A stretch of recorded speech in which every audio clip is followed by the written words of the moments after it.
Welcome back for day 3 of the World's Group Stage. We've now seen all teams in action, and with a stacked competition, we're up for a close race to the quarterfinals. The reigning champions Invictus Gaming have shown signs of former glory, and today they face the young superstars of Damwon Gaming. Hello everyone, I'm Shox, joined by Frosk, Jat, and Papa Smithy. But of course, the players are much more interesting than us, so we're going to take a look at IG for just a little bit, and Damwon, who are playing in the first game of the day. And back to us. There we go. A very good one to kick things off. Welcome to the desk. Day 3. Can I get some kind of overarching thoughts of the first 2 days from you guys? Who wants to attack it first? Jat? Yeah, I feel like the first 2 days have gone mostly to expectations, aside from a team like Fun Plus Phoenix dropping their first game. We're still super early on. The biggest thing I'd say is the game's been a little bit slower, but we still have so much Worlds left to play. Yeah, the results-wise, I'm with you, but specifically the meta has been a little bit slower than maybe the proactive meta we thought coming in. However, 2 days in, there's plenty of surprises still to come. Anything to add, Frosk? G2 looked like the scariest team at the tournament next to SKT, so I am very excited. I'm glad you brought up SKT. They had an epic bout, of course, yesterday versus RNG. And yeah, one of the highlights of the day came very early because it was only the first game of the day. And Klid just walked up for one of the best engages we've seen. How did Uzi get caught by this? Aside from that play, I felt like RNG with the double Infernal, nearly triple Infernal with great team fighting had a pretty good showing, but ultimately it was SKT who came through with the split push. Yeah, the split push, the map play in particular, taking multiple globals, not just in the Twisted Fate, but also in the key summoner spell of Teleport. And as we watch the LPL teams, I want to point viewers' attention to the fact that LPL teams prioritize combat summoners over the TP, which could leave them exposed for this. And while this was Thriller Minute, I think a lot of people would have loved it. There were a lot of macro errors, and SKT, with their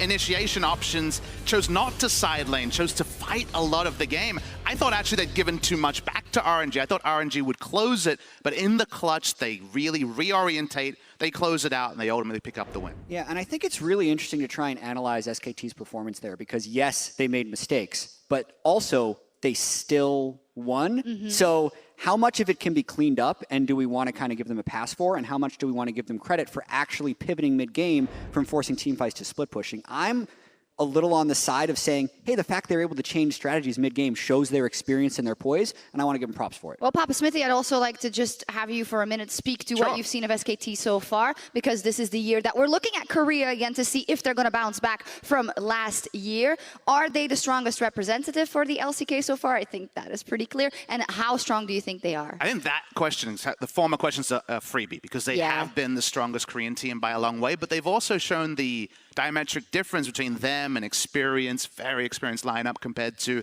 Griffin and Damwon kind of making rookie mistakes. And we should accept that. We should embrace Griffin and Damwon. I think they were built up to be contenders just based on the region and the fact that people are seeing power in Korea. But I think they need time to get everything going at Worlds 2019. We can't overreact. With that said, G2's the best team in the world. Nailed it. Well, G2, of course, is on the road to their Grand Slam. And yesterday was a big test. All jokes aside, they were very impressive in their game versus Griffin. Yeah, they ran Griffin over, and they did it with a composition that we don't normally see G2 running. This had a lot of scaling elements, a lot of kind of standard champions when they'd really made their berth on the international stage, playing those crazy picks like the Pyke top. So this just says good things if you're a G2 fan, because they're showing all of their versatility in champion draft. And I think there was a lot of anxiety from G2 fans with all the hype they had coming in, especially when they see a draft of champions that they didn't really play in the summer split.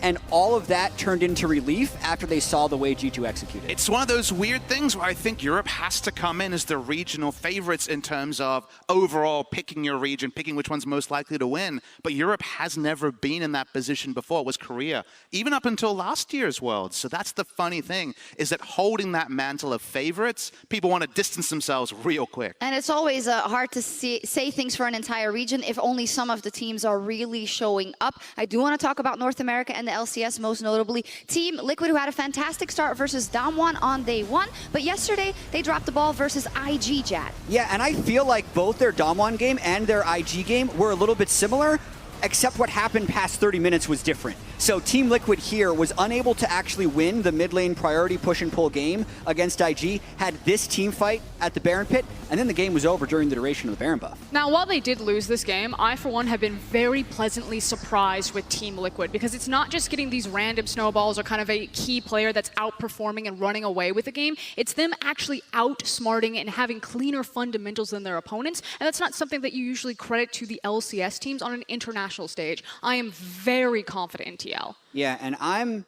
happy that they have been able to play TL's style of League of Legends on the world stage, because I have seen so many North American representatives not play the same way domestically as they do internationally. Now, I still think TL is in a very hard group, and they've faced the two hardest opponents so far, but I'm happy with what I've seen. Let's see how things stand in those groups we just mentioned. Of course, Team Liquid in a group with IG, Damwon, and AHQ. So it is really hard to say who will advance, but I think our first game of the day will give us some more indication. And it's hard to make big takeaways when not every group is played twice, right? You look at SKT and IG topping groups, maybe IG will surprise people, SK Telecom pretty expected there.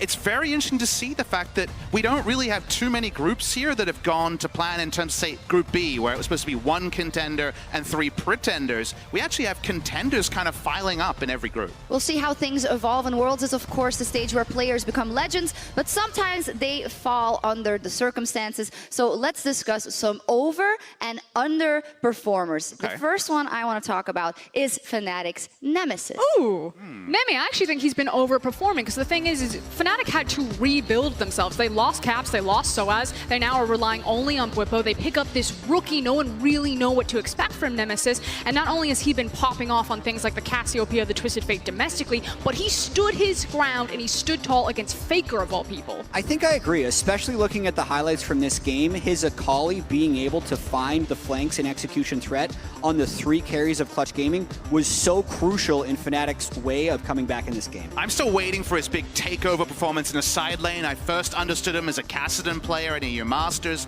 His AD Twisted Fate has been buffed for this tournament, so there's still more growth, and yet I'm with the overperforming. The one thing I do want to see out of that, though, is more mid-jungle synergy from him and Broxah. Broxah has actually been unable to find a killer assist in the first 15 minutes of either of his games, which is way different than the way he was playing in summer. In tandem with that, it's not just Brox's responsibility to the early game that needs to be tuned up, it's also the fact that Hilly is such a good roaming support, but when you're putting him on Yuumi every single game, you're not seeing the true Fnatic style, even though Garen Yuumi has been a staple of one of their compositions. We'll see Fnatic again tomorrow, but Nemesis overperforming or to his level. We'll see, of course. Secondly, Uzi. Now, he had a great game on Xayah yesterday. He was actually really, really fed as well, but sometimes you can't really help it that your team doesn't. You look at all these numbers, it's a freebie, right? And no surprise that when it comes to things like CSD and gold percentage, it'd be way up there. But I'd say underperforming, because I always look for those minute things from Uzi, the things that separate him from the other great AD carries. It's great AD carries, good AD carries, Uzi above all of those. And there were multiple Feather Storms and engages he could have dodged that he wasn't doing. And this is Uzi, a top 1 player. It's so tricky because you have to realize how astronomical his expectations are. And while all those stats do show what we expected, his deaths are unexpected. The fact that he wasn't reacting to Greg's casks with his Xayah R in the SKT game, I agree. He's slightly underperforming. Frosk. I would say international Uzi. If you watch Uzi domestically, that's pretty standard from what you see. Sometimes he just... They're different players, though. just get caught out, but I agree. His international performances are usually the cream of the crop. Is RNG's success at this World Championship going to hinge on him stepping up? I mean, I think RNG thinks that. So is yes. that an issue? Well, no, because speaking of what Raz was talking about yesterday, it's that RNG have a performing Xiaohu and a performing Longxing up in the solo lanes, but they still won't give them the priority in draft. They won't give them the time of the day with the ganks. They'll always go down towards Uzi. So RNG seem to think that's their one winning strategy, but their roster is built to be so much more flexible. We'll see if they take your advice. The last person I want to talk about is Xmithy. Stellar early games in the 2 games we saw, so I'm not trying to steer your opinion in any direction, but No, I actually really like Xmithy. Now, the question that I always have for him is his effective champion pool. Now, obviously, at the professional level, you can play multiple types of champions, but there are certain key champions for Xmithy that when I see them come out, I just get excited for. Things like his Jarvan that are starting to be targeted away from him. So we've seen his Jarvan and his Gragas, and these champions have really kind of come to life for him. He's ganking a lot more. He has a lot more presence in the early game than we usually see for Xmithy. But if those champions are taken away from him, is he able to find the same performance? Well, it's worth saying, you already used the domestic Uzi versus international Uzi. It's domestic Xmithy and international Xmithy, right? Because he hasn't been able to trade upon his very reliable performances in the LCS to international events. You go back and maybe years ago in 2016, you might say yes, but his more recent years, no. So far, I don't think that I've been able to see too much negative around his performance. So definitely thumbs in the middle to thumbs up for me. The one negative would be dying to the Shy after stealing red buff, but usually you contrast Xmithy's performance with the other jungler, because Xmithy doesn't play to carry, he plays to stop the other jungler. And if I think about Canyon's game against TL or Leon's game yesterday, Xmithy's doing pretty well. Yeah, I agree with you in that one. Now, on to another gear, something I've not done before, and I don't know about my guest, but for years I've seen it, and his questions have terrorized the LCS analyst desk, and now he's ready to take his talent to the international stage. It is time for the first Jat Stats of Worlds 2019. How does this work? How does this work? Easy one to start. This isn't one of the 3 questions that'll count. Who has the highest damage per minute so far of the World's group stage? Either Nuguri or Uzi. We saw him yesterday in the final game of the day. Jets? No. I was told this was too easy. So Easy, huh? yeah. Who highest played DPM. the final game? He played a C9. non-marksman bot lane. On C9? Oh, sneaky. Yes. It'll be sneaky, obviously. Yeah, it's a massive DPM. You can This see was the freebie? 1,412 Whoa. damage per minute. We saw the post-game graphic where he did 66k damage. I thought it was going to be... 14? So in our it was gonna be free. defense, we were, talking about some topics for the show today, so we didn't see that graphic. So Okay. that was difficult. Okay, so question We're one off to a for Jack winning Chat. start, team. Which player is tied with Uzi for the highest CS per minute in group stage? I would think it would be a top laner and one of the top laners that would kick themselves out into a side lane. I'm assuming someone from Damwon. Any other Could be. guesses? It could be. Because he just farms like mad up The there. Shy also. I'm thinking of the fast game comes from G2, so they couldn't have had, well, it's CS per minute. CS per so, minute. and CS it per went minute. fast, so I think it's maybe You think it's Perks? caps or perks. Shox gets it. Wow. Okay. 2 weren't even close. So here's the Shox thing, got it. in that mid game where he plays Kai'Sa, My bias steered me. It's not biased. You just got it right. Okay, next player. One player in group stage has 100% kill participation. These have been hard, so I'll tell you it's a jungler. Clid, I'm going to guess. Clue. Yeah. probably a low kill game as well. It could be, actually. It could be a one-game Is the sample crowd size, giving too. answers, or I can't? I mean, no. Is Phone a anyone- friend. Is it- Phone a friend online. Can I get a Please help us. 50-50? We're in trouble. Is it Crash? No. I don't know. Alex. Just pick a jungler. Jankos. Okay, Levi. Oh yeah. Oh. Yeah. That makes a lot of sense. Although, yeah. Yeah, he only played one game, One game but he had sample size, 100. just- You don't think one game sample size is enough? This is skewing Then why are it. you saying G2 is the best team in the tournament? That's a fair point.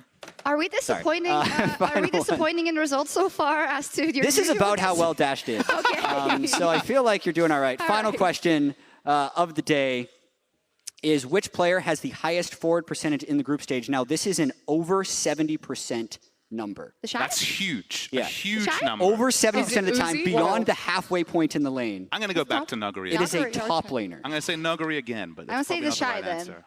I guess I'll go Nuguri. Everyone's wrong. You want one final guess? No. It is an NA player. I'm assuming it's licorice. Okay, all right. It's like 70%. Nailed it. Anyway, we'll do better next time, I hope. Isn't it weird? This is a good example of how it's sometimes really hard Yeah. to tell things from stats. I guess. We're new at this. I'm Stuff is sorry. hard.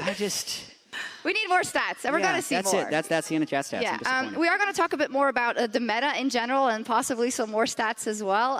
So Jad is in his element. But the meta, of course, will always take shape as the games continue on at the World Championship, as it's a long tournament. So we wanted to take stock of where things are at. And a topic that's brought up quite often is, are the games slower? Are people playing more towards scaling? And is that the way to go or not? I think it's the nature of blind picks, and it's not necessarily that teams are deciding we must play scaling to win. It's that champions like the Aurelia, the Akali, the Sylas, these picks that dominated, especially in the LEC for so long, have kind of disappeared. And so the champions that people are feeling safe to blind pick, like the Xayahs, the Orianas, naturally have scaling built into their kit. And I think it's just a factor of that. An example is G2's composition yesterday versus Griffin, which to us was a signal of, oh, if even G2 is doing this, then that must mean something. And this was a very smart draft overall. Absolutely, especially against their opponents, Griffin, who are known for those very low kill games on both sides, no deaths, no kills. This made perfect sense. So this was, on the one hand, Grabs being really heads up,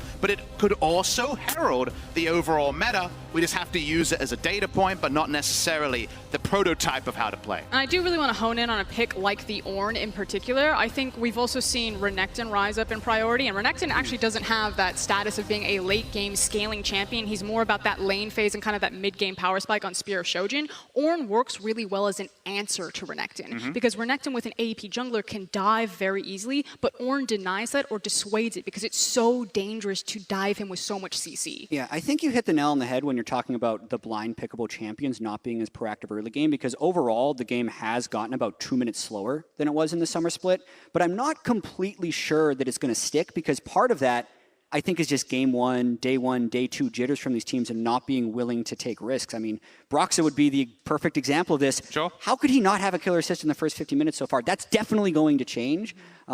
But if the game is slower, I feel like it does favor teams like SKT. So yeah, TLDR, maybe the safe blind picks are the scaling picks with that jump-off point of SKT. Papa Smithy, do you agree with Jad there? The fact that if these are the prevalent picks and styles, SKT will only get stronger? I think you have to. Even though SKT on the first day reinvented themselves and played a very proactive style and had some nice new picks, that was a bit of a surprise. Moving on to some of the meta rates here, no surprise the Pantheon, the one really big early game focused champion, is 100% pick ban, but you start to see Kayle, right? Kayle at 83%. When I tried to kind of crowdsource thoughts on the kind of power shift to giving her range at level 6, I think people were kind of more erring on the side of nerf, especially for solo queue. When it comes to the pro game, that reliability of the laning phase is making her very attractive as a pick. Yeah, she kind of has the Corki symptom, where she's very safe to pick in. She can roll through Kind of lane everywhere, right? Yeah, roll through a lot of matchups and then have the late game insurance policy. But we just talked about scaling. If you looked at all those other picks, those are all champions that either spike off of early levels or initial item power spikes. Kayle's the only one that really hyper scales there. The thing is, most of those champions are banned. Banned, yeah. So it's the stuff that comes after that. If teams think that those later game champions are becoming too powerful, the game will accelerate because those ones will start getting picked again. Yeah, what would be your preference and what would be your prediction as to how it will evolve, Chad? It's a really I think put him on the spot that's a question. tricky one. I feel like the game will get about 30 seconds faster on average. Perfect.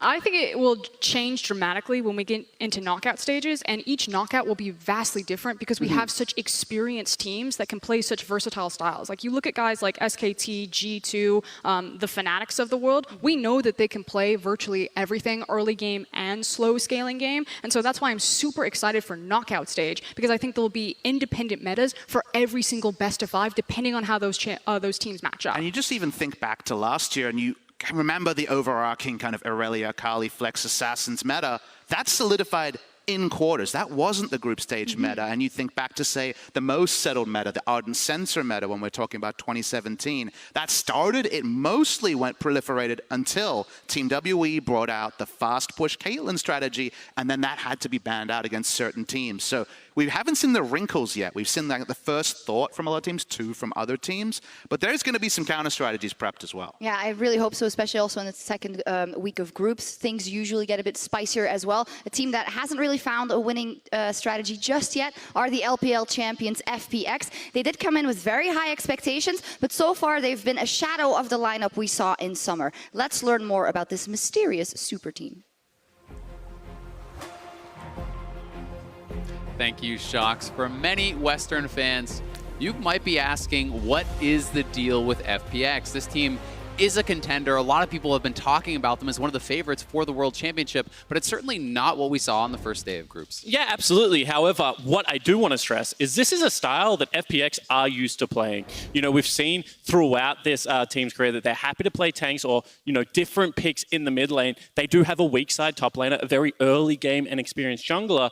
And their lineup that they took in day one versus J-Team is all about setting up LWX for success. This is a comp where LWX in team fights should be able to thrive. Exactly. I mean, this is the guy, they call him the shotgun in the LPL because he's so good at diving in the back line with this Kai'Sa, so good at team fighting on the champion. And here's some examples, from the LPL finals, getting a solo pick here on Xiaohu, opening up the base, and then diving into the backline 1v4, getting a triple kill here. These are the kind of team fights that I got accustomed to seeing out of LWX, and that is why you can't just look at their draft from the first game and say, okay, that was a mistake. It really was just a mis-execution, but that's their bread and butter. Yeah, absolutely. And it's not like he's doing it against bad AD carries. This guy is playing against the likes of Uzi in the domestic region, so certainly expecting him to step up on the international team. And I think that a lot of people would ask, why do they play this style? And all of it is about Doinby in the mid laner. This guy does warp the way that you approach League of Legends. When you have a look at his most played picks, he's got things like the Nautilus. That's the old Pantheon. He plays Ryze, he plays Riven, and it's all about getting him out of the lane and impacting the map positively and accelerating that pace of the game. They still might go late, but it's always with that gold lead from the explosion between 10 and 20 minutes. And I always love how they utilize these picks because a lot of players will utilize counter picks for a lane advantage. He utilizes counter picks for a push advantage to then take that and go elsewhere on the map, snowball their superstar teamfight AD carry, LWX. And I'm very excited to see if they can remedy some of the issues that they had on the first day today, as we'll be seeing them play later on. Back to you guys.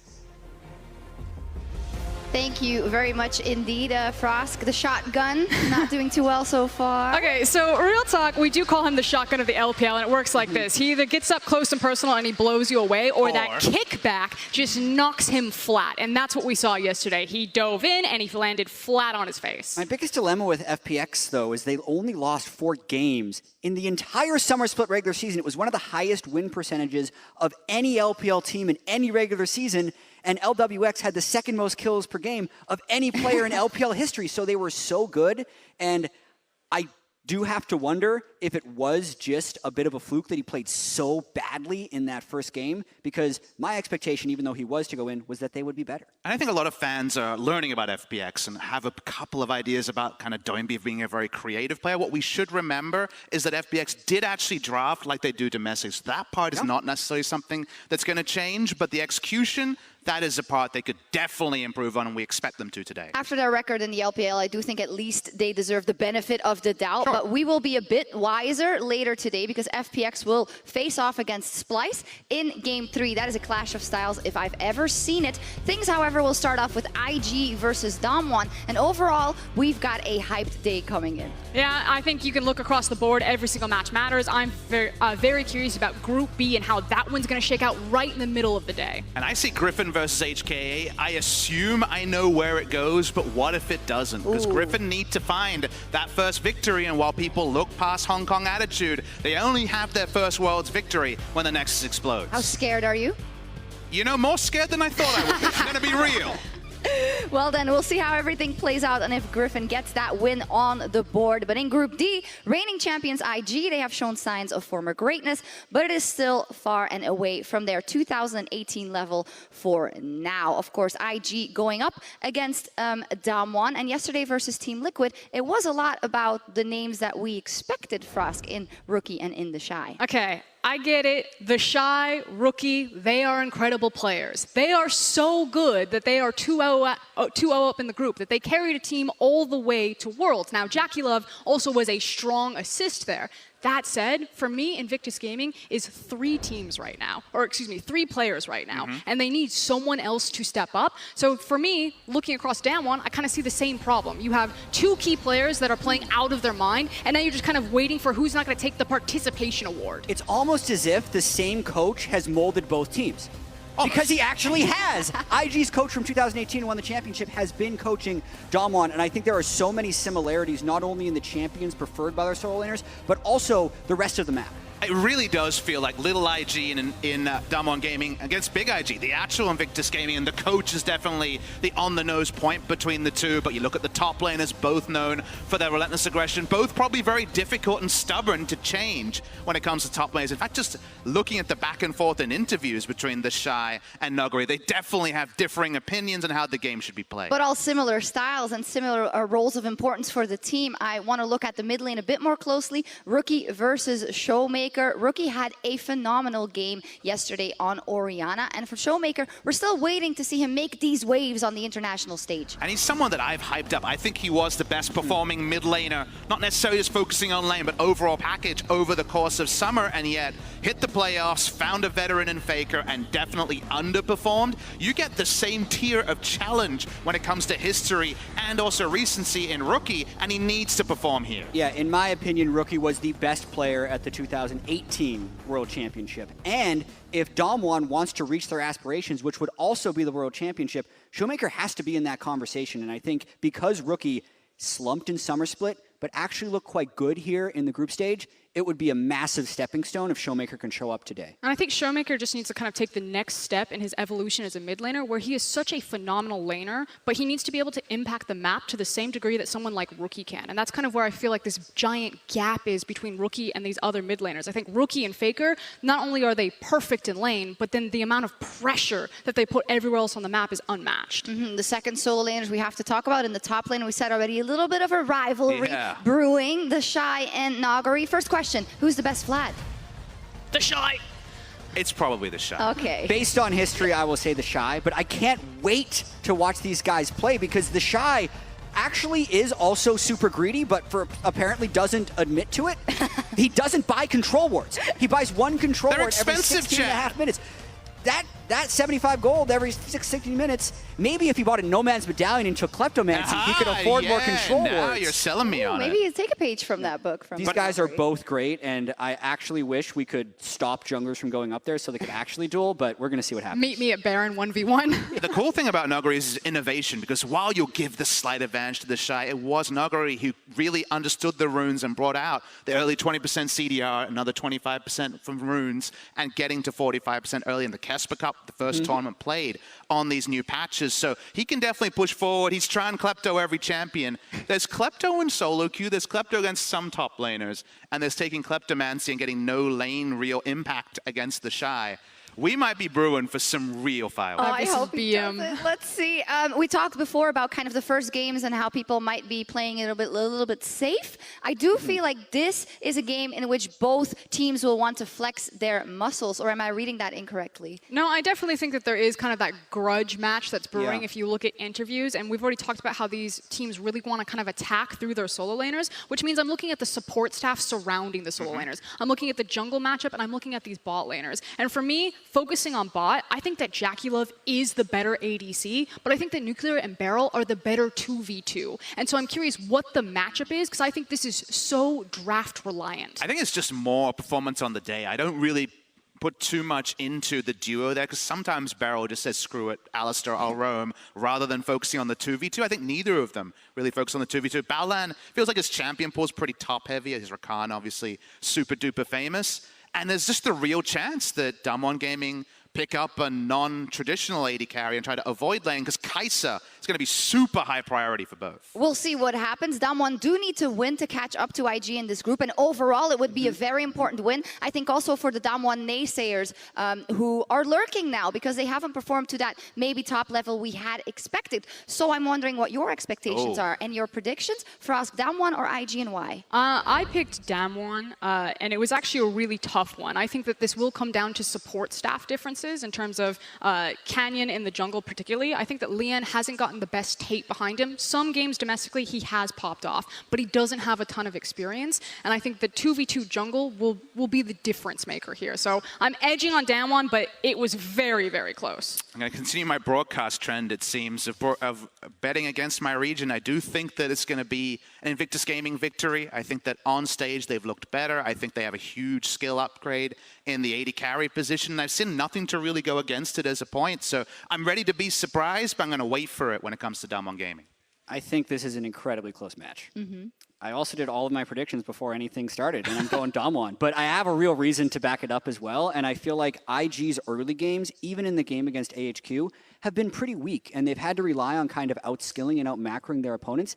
I don't think they're going to be able to do that against Damwon, so that's why I edge them very slightly. I think that's a good read on it, but as said, it could go either way, and we have a complete 50-50 because the fans are going for the world champions. Could be a safe bet. We'll see. It'll be a very interesting one as well to see how the DNA of this group is going to evolve and what kind of a chance Team Liquid then has to beat out these two or AHQ. We'll see what happens. Game 1 is minutes away, and today we are ready for some magic in the bot lane.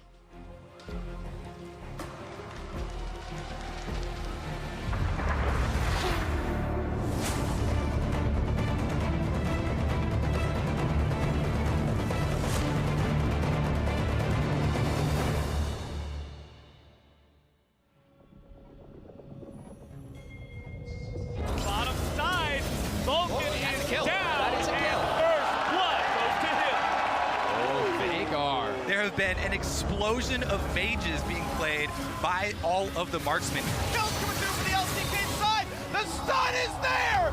The Syndras, the Vigars. Now you even see a Kayle down there. Yeah. It's bot lane Kayle, boys and girls. We're not seeing traditional bot lanes in there, so I'm curious where we're really going to land. Perks and Wonder, they've changed the global meta. They broke it. Yes. I haven't played bot in previous years, so I don't really know how it's played differently this year. I guess the difference is that I'm in the bottom now, and I bring my magic with me. So the Perks is on the chase. Viper's gonna fall as well, and G2 continue to collapse. They continue to push forward. It's a double for Perks in the bottom lane. I don't think bottom is strong enough than it used to be. I just think it's more fun to play and to watch. 강하다라고 표현하기보다 되게 특색 있는 바텀들이 되게 많은 것 같아요. B1D를 잘 쓰는 팀도 있고 원딜을 잘 쓰는 팀도 있고. Walking away is there on the jump in. Can't find it. He goes double him. There's one kill. There's two. Look at the team fight victory, and he pulls it off with the quadra kill. In this world, you can play a lot of things, but if you try to play whatever you want against a strong bot lane, you're actually just going to get destroyed.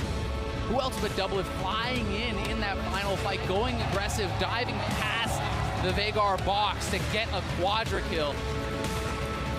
To be the best bot lane in Worlds, it's actually been the same every year. Being able to be the quickest and smartest about being able to adapt. The team that will be able to recognize what is actually good. Oh, let's go. This, I'm expecting to be Heimerdinger bot for Sneaky. 3000 HP on the Baron. Crash goes in, but Sneaky gets it. So Sneaky was playing Heimerdinger yesterday. I guess he's like scared of facing me in an AD carry matchup.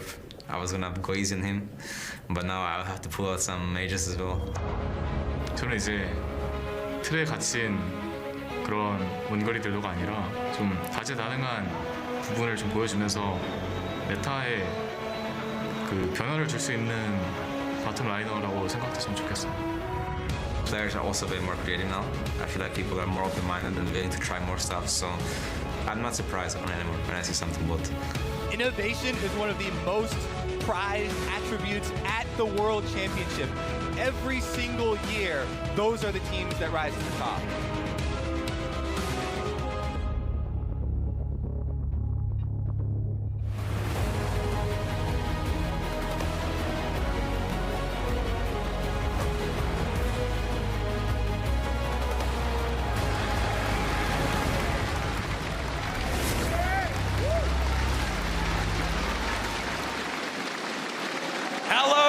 Welcome, ladies and gentlemen, to the caster desk. I am Max Atlas Anderson, joined by Isaac Azale Cummings Bentley and my old mate Spoons Tabuli. How you doing, boys? Yeah, pretty good, Max. It's going to be great to cast these first three games, and once again, we kick off with an absolute banger. It is going to be IG versus Damwon Gaming, and I think that so many people are excited to get this game underway and really see who has the strongest solo lanes at Worlds. Yeah, certainly the case. And I mean, this is really going to decide, I think, a lot of the fate of this group, right? People are trying to see, can Damwon come back after that loss, to TL, or are they going to be kind of falling behind the pace? Is IG going to start the first round robin 3-0 and kind of take dominant control of this group? My absolute favorite part about this is there's so many things to get excited about.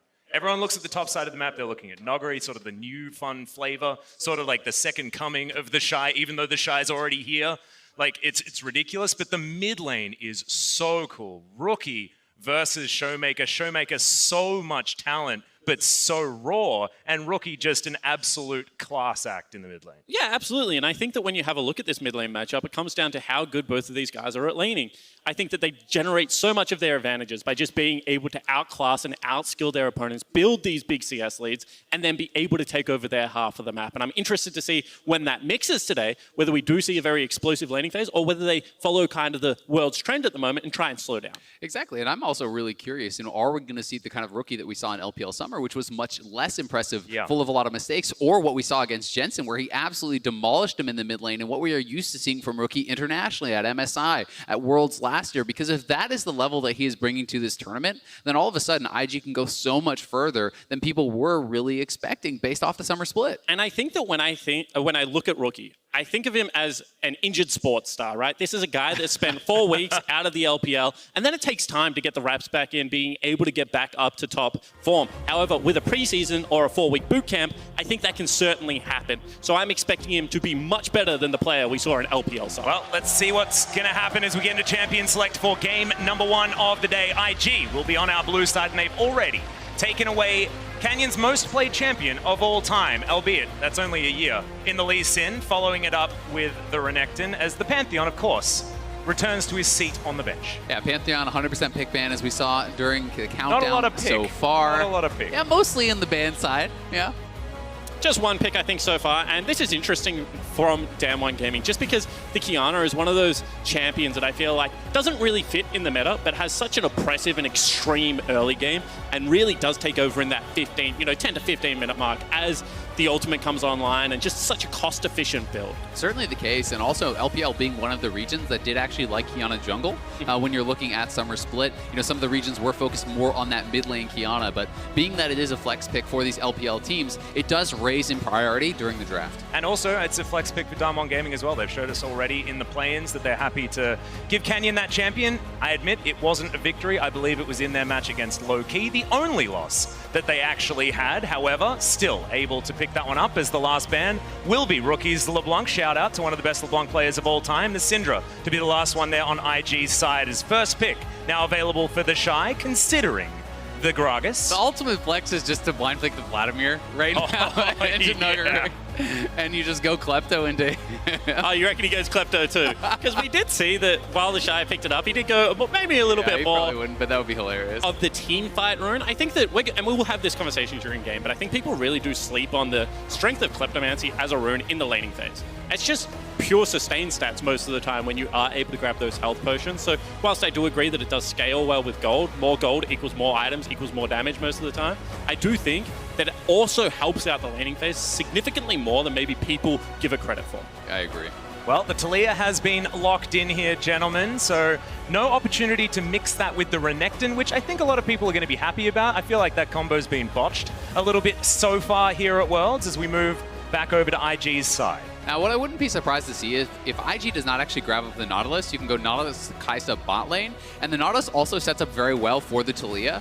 So I think that would be a pretty nice third pick here from Damwon, and I'm going to be interested to see if IG feels pressured whatsoever to take that away as a result. Yeah, and I also want to see whether that's going to be Showmaker's Talia, because Talia is a pick that in the LCK wasn't always the jungle role, and did see a little bit more of that mid lane play as well. So I think there's certainly flexibility still in this Damwon's draft.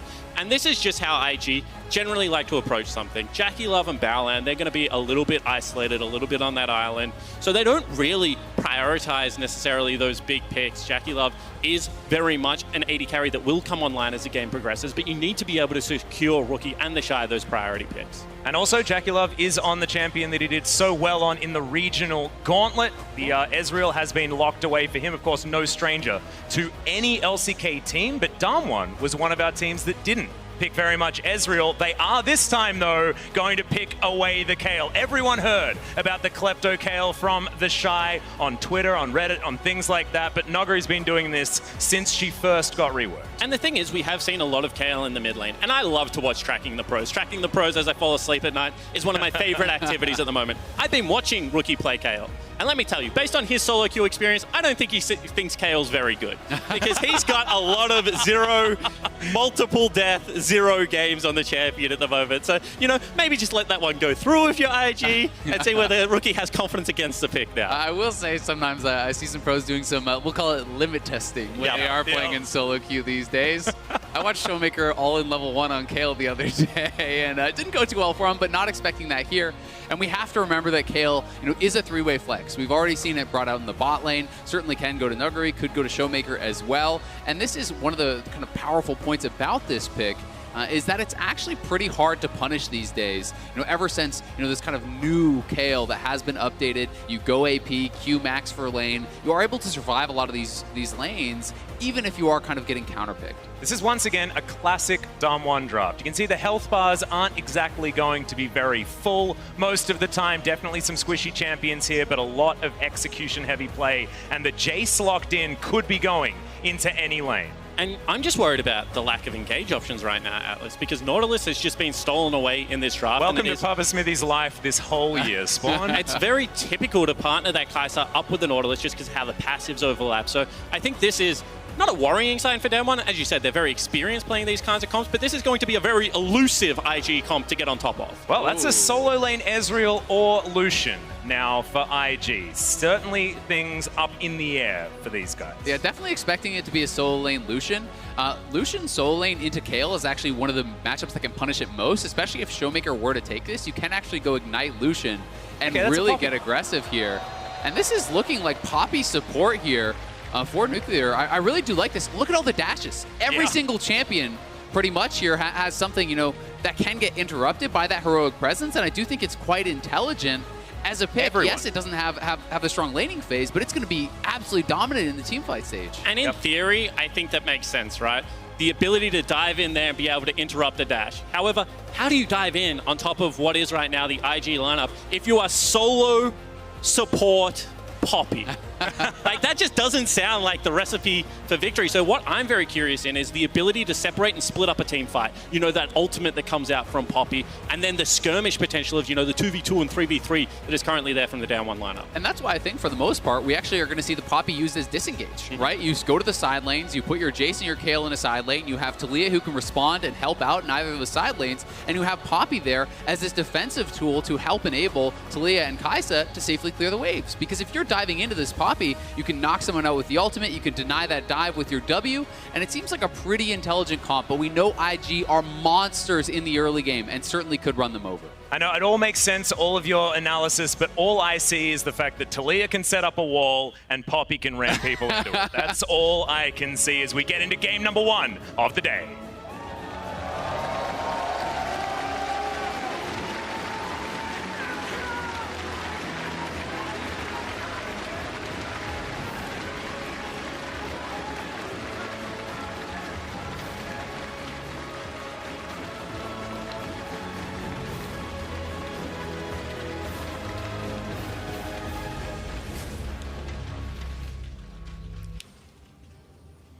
And here we are under the rift for game number 1. Invictus Gaming versus Dam1 Gaming. Dam1 may have stole the coach, but are they going to be able to steal a win over IG on the first time of asking?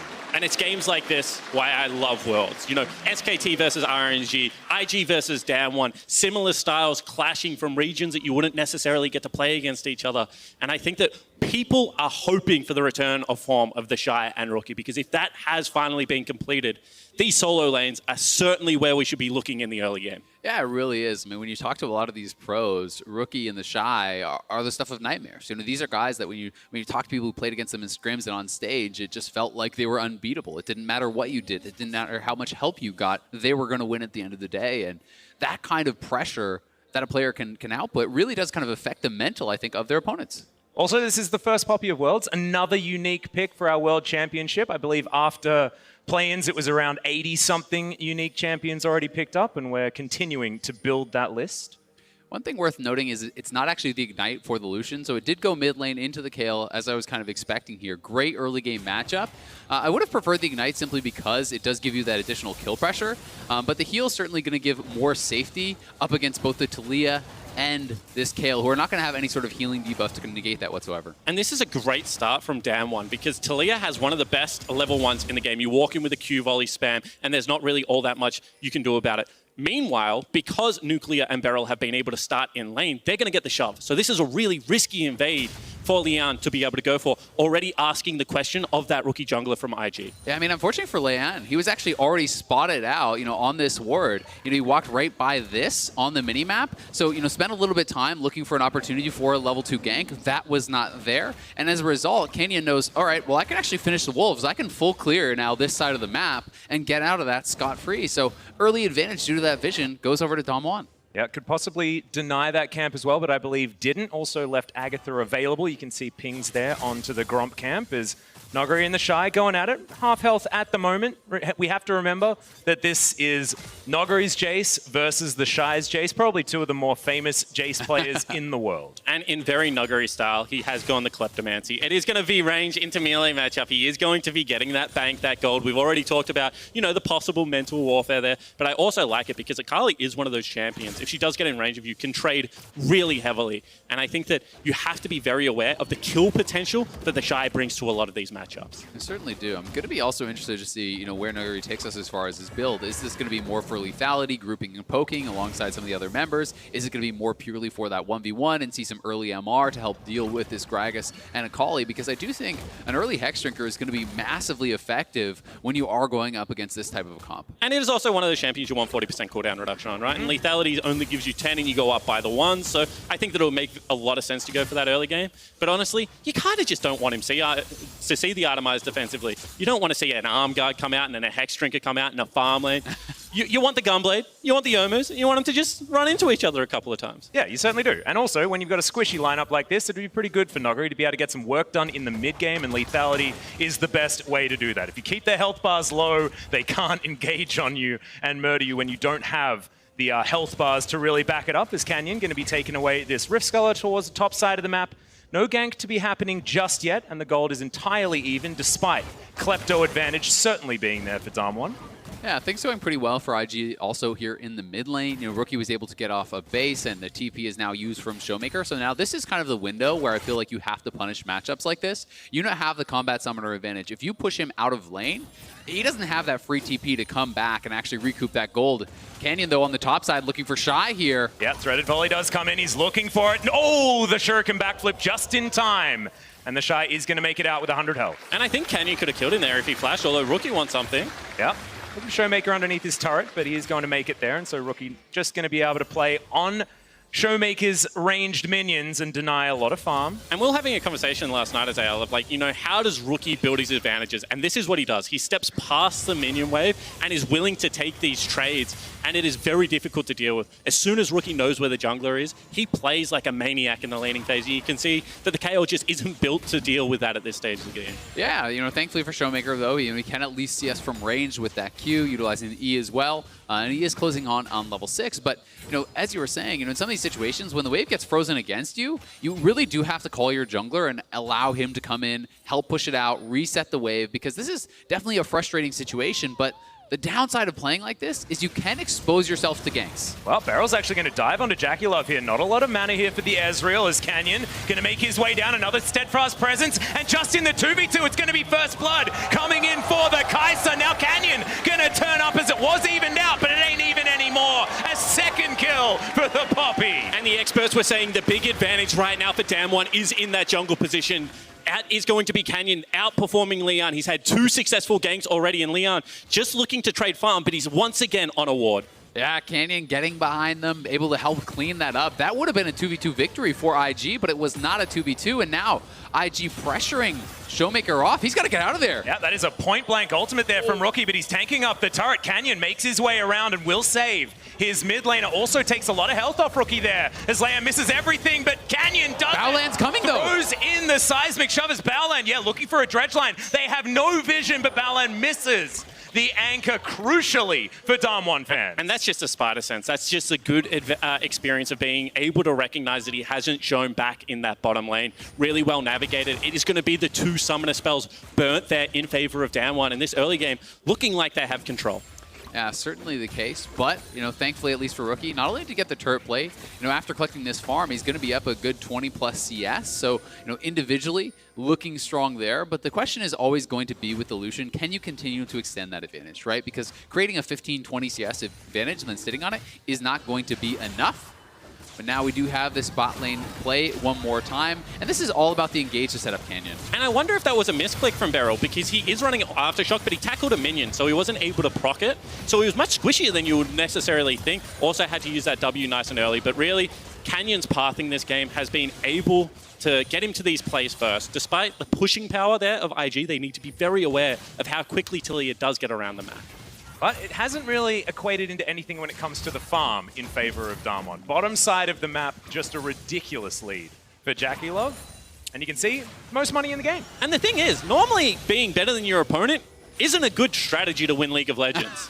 Because there's teamwork and vision control and all these other things. But then IG won a world title off it. So they're obviously very good at just being better than their opponents, and that's what we're seeing right now. Yeah, and I mean, it does always feel tough as a jungler. When you're Canyon and your mid lane is counterpicked, your bot lane is just kind of naturally losing that 2v2, even though you just ganked them, it starts to feel like, well, where do you go? Where do you kind of plug the holes, and where should you spend your time?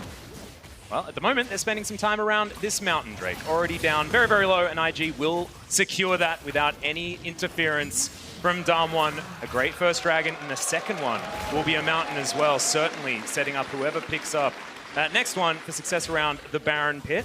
And the stuff at Nightmares has happened. What's going to be Hex Drinker versus Armguard top lane. Like, what a miserable... but I'm not surprised. What a miserable time to be alive. Well, it's not miserable for Nuggery. He's the only one with a CS advantage, which is what we'd expect from this matchup. So, of course, no surprises there as Rookie. Not actually going to win out on that particular trade until the R button's pressed, but Showmaker, just enough movement speed, just denies all of that excess damage. And I do love the fact that Showmaker has also gone for that sustaining lane, because normally when Lucian does that to you, he always wins. He's going to have first access to the minion wave, but Showmaker, through the heal, through the auto attack, should also be able to collect a lot of that health back. Yeah, certainly the case, but the problem is he's not actually getting access to the minions. Auto attack, and here comes Taliyah. Yep, the wall's going to get set up, but Canyon just jumps over. Jackie already dead as the seismic shove gets him out of the dredge line, and another kill delivered with a bow to Nuclear. What a gorgeous engage there by Damwon. Barrel flying in, setting up Canyon. That was perfectly timed. And this is MVP Canyon finally showing up. This is why he was able to steal so many of those MVP points in the LCK, because he's had games like this. Yes, he's had games where he's fallen over, but sometimes he's just in exactly the right place at the right times all game. Yeah, absolutely right. And I think that we can see that they're trying to protect Leon a little bit as well. All of a sudden, Shy rotating out of his lane, trying to shadow Rookie, because they can see that wherever Canyon goes at the moment, good things are happening. And even though he's only got 3 kill participation, that should be all 4. That's 100% being involved with these kills so far.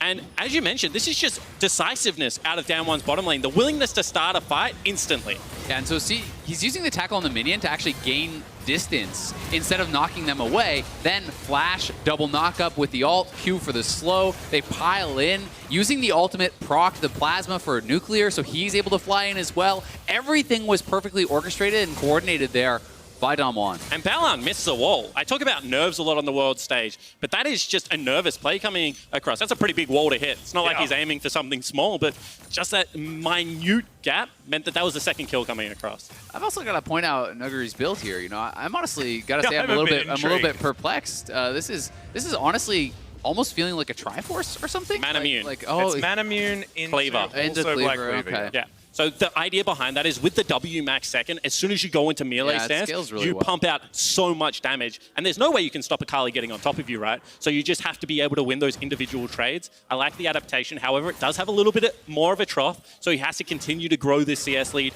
in the early game. And what this tells me is that it's going to be about the split push. It's going to be about the side lane. We have seen this build in the past, and most top laners moved away from it because it just didn't have that early game power. It was too much scaling, and Jace's power was very front-loaded. Some of the changes to Jace, though, did actually increase his AD late game, his scaling late game. So looking at it through that point of view kind of makes a bit more sense. And if you can get to that fully stacked, Manamune, Miramana, you do become pretty damn difficult to deal with in those side lanes. Yeah, I completely agree. And we've been very critical of Damwon's bottom lane.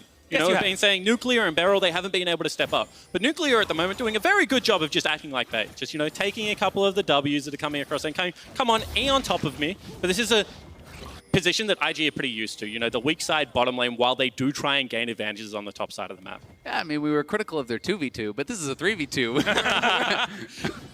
Best support in Canyon down towards the bottom side of the map. But Nuclear is also back on ultimate comfort here as well as the champion that he played as often as he possibly could in the LCK and also in the play-in stage as well. So, of course, the Kai'Sa is certainly something he can deal with as Nuguri lands an empowered Shock Blast.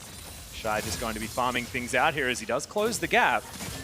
Finds the Shy a couple of times. Good trades there from the Jace. Yeah, with that melee W, you should actually be revealing the Akali in the Shroud because you're dealing that AoE damage, kind of getting the Shadow.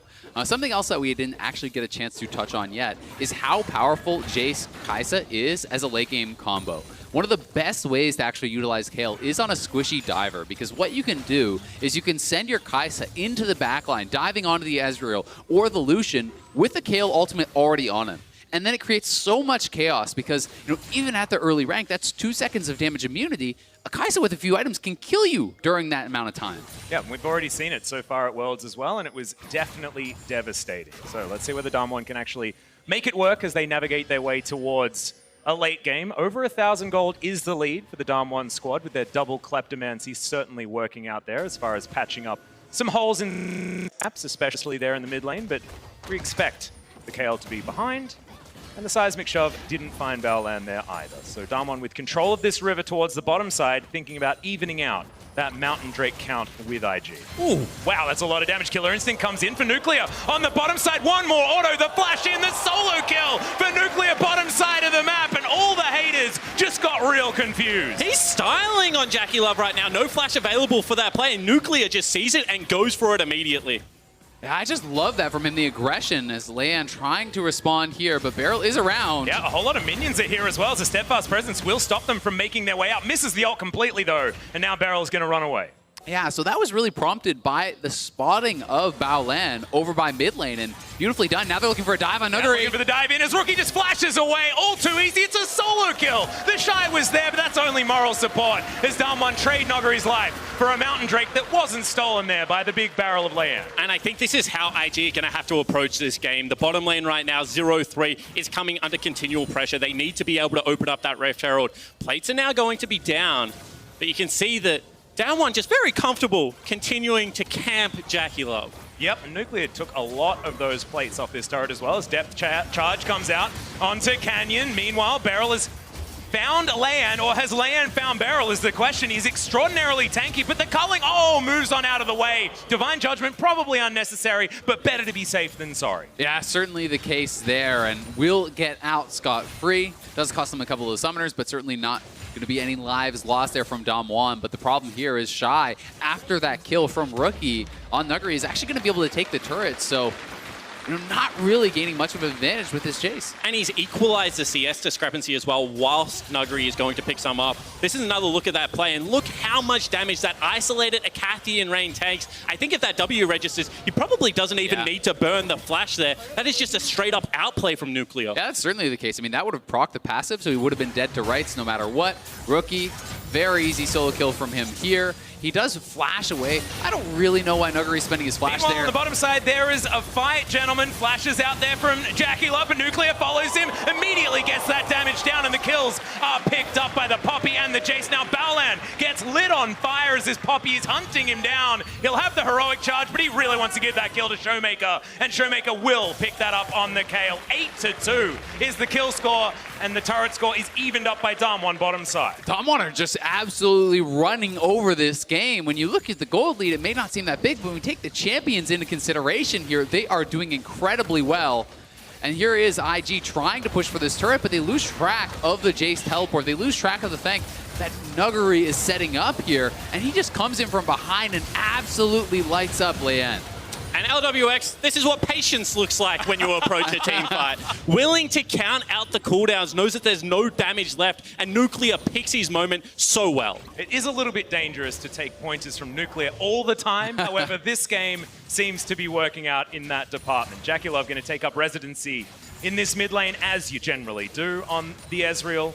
He's going to be building towards his Trinity Force as well, so no Iceborne Gauntlet is going to be the strongest 2-item spike you can get on this champion moving into the mid game, and they're going to need it. And it's the stage of the game we've all been waiting for. The 1-3-1 setup. This is when we are going to be able to see the skill of these solo laners. You can see that they're opting to match right now, and it is going to be the Shy with the completed Gunblade. Whilst he is 600 gold behind, I think that his 1v1 potential at this stage of the game is so incredibly high. Yeah, and it honestly feels like so much of the onus is going to be on the Shy, because I don't think that Rookie has enough of an advantage to actually dominate either of the solo laners whatsoever. You know, he's only 500-600 gold ahead of Showmaker. He's down gold, I believe, to Nuguri. So, you know, this Lucian is not necessarily going to be that big bully that they want right now. And I think a lot of the game will come down to those 2-item power spikes. When they complete the Essence Reaver on Rookie, when they have the Triforce down on this Ezreal, what is IG going to be able to get done? And it's going to get even scarier as well, because currently Nuguri has pretty much a variety bucket in there, but he's about to finish the Black Cleaver, going to have some more items coming in, and as soon as that Muramana of transformation comes in, he'll be out of that trough and ready to smack people. I think it's a transformation that we're really waiting on. If he had it now, he would feel very confident in the side lane. Potentially a Boots 2 pick up there as well. But I think that Nuguri hasn't really been a person to wait on spikes, to me. No, we talk about this a lot, but he did have some moments where on Vladimir, he waited for the death cap before teamfighting. But so far in this group stage, he does just seem to want to take some of these scrappy brawls, and we'll see whether he's... Ooh.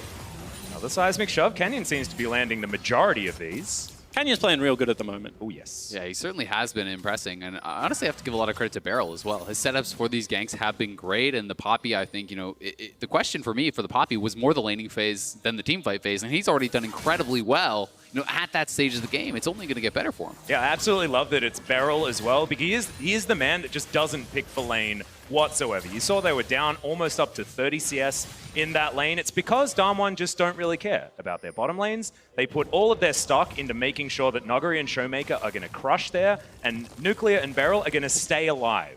And if Canyon thinks there's a kill down towards the bottom side, he'll go and collect some paychecks. But maybe this is the evolution and growth, and maybe the surprise tactic that you expect to see out of a world-class contender. People were saying that this down one lineup is good enough to contend, right? So they do throw that curveball in this game. They say, you know, IG are probably expecting us to go at the Shy and Rookie as well. Let's pick a little bit more scaling through the KO, and let's help out this bottom lane and try and build a big advantage. Yeah, I think it's actually a really good point, because even if you only do it in this one game and then never go back to the bot lane for the rest of the group stage, in the back of your head, all your opponents now have to be, ooh, but what about that one IG game where Canyon was down there nonstop? And you have to now prepare for that and give the respect over to it, and that is certainly a hallmark of a great team. And I just don't think Nuclear is going to be picking the Kai'Sa very much more in this tournament, because he's shown that it's night and day if he gets this champion compared to almost anything else.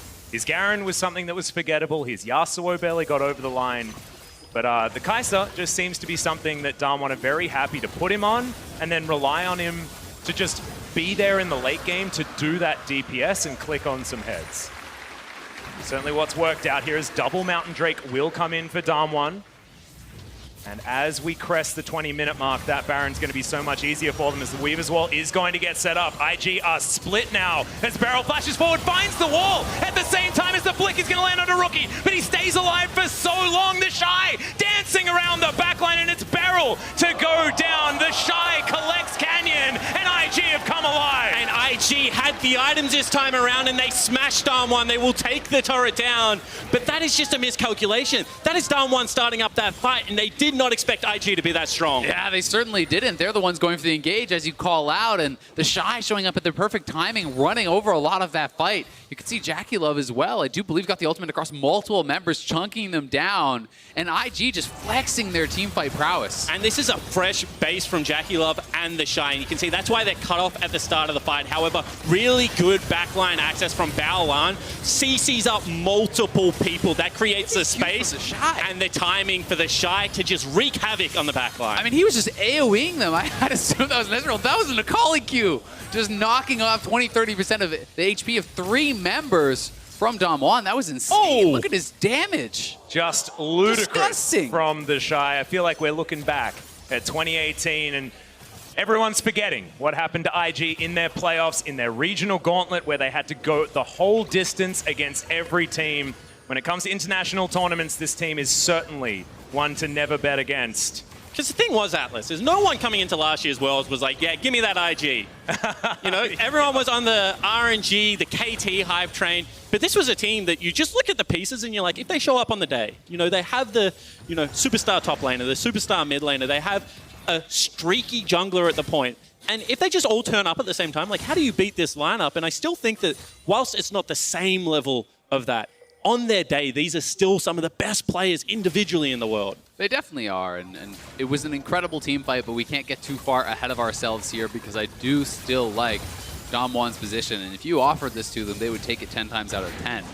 You know, sitting around even gold here with the Kai'Sa, the Kayle, these sorts of champions, as well as the team fight strength I think that you're going to be getting from this Poppy. You know, Showmaker is now level 12. He has the splash damage, you know, on his exalted attacks, and when you do have those 5 stacks, so he is getting more and more powerful. And when you hit 16, Kayle really does get that much stronger. And this isn't a traditional LCK team. This isn't the team where they draw up the battle lines and it needs to be all perfect and set up. This isn't a game where you'll be like, oh, IG is getting scrappy team fights, they should win. Damwon loves scrappy team fights. They love to be able to 2v2, the 3v3, the skill checks. This is a new breed of the LCK players, and so far this game, they're looking very comfortable on Summoner's Rift. Yep, they really are. 23 minutes into this game. It's looking like a bit of a K-Ram, as we call it back home. But I guess this is the... That's a lie. You call it an A-Ram. I listen to your casts. No, we started off calling it the N-Ram, but then it happened too much. You got a little self-conscious about it. You're like, oh, we claimed it at that stage. Yeah. And this is what I say. Sometimes this is just the best way to play League of Legends. And I'm sure so many traditionalists out there are like, that is absolutely false. But if you send someone to the side lane, and Burrow just like charges you under the turret, you know, creates that fight, and they can take down a structure, then that's bad for you. So all of a sudden you have to be willing to match 5v5. It's not really until these kinds of resets come out that you can reset the map, and people do get stuck in an ARAM, maybe a little bit too long, but I think that sometimes you do have to value the ability to just balance your side lanes and be able to siege down that mid lane turret. Yeah, definitely the case. And I mean, you also have to weigh the risks and rewards of splitting, right? If there's incredible engage coming out from the other team, if the collapse is too dangerous, which, you know, perhaps it is from things like the Gragas or even the Celia joining a side lane, then it does encourage teams to less sit in that side lane and more just push than group, right? And that is what we are seeing here. You know, it was less the ARAM and more just kind of the push and pull style of getting those side lanes moving. And at the moment, it feels like Damwon do have a little bit more of that flexibility. 3 teleports online for the squad, as Jackie Love's still yet to come off cooldown, and only the Shy with that available at this point. So that's why you saw Noguri towards the bottom side of the map, but now they're grouping up together, possibly trying to get the Shy's teleport out. This is a very fast Baron. There's a reason why I'm talking about it at this stage, because Damwon, as far as DPS is concerned, on a single target, it's insane how much damage they do in a very short space of time. It certainly is, and you have to add the double Mountain Dragon to that, right? Which just makes it that much more threatening. Kayle also, especially with this new AP build that people are going for, your healing is significant, right? So you're not actually going to be getting too low while you're doing this. She can heal up 2 people at a time, and as he gets more and more CDR on this Kayle, that is going to become more and more problematic to deal with. What I will say is the approach of the pit with an Ezreal, with the Nautilus, with the Gragas is also really good. So you have to be very thorough with your sweep. I didn't necessarily love the fact that Damwon came from the top side of the map. You normally want to go towards that Baron through mid, because we've seen too many teams try and bait out this objective and then ultimately seed mid lane pressure, maybe a mid lane turret. And with tier 1 still available for IG, I think that really is the most crucial turret in the game right now. Because if you can't push past neutral, it's very hard to have complete vision around that Baron area. In fact, they have barely any vision at all. Can you see an IG ward on the map right now? There's one there in the mid lane, but that's about all of them that I can spot. So needed to go back for a bit of a reset. And you can see it is a couple of wards sitting in Baolan's back pocket, but IG pretty blind right now. Yeah, and unfortunately, when you have a look at the items, the Shy is full build. You know, he's got his Dorian's ring, he's got his stop. There's no room for the control wards that we like to talk about in that build. Mana regen on the Akali spawn, you're entirely correct. Absolutely. So how can you blame the guy for not picking up any control wards at this stage of the game? Somewhere Deficio is very, very upset. The man to get the most annoyed at Doran's keeps when there are control wards to be picked up. However, IG still able to push up this mid lane, able to keep control. You can see the side lanes in a decent position for them as well. And one of the wards that they do have is certainly one that spotted out Noguri. Does get his flash out as well. And IG, they will take that as a win and move on out. Yeah, certainly the case. I mean, Noguri, I feel like, should have known that they were coming over from the mid lane. Everyone kind of went off vision, and he really wanted to finish off that blue buff here. has the Maw now complete. The Muramana transform is through. So Jace certainly looking very, very strong and does open up an inventory spot for those pink wards with the Maw completion. That's all he was waiting for. So proud of my boys right now. So proud of them. You can see 4 control wards in their back pockets. They know how to do a reset. Beautiful, beautiful stuff. Damwon are even going to be able to secure their Crimson Bramble back. And they take that one, give it over to Nuclear. So set up for a fight right now, but it looks like Damwon, after that first fight, are a little bit spooked. They're not wanting to just dive on in. Leian had a fantastic cast to break them all up. They now understand that IG's teamfight is something to be feared. It certainly is, and I think they also kind of have the luxury of knowing that they have an incredible late game. They are scaling very, very effectively here. So as long as you are not being denied your jungle camps, as long as you are getting that farm, they shouldn't be feeling pressured, but they're actually just going to start this up. They see Shy down on the bottom side. They at least want to get his teleport out. We'll see if they'll be able to. He's got denied. That's just dead.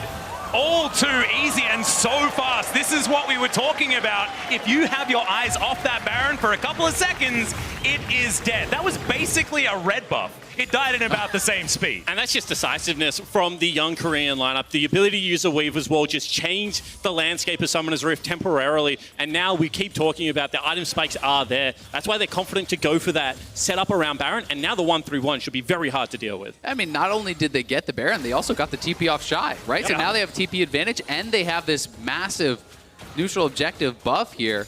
And with all that vision that they actually reset, they went out, they placed their pink wards, they realized there wasn't even any opposing vision to clear. IG had no wards in the area, so they just said, well, all right, well, let's just start it. And they were able to burn it down. And now Damwon is in an incredibly strong position. Yep, it's like buying insurance, you know? You got to get those wards in there, make sure that you're never caught out of position. But sometimes it's a little bit frustrating. You know, you got health insurance, but you never get sick. You know, it's a bit annoying. But you don't need it till you need it, Atlas. Yeah, that's true. That's the end of the, that's the bottom line with insurance. Good advice. Someone that used to work in the industry, make sure that you're picking it up. But I did like the way that Leon was trying to approach that fight. I always feel that in this situation, Gragas isn't that threatening. Oh, caught out of position in the Shy. He's just rammed. Beryl clicks on him and he's just dead. But Canyon got all of that work done. That's going to secure the outer turret in the mid lane, and Damwon are crashing down on IG. The shock blasts are hurting, and IG just look like they don't have an answer. Yeah, I mean, their wave clear is pretty lacking at this point. You know, when you have Canyon moving up, zoning, and now they're just going to go in. Another heroic charge as Beryl. He's not going to be dying here either. The Divine Judgment's in as the Dredge Line at least is able to pick him out of position, but Damwon still able to get the damage down. They relieve them of their jungler as Canyon goes golden, flashes immediately afterwards as now Showmaker to get the DPS in there, but they've got very low health bars as Balan eventually does fall. Jackie Love as well down to a sliver, and he has to get out of there. And it's just Damwon edging out these small victories. They all look very low health, but the things we were mentioning, the invulnerability, the heals, the ability to reset the team fights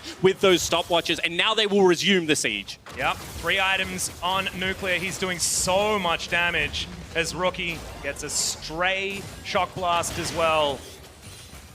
As Damwon will just move themselves back, but as you can see, the gold lead not exactly gigantic. 2.6k, nothing really to write home about, but Damwon still in so much control. Yeah, and then this is really just a beautiful setup here from Canyon. The Shy trying to wave clear this out, looks to try to sidestep that instead of, you know, blowing any sort of cooldown. Thought he could get out, was not able to. Beryl was there for the follow-up, and then no hesitation. As soon as Beryl sees an opening here, he was confident to go in. Yeah, sorry. We have to sort of look back at the differences between these two teams as well, because Canyon has been really, really good. He picked up the MVP over in the LCK. Some of us thought that, you know, maybe that wasn't necessarily the best choice for the MVP, but it is what happened because he does have up and down performances. But Leian hasn't been on this team for very long at all. He only played, you know, 1 game in their playoffs that they lost 0-3, and then in their run through the regional gauntlet, which was very, very close for IG. And it really is. The jungle difference is showing in this game. Yeah, I completely agree with you, Atlas. And I think that, you know, whilst you have a look at Canyon's Rocky performances, I would rather a jungler that does have high peaks and troughs. Just hold the thought. Yeah, that's a big body slam into Nuclear. He may have just entered here as he goes golden, but they should be able to pick it up. The body slam in the middle of the animation is going to be there. It's a Shy. Backflips on top of executes Canyon. Now everyone's running away. He's still going. Can't get out. Another backflip forward as Nogari's going to get taken down solo. The last kick from Jackie Love, and Beryl takes the blast cone. The last man alive on Damwon's side.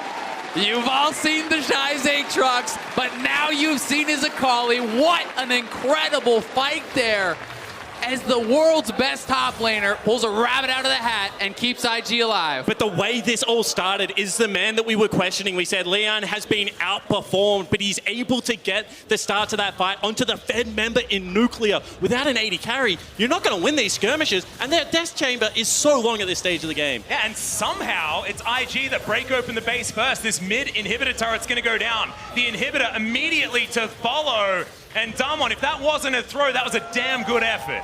I mean, this was just also a great engage. You have to give some credit as Nuclear just gets wiped off the map, but certainly have to see that one again as he still has his flash available. So let's watch this one more time as Nuclear was the target here. He's forward and yeah, just straight into the body slam, ulted in, so I'm with you. Huge mistake there from him. Perhaps overconfident in his positioning, and Showmaker unable to get the KO ult down on him either. And look at the patience and the knowledge of cooldowns. You know, with that W up, you would feel very safe around the Poppy, but he's just able to get so much damage out. Lands the next E as well and dives onto the backline. That is just sensational play from the Shy. I mean, he has been finding such incredible angles to maximize the AoE damage out of Akali, and you don't really think of Akali as this crazy AoE splash damage champion, but the Shy is making it work and just team fighting out of situations that they have no business winning.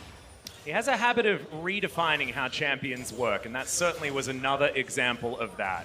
I mean, IG in general, right? You want to look at the scaling, you want to kind of do the math on what are the chances, who wins what. These are not fights that IG is supposed to win, and Nuclear certainly giving them a hand, but Barrel looking for the wall, will find Battleland, and he's just dead. No chance for the IG support to survive that one. Even Rookie wanted to get that Rift Skull. Does it go? He's going to get himself out of there. Attempt to, at least as Nuclear says absolutely not. A great barrel into the backline, but the damage has already been done. And Leon couldn't do anything. The Baron now is potentially as an option as he body slams over the wall and then has to flash to get himself out of the way. Damwon, they're going to jump onto this Baron, and once again, we have to tell you, this goes down extraordinarily fast. Is Beryl not going to find the Shy? The heroic charge is there as the Baron is going to be at least reverted at the moment.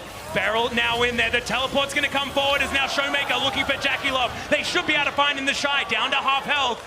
Not wanting to re-engage this time. But is that going to be enough to stop the Baron? They will re-engage, but the health bars are so low right now, and Showmaker doesn't have ultimate. He's level 16 though. He does so much damage, and the Baron is going to get taken down. Beryl with the steadfast presence going to deny the body slam as Leanne. He's going to have to go golden, but it's not going to be enough. The shutdown onto the Shy, and Damwon have found the Baron and found the fight as Balan now just offering himself up as tribute is going to be able to make it out. And he might have just saved the game because that was going to be such staggered death timing there. However, now being able to reset Beryl off the map, there is a creep wave to deal with as well in Damwon's base. But that was looking very dire for IG. Yeah, it certainly was a critical kill there coming through from Balan. And honestly, the initial team fight was so masterfully done by the Shy, dodging so many of these cooldowns and utilizing this three-man squad to really buy so much time and push Damwon back in this fight. And I feel like we've mentioned the Shy a lot, and I do want to also pay so much credit to how Canyon was able to kite out the back end of that fight. And he is dishing out so much damage on this jungle Talia right now. His walls have been on point as well. This is certainly his best game at Worlds so far. And you can see how much healing Kayle now has at this point with the Gunblade, with the W. Level 16 was hit off of one of those kills. He got the experience. So Showmaker well and truly online. They get the kills, they get the Baron, and Damwon, barring another major mistake, should have the tools they need to really put a stamp on this game. Yeah, now level 17 Showmaker with 3 items completed, just looking for one more. We'll see what that's going to be. Doesn't have the Rage Blade just yet, as we'll see how much damage he's going to be able to get done in the next couple of fights. Kayle is just so ridiculous in the late game. Someone pushing out the mid lane for the moment. They have yet to break the base, so the super creeps in the mid lane going to be helping IG a lot.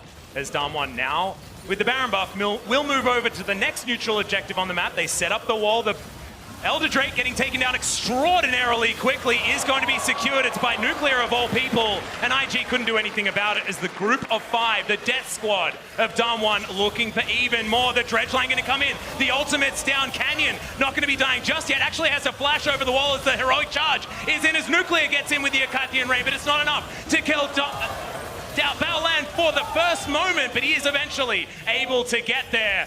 IG now running away, only 4-man strong, and Damwon with 5 still alive and a whole slew of buffs to their name. And just the burn damage is there at the end to take down Baolan, and now with both of the major buffs, teleport coming in, they want to try and push to end this one. Yeah, and it's only about 20 seconds left on that kill ultimate. It's so short at this point in the game, so Damwon closing in here. They're going to shred through this first inhibitor.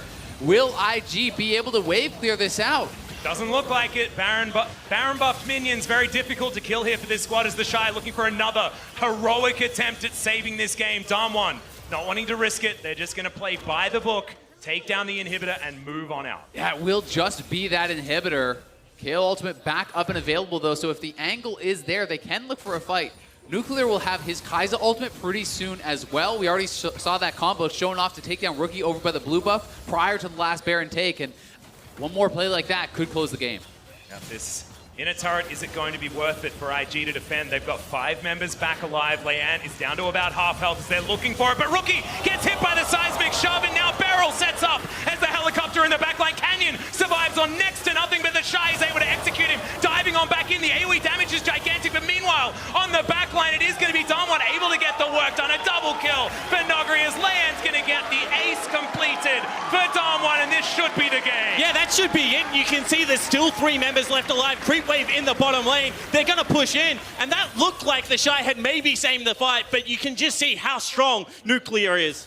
And we saw so much of what we wanted from this game. In the end, it was Damwon able to reign supreme, but the Shy almost able to clutch things out.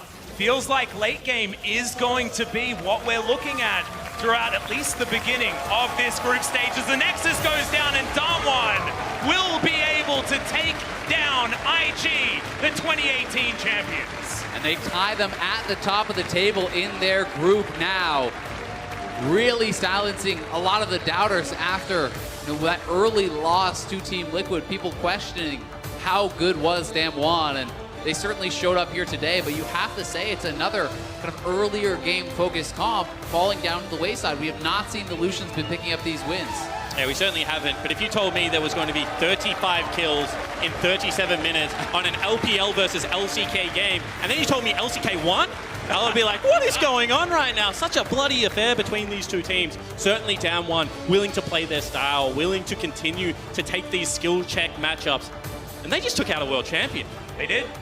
This was also a Damwon that was playing with a lot more patience. They were a lot more reserved. Canyon had an extraordinary performance here today, but it wasn't that lax play that we saw the first time we saw Damwon gaming. This was more like the controlled play that we saw out of the AHQ series, which was definitely a Damwon playing with a lot more discipline. Yeah, it certainly was, but Frost kind of hit the nail on the head. She felt like it was like 2.5 members showing up on this Damwon lineup, and they needed more than that. Well, this was definitely Beryl's best performance in the early game. It was 100% Canyon's, and Nuclear was also there in every important team fight. So this was certainly 5 members stepping up on the international stage. It really was, and you have to give a lot of credit, I think, to that support jungle combo for setting up Nuclear, for getting him that success in the early stages, because this was the IG bot lane in the 2v2, showing the difference in class. But the teamwork, I think, from Damwon, the patience and intelligence that they showed in this game is really what set them apart and got them the win. It was just an incredibly amazing game to watch as well. It was just so much action, like you were saying, Jake. I mean,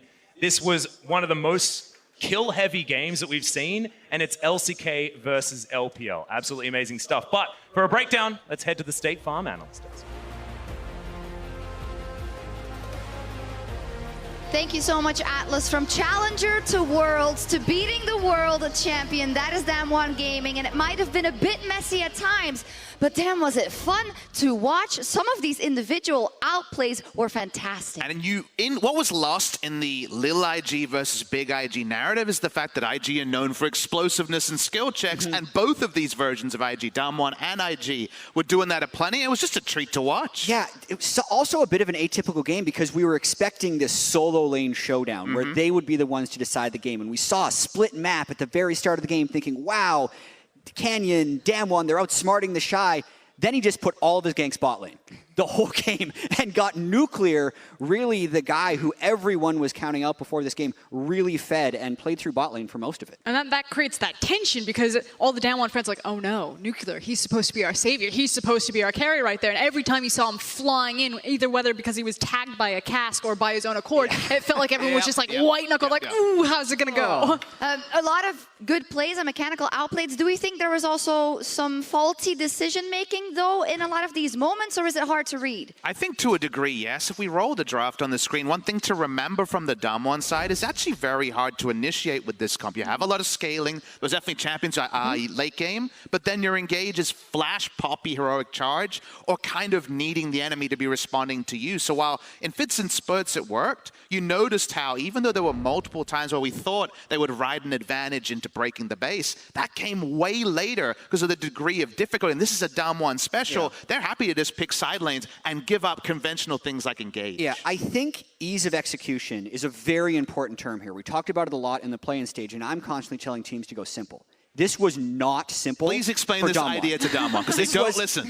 But if you're good enough, you can execute. And yes, they faltered a couple of times, but I think that's because the difficulty was so high in actually finding fights to win with this comp. I just thought that their game plan was ingenious. Jet, you brought up that this was Invictus Gaming's former coach now behind Damwon, and it looked like it was a perfectly executed strategy to take down Invictus Gaming. The fact that you banned away the Yasuo when you saw the Gragas come out for Leon, one of Rookie's #1 champions. The fact that then you picked away the Jace, his other go-to champ, and then split map by having a Talia from the very beginning to draft to the very start of the game. Damwon clearly knew how to dissect Invictus Gaming. And Jet, you were absolutely enthralled by that early game from Canyon. Yeah, so Canyon did a couple of interesting things. The split map, I think, was definitely what he should have done, but there was a moment in the bottom lane when he put his first gank down bottom there. I believe we have it on the replay. We do. Where he actually takes the minion wave away from Nuclear as he's playing a bot camp game. And 10 out of 10 AD carries are going to tell you not to do this, but he ends up doing it. Watching the early game, they actually see a control ward walked over, but then Canyon just knows he can gank this bot lane. They have the Poppy to gank the Nautilus, and the important thing that I want to focus on is what happens after. This wave is freezable. You have a Kai'Sa who would hyperscale that you can wait for, and Canyon actually stuck around and cleared that minion wave, which was huge. He was happy to take the gold there. Remember, he showed top side to begin this play and then was down bot multiple times. This one, a thing of beauty. The degree of difficulty on the execution to get a double kill here is sky high. And again, why this is so important is because the game was set up to split map topside for the initial few clears, and then when you get an advantage bot side as well, when it should have been that we have a Kai'Sa Poppy bot lane, there's no way you can try to break that. Like, good luck, Beryl and Nuclear, you guys are on your own. But instead, then they start winning bot side. Then suddenly you have winning matchups in both top and bot, or at least getting gold back where they shouldn't have gotten it. And the funny thing is, you know, Canyon definitely the MVP here. The amazing thing is... The Oppo player of the game. Exactly. And the big takeaway for me when I'm thinking about this is the fact that we knew skill checks would be there. Would it be Nagori versus the Shy? Would it be Showmaker in the mid lane against Rookie? But it was actually the pathing and the fact that Canyon got so much done early, and Leon was largely just a passenger, never in the right place at the right time, falling behind. So not often the jungle skill check is going to be the most notable one between these teams, but definitely present here. It's the difference between the support structure around it. We know how talented. We saw the incredible mechanical outplays of Showmaker versus Rookie, of Nuguri versus the Shy. It was always going to be the jungle support difference. And for me, that's what came out, and that's what made Damwon come out on top. And in the mid-game, though, it did become a bit muddied, right? And if you look at what we've seen from these both teams when they played domestically, is that IG can actually play quite well from a deficit because they have that high mechanical capabilities on their solo laners. This was a big deficit, though. Yeah. On the other side, Damwon has been known to give up material leads in the LCK a couple of times too many. So we get into this mid-game where all of a sudden, people like the Shy and Rookie can definitely make something happen. And the fun part about all these replays are, it really was shouting the name of conventional carry players, and it changed in terms of identity on the side of Damwon, and yet for Invictus Gaming, it was the Shy every time popping off. I mean, watching this just together as a group, everyone was like, oh, Invictus Gaming are winning. Oh, damn, we're gonna win. What is this? Like, back and forth the entire time. Yeah, this moment was where we thought, oh no. That was a classic what has Nuclear mistake, done? Unfortunately. But history is written by the victors. that was fine. It's the rest of the game you need to pay attention to. Reddit's going to be like, not even close. Yeah, this fight for the Shy was awesome. Landing 2 E's that he was able to get massive dashes out of to really chase down kills. And 1 inhibitor was taken by IG. They could have greeted for a second, but they opted for a reset. And then just a couple of big picks by the rest of Dom1 here. And even this last fight, like, you can see how powerful and how good the Shy is, but it just wasn't enough. Yeah, fantastic. What do we take away from this in terms of the big picture? The fact that in such a skirmish-heavy game versus the LPL, Dom1 came out on top.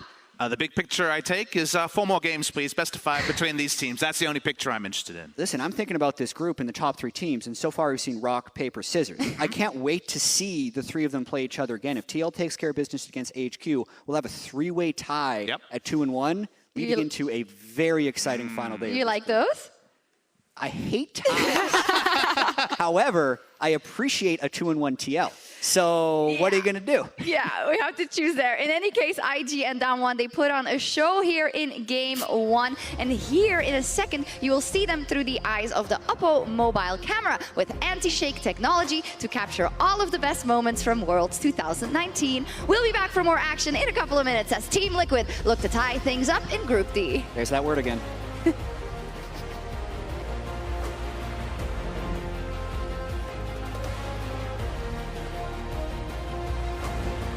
Yep, the wall's gonna get set up, but Kenyon just jumps over. Jackie already dead. It's a seismic shove, gets him out of the dredge line, and another kill. At the same time as the flick is gonna land on a rookie, but he stays alive for so long. The Shy dancing around the backline, and it's Beryl to go down. The body slam in the middle of the animation is gonna be there. It's a Shy backflips on top of Tom, executes Kenyon. Now everyone's running away. He's still going. Get out, another backflip forward as Nogari's gonna get taken down. And the Baron is going to get taken down. Beryl with the step pass presence going to deny the body slammer's land. He's going to have to go golden, but it's not going to be enough.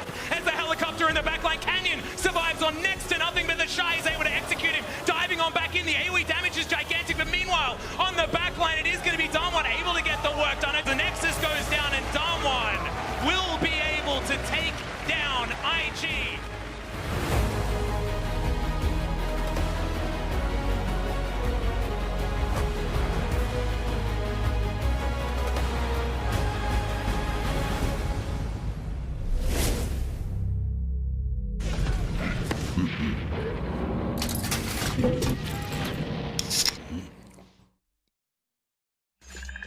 Hercules, I have been expecting you.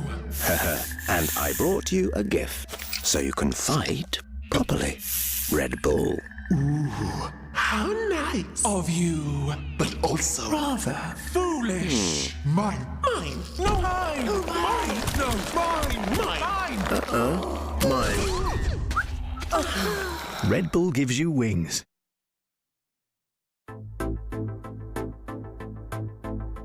I'm feeling like it's pulling me under. You tell me take my hand and trust me if you can. I know I'll be okay if I hold you, and I'm not letting go. You've woken up this feeling inside me. It's opened up my eyes. This thing I cannot hide. Do anything to keep it around me, and I'm not letting go.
Welcome back, ladies and gentlemen. It is game 2 time on the day. AHQ versus Team Liquid. And this could be some really interesting stuff for the groups, because 2-1 is looking like the aim of the game here for Team Liquid. Certainly is. I mean, it'll be the end of the first round robin for their group. Every team will have played their 3 games, and TL, certainly looking to keep pace with the top of the table. Whereas, you have to say AHQ feels like you need to start picking up some wins. Yeah, absolutely. And I think that if you're TL right now, this is a game that historically you really don't want to lose, because you've done all the hard work, right? You split 1-1 with the top of the group. It potentially could be. I just want to float the idea for our audience at home. Thank you. I'm sure we all appreciate that. Yeah, no worries. AHQ, on the other hand, they kind of look lost, to be honest. They come into this lineup. They have changed out their mid laner. It hasn't looked to have paid any serious dividends from what I've been able to discern from their gameplay so far. And they have been a team that has been willing to mix up between this mid game and late game, and not really yet settling on a style.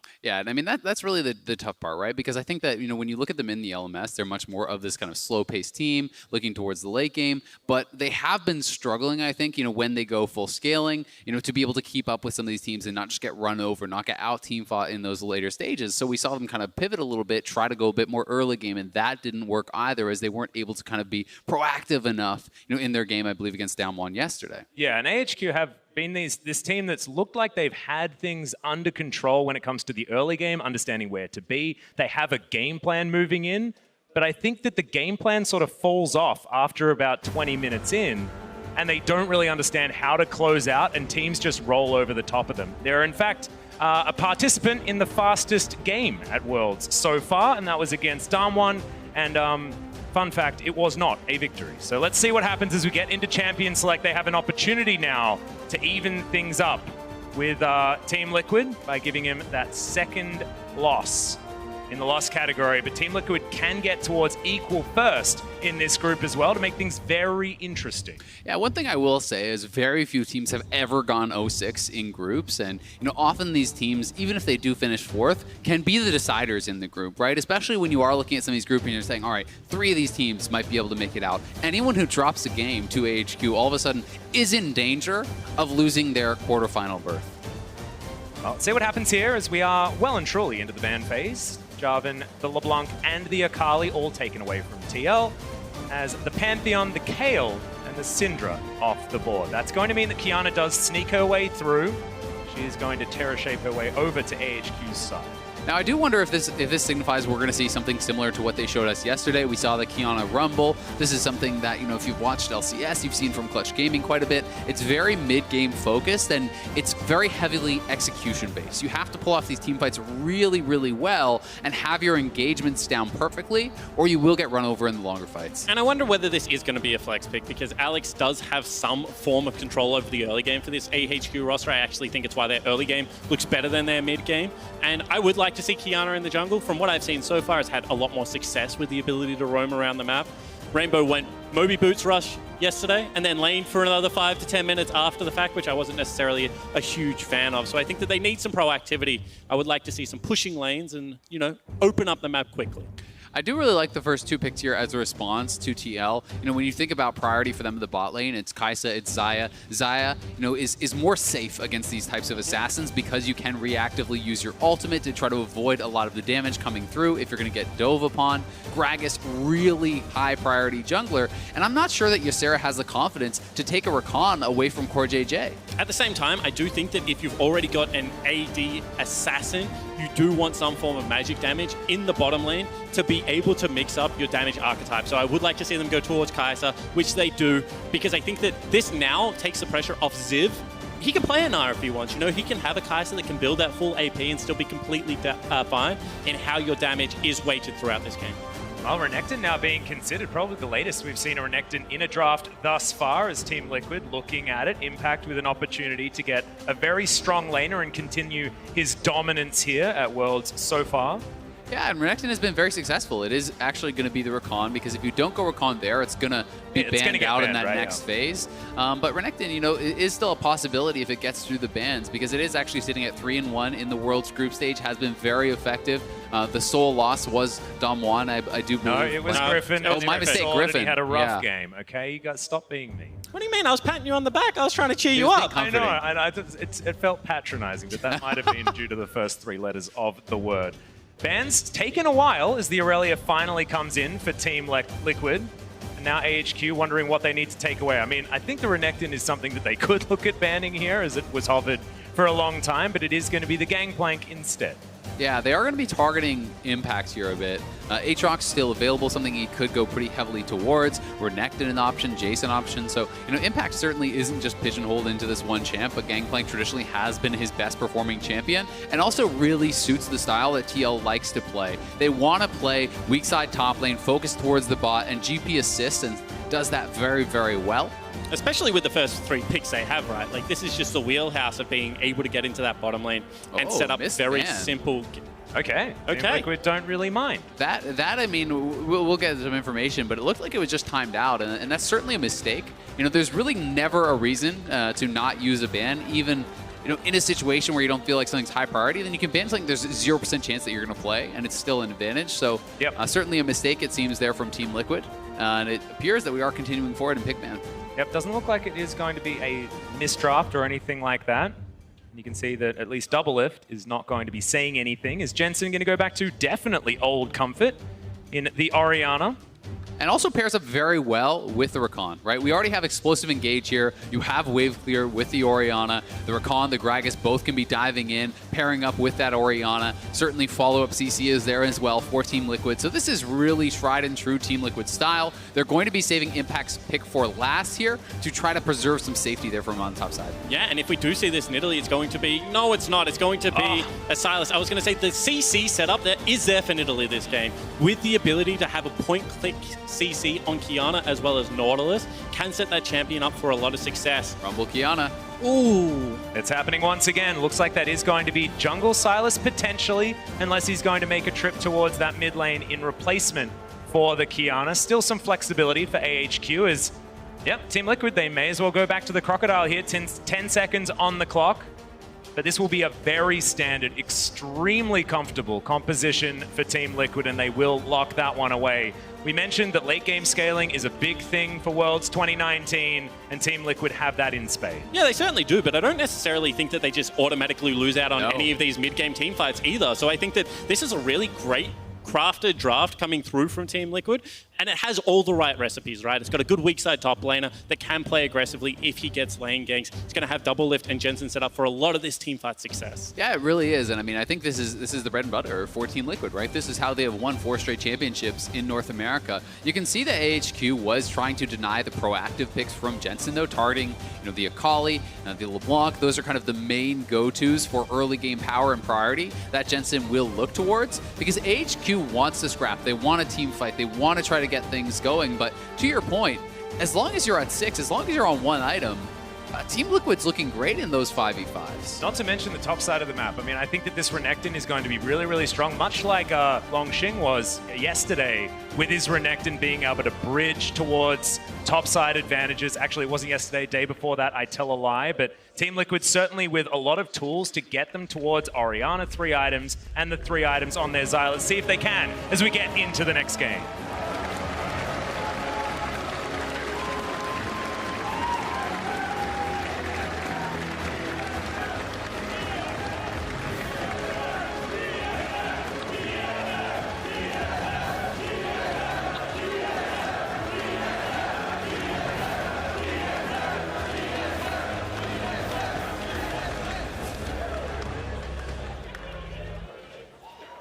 Here we are, guys, onto the Rift for game number 2 of the day. AHQ with the blue shorts versus Team Liquid, looking to even things out with Damwon and Invictus Gaming in this group, meaning it's going to be very interesting going into that second round robin. And I want to kick things off with what has changed for Silas, and while he's kind of fallen out of meta, and it really is all about the ability to early skirmish as well as he was, and his clear speed has gone down. So this is a champion that still is going to be a teamfight powerhouse. He's got some great ults to be able to take away on the side of Liquid, but I want to see how Smithy, who in my opinion is one of the most intelligent junglers in the world, looks to punish the weaknesses that now exist in this Silas's game. Yeah, and I think, really the best way to judge is Xmithy having a successful game or not is what did the other jungler get done, right? Because this is a guy that oftentimes is not looking to just solo carry, to farm it out and just dominate the game himself. He's looking to neutralize the opposing jungler and enable, his superstar carries here for success to be able to get to those items where he knows Doublelift and Jensen are going to be able to take over in a lot of these games. And let's get realistic. If AHQ's comp hasn't done anything before 12 minutes, it's probably been a very, very bad game for AHQ. They need to be able to stagger these objectives, be able to attack the top side of the map, especially because if it left isolated, Rumble versus the Renekton can turn into quite a nightmare. One thing, though, if you're talking about getting something done in the early 12 minutes, first Infernal, right? That's going to be really nice for AHQ if you want to try to have the ability to try to force TL to come to you in the early stages. Hey, set up around that Infernal, and maybe TL is feeling, I'm not sure if we can give that up. The thing I'm scared about here on AHQ's side is that Drake is going to be spawning around the 5-minute mark, and are they actually that strong at that particular point in the game? Because Orianna going to have pretty good shove there in the mid lane, range versus melee. Isolated moments before that level 6 mark, before the Rumble is really online, is still going to be a little bit of a challenge here for AHQ. It certainly could be. However, I think Qiyana is kind of unrivaled in her pre-6 kill potential she has as soon as she grabs Rivers. That's a nice start. Yep, potentially some kill pressure down here towards the bottom side of the map. CoreJJ utilizes the Guardian quite nicely. Yeah, and you can see CoreJJ actually held his skill point. So, at level 1, he did actually hold his skill point. He gets hooked there. He levels up the E to just jump back to Doublelift and make sure that Doublelift was not in any danger whatsoever there. So, pretty intelligent play. And you can also see he has gone Spell Thieves, and Coin is certainly more common on the Rakan, but this is simply just because he feels he can kind of farm it out off of this Nautilus and really start to stack up the gold in that way.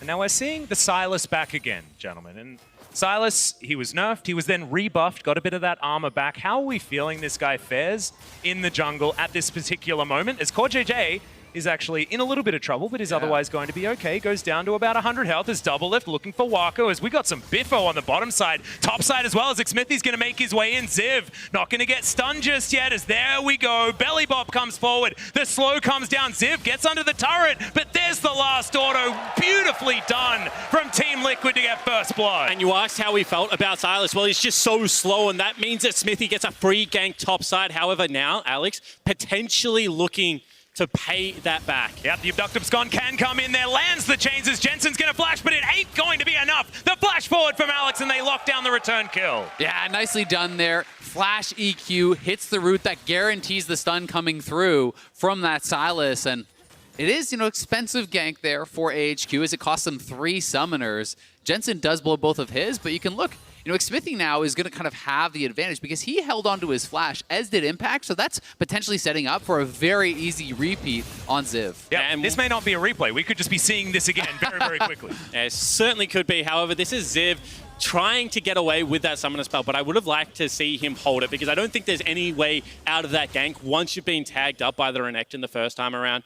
This is what I was talking about. Pre-level 6, the ability to grab CC and then have an execute in your kit, ability to run Ignite as well because you are a Moby Boot user, means that Qiyana is very good at setting up those ganks. And this is something, while you talked about how he rushed the Moby Boots yesterday, he was getting pushed in, right? And getting this gank, getting the advantage there from Alex may help him control the wave. Because if you're able to actually push Jensen in, then you can get use out of the Moby Boots. When you're under your turret, they are just worthless. And this is what I was going to say. Whilst there is a big summoner spell discrepancy now in the jungle with the use of that flash, the fact that Jensen doesn't have any summoner spells of his own means that he has to be incredibly careful. CoreJJ's back gets stopped.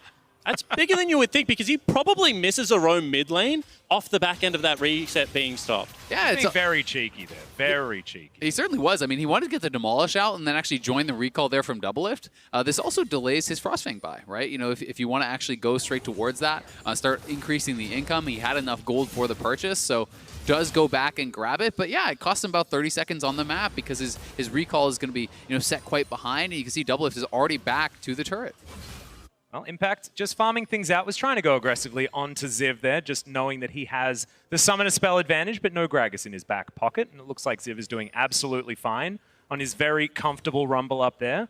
Jensen has the wave back into a decent position for him here in the mid lane, as well as we're looking for what Xsmithy's going to get done next, possibly here in the mid lane, as there is a flashless Qiyana he could try and get some work done against. In he goes. CoreJJ's even here. There's the flash forward. The grand entrance is down as Jensen diving on in, but it is going to be CoreJJ with the ignite and the last auto for the kill. That is a beautiful punish there from TL. They knew the summoners were down from Rainbow. They bring up CoreJJ. Xsmithy, who held his flash on that top lane gank, perfectly executed. And now this spells a little bit of trouble for Rainbow, because again, he's sitting on the Moby boots. He hasn't been able to get out of lane yet. And every time you're kind of put back on the clock, that is 900 gold essentially just kind of wasted. However, I do have to question how they were able to execute that gank. There was no side of mid lane for Rainbow to be able to play towards there. And that's with a stopped recall. And you know that 30-second timer that we were talking about. That's Ysera not being able to get towards mid lane, lay down any good vision for his mid laner. And, you know, whilst it looks like a big individual blunder, I do think really the whole of AHQ is at fault there. Alex now, however, may be looking for something bottom lane. Alex is also 6, and they're bringing down Rainbow here, so he can steal potentially this Recon ultimate. Or a Featherstorm if he wants to reset aggro. He can do a lot of different things here as Alex tanks up the turret shot. Maybe a little bit too early as Xsmithy comes down. He's got a control ward. And it's AHQ just running away, tails between their legs. And that's just indecisiveness. I feel like if they had gone immediately, you know, there are no summoner spells available on CoreJJ. Could have been a big win. However, now maybe trying to set something up in the jungle. This is where Qiyana is very strong at the start of the game. It certainly is, and they'll probably get the blue buff, but this is a potential all-in here from Impact. Impact has the Dominus running. It's doing a lot of damage here to Ziv, who will have the Scrap Shield available. Throws out the Flame Spitter. He's not too hot just yet and gets under his turret. And the reason I like that all-in from Impact is because now he has control of top wave and there is no teleport. So if they wanted to get this dragon off the end of pushing in bottom, pushing in mid, then that's going to be turret plates top lane for Impact, and nothing really Ziv can do about it. And you've also got to say, the Equalizer more important for that potential dragon fight than the Dominus is at that point in the game. So, you know, when you're looking for that aggressive play and you force out the Equalizer, that's a pretty preferential trade for Team Liquid. However, big advantage here from AHQ based on how they were playing their last game. I feel like they've already exited laning phase way more than they were able to. They're going for aggressive looks with this level 6 composition. And is it right to look at this game and think that now is the time for AHQ to get the work done? Are we now looking at them saying, AHQ, if you don't do stuff in the next 10 minutes, you are just going to lose? That's what this game's feeling like to me. I mean, there's always the chance of a misexecution or a throw, but if everything goes to chalk, I agree with you, right? You know, this is that time where they need to start getting things done, and they certainly don't want to be the ones, you know, giving up a dragon over here to TL. But with Xsmithy at 6, the bot lane has hit 6. You know, Jensen is 6. Like, those ultimates are now online. There's the quickness. CoreJJ able to precast it, and that is a very dead Nautilus. No aftershock for you, my friend. You had a CC bar above your head that whole time. And what did Ysera think they're doing? They're not on the dragon.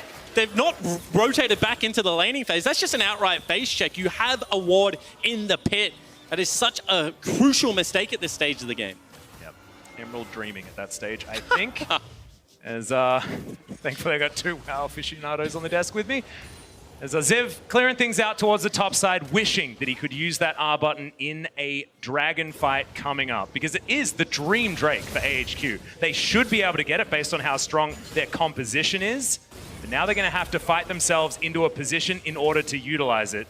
Ziv is still trading relatively well, and the teleport is going to come back up. That's an equalizer, actually. He's going for this one. Rainbow is in his back pocket, but a little bit too far away is Alex, also in a similar boat. Impact gets under the turret, but there's the CC, and Ziv grabs the kill. Now Xsmithy wanting to utilize the extra turret damage as CoreJJ has to get out of there. Alex is going to be there in time, and CoreJJ limps away with 200 health. Yeah, nice play, though, from AHQ, getting out of lane, being proactive. They do take down Impact, and it looked like he died on Dominus cast. I'm not sure if the HP actually came through or not. Jensen not able to make it on that roam in time, so he will just push in this wave and try to deny some of the CS to recoup a bit of that disadvantage. And let's get realistic. If you are an Orianna, you're not following this into the jungle, so always going to be advantage AHQ right now. This is Ziv winning out on an earlier trade, and then the decision here from Rainbow to just burn the summoner spells early. I love to see it. Maximum damage combo, not using the W to hop closer, instead just recognizing that he needs to be able to execute before the dominance comes through. Also holds the ultimate so that he could keep Xmithy away afterwards as well. That was exactly what he needed to do to survive that situation. Yeah, and they do get the kill, but again, not only is it both the summoners off Rainbow, Alex actually flashed to try to take down CoreJJ. So now, once more, we have Xmithy with this window of opportunity, and this is going to prompt them to start it up, because CoreJJ is sitting on Flash, Xmithy's sitting on Flash. How does Rainbow try to approach the fight without just getting engaged on and killed? And AHQ are coming over here, but TL have such better positioning. Okay, well, the Dragon down extraordinarily low. Alex gets into the pit, but can't steal it. Xmithy with good smite buttons as Alex steals away an explosive cast, but Xmithy goes golden and then destroys the Kiana. Ysera right in the middle of the fight, and he's going down very low. Zip trying to come forward as well. He's thrown down the equalizer already, but it hasn't got the value that they want. He's still flashing forward, but can't do it. Double lift gets the kill onto the Rumble, and now Wako has to flash to get himself out of the way. Xmithy still hunting as Alex will have the abscond, but there's the flash forward, special delivery. Here's a Silas, and double lift gets another. 7-3, TL are destroying. And the perfect early game from TL. They get the Dragon, they get the one team fight, and everything is expended here from AHQ. That was just so well read. This game to me has been all about the cooldown tracking, all about the punish on summoners spells here from Team Liquid, killing Rainbow when he committed the flashes for Jensen earlier. And now, starting this fight, knowing Rainbow didn't have any flash available, and they did, and Rainbow walks in as you like, but it was always going to be the turn onto this Kiana, who they knew did not have the summoner spells available, and just track CoreJJ here, straight in, Shockwave to follow it up, Featherstorm to follow that up. They knew that if they just wiped Kiana off the map, you were going to win in the extended fight. And I really love proactive uses of the Featherstorm. Using a Featherstorm for damage instead of just waiting to try and use it for its safety. Understanding that if TL find those combos, they can just wipe two people out instantly. He also used it to dodge out on a very nice cast coming across there. I do think, however, it was the... Oh, hook is on. Yeah, that's going to land as the ultimate comes out as well, and Rainbow very comfortably shows the supreme display of talent in the mid lane. And that was what wasn't available in the last fight, that supreme display of talent. However, now around Rift Herald, not going to be up again, and Impact's gone aggressive. It's an ulti trade here as Ziv lays down the Band-Aid. What looks like a little bit with that skin. I've said this before, Spawn doesn't like it. I really don't agree. The Band-Aid one. I'll give you red carpet. You know, that's I know, the but go-to. it's so old, you know? It's the tried and true. As the Rift Herald is going to be taken here, it's going to be AHQ that secure it. And I do want to see a proactive play in the next 50 seconds because you feel like AHQ do not have the scaling advantage. They're probably 1,000, if not, 2,000 to 3,000 gold behind where they need to be. So I like the immediate drop. They need to start trying to ramp up into this mid game before, Jensen and Double Lift do come online. Yep, 30 seconds before those plates are taken away as well. So Shelley able to raid the draws. Gets on in there. Double Lift going to clear her away. So not exactly the maximum value, but does still get a charge off. AHQ continuing to try and put out fires around this map as Impact with some free time on the bottom. 10 seconds until those plates go down, and he's going to be able to eat through a few more as another cast comes in. That's from Xmithy. Alex able to run away with his quickness that he hijacked from before as the grand entrance comes forward. And Alex, he's surviving for a while. The Kingslayer is really strong, and now Rainbow gets in. Xmithy gonna get taken down. The beautiful bait, now the flash forward. The complete commitment from AHQ as Ziv teleports in. Double Lift now completely by himself, manages to pop the depth charge with the Featherstorm and escapes, and now Ziv might be in trouble. Oh! Wind up, not quite enough as once again Ysera comes forward and kills Jensen. When will the action end? TL with the absolute over chase there. As soon as the Rakan ultimate is popped from Alex, you just need to back off. They lost track completely of where the rest of AHQ is. Impact did not have TP to join, and TL may lose this turret or more as well. Yeah, another equalizer comes in, and Double Lift is completely out of position. Nowhere that he could go. As now Rainbow still diving on in for more. That's another ulti to be utilized in what feels like the same passage of play. But this is what AHQ need to do. They need to push the tempo of this play. They need to create the havoc and the bloodiness. And you have to give credit to Alex because he is able to use the quickness to create enough distance that this was at least going to be an overchase with the rotation coming out of the other AHQ members. And you're exactly right when you're talking about the fact that the AHQ needed to be proactive and make these things happen. And that's exactly why TL shouldn't be the ones engaging. That's why they shouldn't be walking into these jungle corridors where they are strongest, and why they certainly should never be looking for it when they're at a TP disadvantage. So this is honestly just really sloppy stuff from the North American #1 seed, and Jensen even getting punished on the overextension there as well. And when you see critical ultimates come out and you're the scaling team, all you should be thinking is this just bought us another minute and a half to get towards our objective of the game. We don't need to do anything. We chilling right now. Next Dragon coming up. Yeah, Control Ward comes in there from AHQ. It is another Infernal. AHQ trying to even the score there. Of course, we understand that the first Infernal is the most important one. AHQ being able to get on even terms with TL for that one is certainly going to be very important. Now pushing out the mid lane, but able to get that inside track towards this river finally. And now note that the solo laners of TL are both 11, whilst on the side of AHQ they are only 10. That's a benefit of the better early game so far, and the ultimates could be huge in this next fight. Yep, Predator has been popped here as Xmithy thinking about going aggressive, but TL do not need to. They can bide their time. They still have vision control on that Dragon.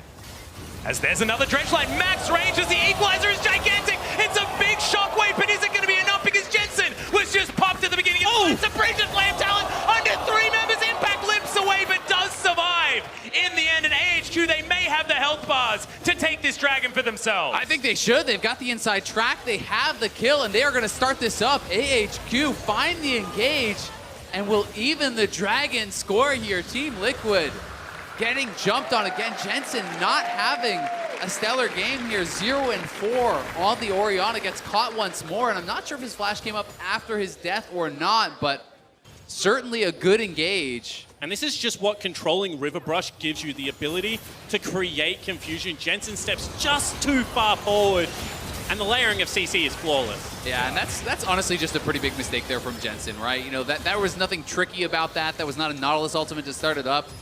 He just walked in range and hit him with the ulti, and then a great Supreme display of talent there. Just barely not enough damage to take down Impact, and Doublelift trading back that damage does force some summoners out and push AHQ back, but not before they had already lost the Dragon. And these are the plays you need to look for as Qiyana. You need to be willing to expend that flash aggressively. They are able to equalize that Infernal Dragon, and we're going to get a third one of the game as well in 4 minutes' time. This is a perfect storm of AHQ because you feel like they have until 25 minutes to really get a big enough advantage to control Baron. Otherwise, this game is going to be very difficult. And TL are forced to fight over every objective right now because they are so crucial. Well, AHQ are only even in gold, so they're going to need a little bit more than this in order to get those advantages that you guys have been talking about so far this game. Rainbow split pushing on the top side. Impact is doing the same for TL on the bottom side of the map. Now moving up towards his team, trying to close up the gaps here in TL's map. As you can see, it's all about who can get that vision around this Baron that's going to be spawning in about a minute and a half. Yeah, and we're going to be treated to yet another Infernal, so, you know, more reason for these two teams to clash, and we'll see, you know, if anyone can get towards that 2-item mark before that point, because that is such an important break point, and Impact yeah, Zip is looking going for to the have to get harpoons, but slices over the wall. Impact's going to be fine. And in the 1v1, Impact has done very well this game. However, that play that he didn't have teleport, that AHQ went for on the top side of the map, has meant that Ziv now has 4 kills. And building towards that Leandri's Torment, which as far as Rumble is concerned, is just the be-all and end-all of the item build. Once you have it, you are well and truly online. So I think that this window of opportunity that is coming up for AHQ needs to be capitalized on. Oh, another max range dredge line onto Xmithy. He flashes, but there is still going to be that depth charge, and Wako has a killer instinct, and he's going to use it. Takes down the Fat Man in the jungle, and now AHQ move up towards topside where there's an outer turret waiting for them. Impact could be an issue. We'll see what AHQ is going to do about it. Yeah, he certainly can. I mean, despite the 4 kills, he's still ahead on gold, but these picks from Ysera, back-to-back hooks, netting them kills, means not only do they get the kill, Jensen has to now back off because he doesn't have the support of Xmithy, so they're going to lose the top lane turret. They're going to get a kill. Team Liquid don't really get much back at all besides a little bit of damage. Yeah, and if you could continue to create this trade, you know, a little bottom lane chip damage for control of the top side of the map where the Baron is going to be spawning, where you can force the repetitive face checks coming out of TL members, AHQ need to be able to make that gambit. Sure, eventually Impact is going to take, you know, the turret and then the base, but if they're not able to create these picks, then the game will stagnate. We've seen that happen too many times for AHQ. I want to see them continue to play this aggressively. Yeah, I really want to see them play proactively, especially now, because that Leandri's Torment that you were talking about just comes in from Ziv. You've got 2 of those lethality items in for Rainbow as well. very close to getting Wako online. Also, it's often 3 items that you look at, but these first 2 are going to be pretty good, and once that transformation comes in, everything's going to be great for the Kai'Sa. AHQ, if you're going to fight, I think now is about the time. They've even got a lot of that CDR already built up onto Alex. Yeah, I completely agree, right? You know, 2 items on mid and bot before TL. You know, yes, TL is going for some more expensive items, but IE completed as a made into a liar there by Doublelift. But, you know, this is one of those opportunities, I think, where relative power is going to be the most in their favor, really, as it's going to get this game. And the goal should just be kill Doublelift. If you kill Doublelift, then the item discrepancy is actually massive in favor of AHQ. And if you have a look at the tools, they do have the ability to do that. Now, Doublelift has his flash and his ultimate available, so I'd like to see, you know, potentially an aggressive ultimate from Ysera onto him before even the fight maybe starts to try and burn at least one of them. Now, you can see, though, you know, TL is here first, and Rainbow was pushing up on the top lane, so TL will lose some of those minions, but as a result, they have, you know, kind of the first look towards the Dragon Pit. They have some vision around this, they have the pink ward set up, and it's going to be AHQ having to check into them, which can be a very difficult situation if they can maintain control. However, they do have the wards to be able to do for it. You can see they group first. Another flash forward. This time, Ysera doesn't get the dredge line. The depth charge is in as Doublelift takes down the support already in this fight. AHQ, they wanted the fight, but you can't do it if you're going to botch it like that. Yeah, Ysera was feeling himself. He hit a couple of those big hooks in a row. This time, looks for the flash. It doesn't even cost the summoner from TL. He just straight up missed it. And this should be Team Liquid's Dragon on spawn here. And whilst you talk about nerves, you also have to talk about composure. And that was just Doublelift saying, you know what, I'm not in danger, however, fight on. Yep, Alex is going to throw down the quickness of his own into the backline. Supreme display of talent is huge. Onto Core JJ is now Impact. He has the ball on his head, but the shockwave isn't as strong as they want. The Dragon is snuck by Doublelift by himself, and they're not punished enough for not having their AD carry. Yeah, I mean, Doublelift is soloing that, so my question is, yeah, TL got out with just the 1 death, but why, right? They're the ones choosing this fight. You are opting into a 4v4 when one of your strongest, if not your strongest member, is soloing out the Dragon. So again, TL certainly making some poor decisions, not being punished by AHQ enough, I would say, in this situation, because Double Infernal is a great advantage. But that being said, it does not inspire the most confidence. And I was going to say, you know, good on TL because they won the fight, they got the Dragon, and they did it without having to burn summoners on their carries. And now Jensen just has none of them available again because of that play in the mid lane. So that is going to be a huge factor in the coming Baron fights, as Smithy might have caught out. Well, Rainbow's actually looking to try and start the fight here. Is going to go invisible as the Chilling Smite comes down. Rainbow not an option. It is going to be the shutdown with Command Dissonance there from Jensen. Just out of position there as Rainbow as we have a look at this mid fight once again. The fight that should have never happened. Yeah, I mean, this is kind of just the dash in from Impact. Fairly bold. And Alex, you have to give him some credit. Utilizing the stolen ultimates quite well. Goes through with the recall on ultimate, CCing up a lot of the members, and then Rainbow comes in with the Supreme Display of Talent, knocking down Core JJ. And isn't it just so fun to see Qiyana exist in this state in League of Legends? Able to go towards a triple lethality as well.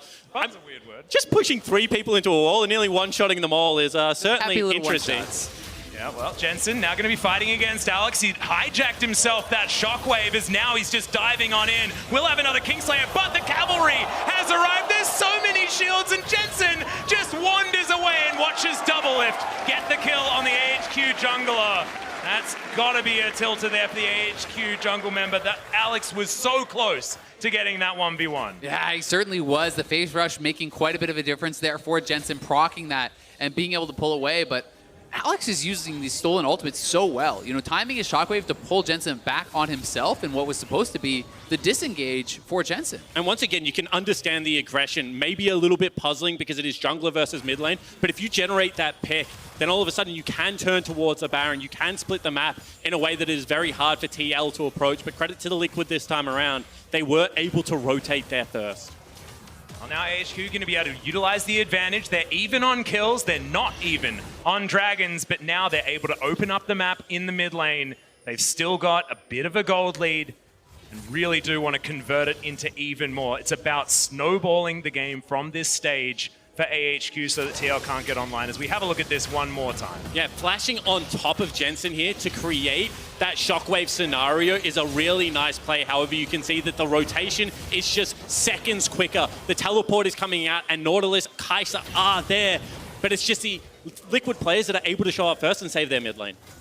They are moving up to this Baron as well. As you can see, there is vision available for AHQ, but not for very long. TL clear that one out, and it feels like they're first to every objective. Every Dragon fight, it's been TL's wards that need to be cleared, as that is a point of contention. AHQ just a little bit behind in this mid-game, trying to get that control that their comp needs. Yeah, and something pretty key to note is no teleports are available for either team, right? It is just the one taken on each side. So if anyone shows bot lane, this could prompt the Baron rush from TL, but Rainbow is trying to set up a flank. They want to get mid lane control and then have TL funnel back into that mid lane and a potential Rainbow flank.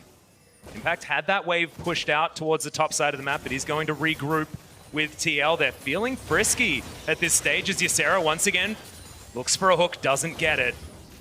TL lying in wait. Impact trying to be that big body in the front line, gets harpooned by Ziv, who's sitting on the very important equalizer, throws it out onto 4 members now as Xmithy's ult is stolen. Alex wanting to push them all back into the equalizer as Doublelift, a very early ultimate in this fight, is a supreme display of talent. A lot of damage as it runs around the red pit, but TL have just disengaged. So many R buttons now used. It certainly has. However, now Baron is an option. They will not go towards it. They don't feel like they got enough out of Liquid, but the double summoner spells and ultimate burnt there from Doublelift. Yeah, and that was just such a key flank from Rainbow that they did set up, because TL then has to retreat away from him, and that caused them to funnel up perfectly for the equalizer. So, you know, as soon as they spot Rainbow, they know they want to get out of there. This is not a preferential setup to have AHQ coming in from multiple sides, but Ziv sees the perfect opportunity for the equalizer, getting them so incredibly low.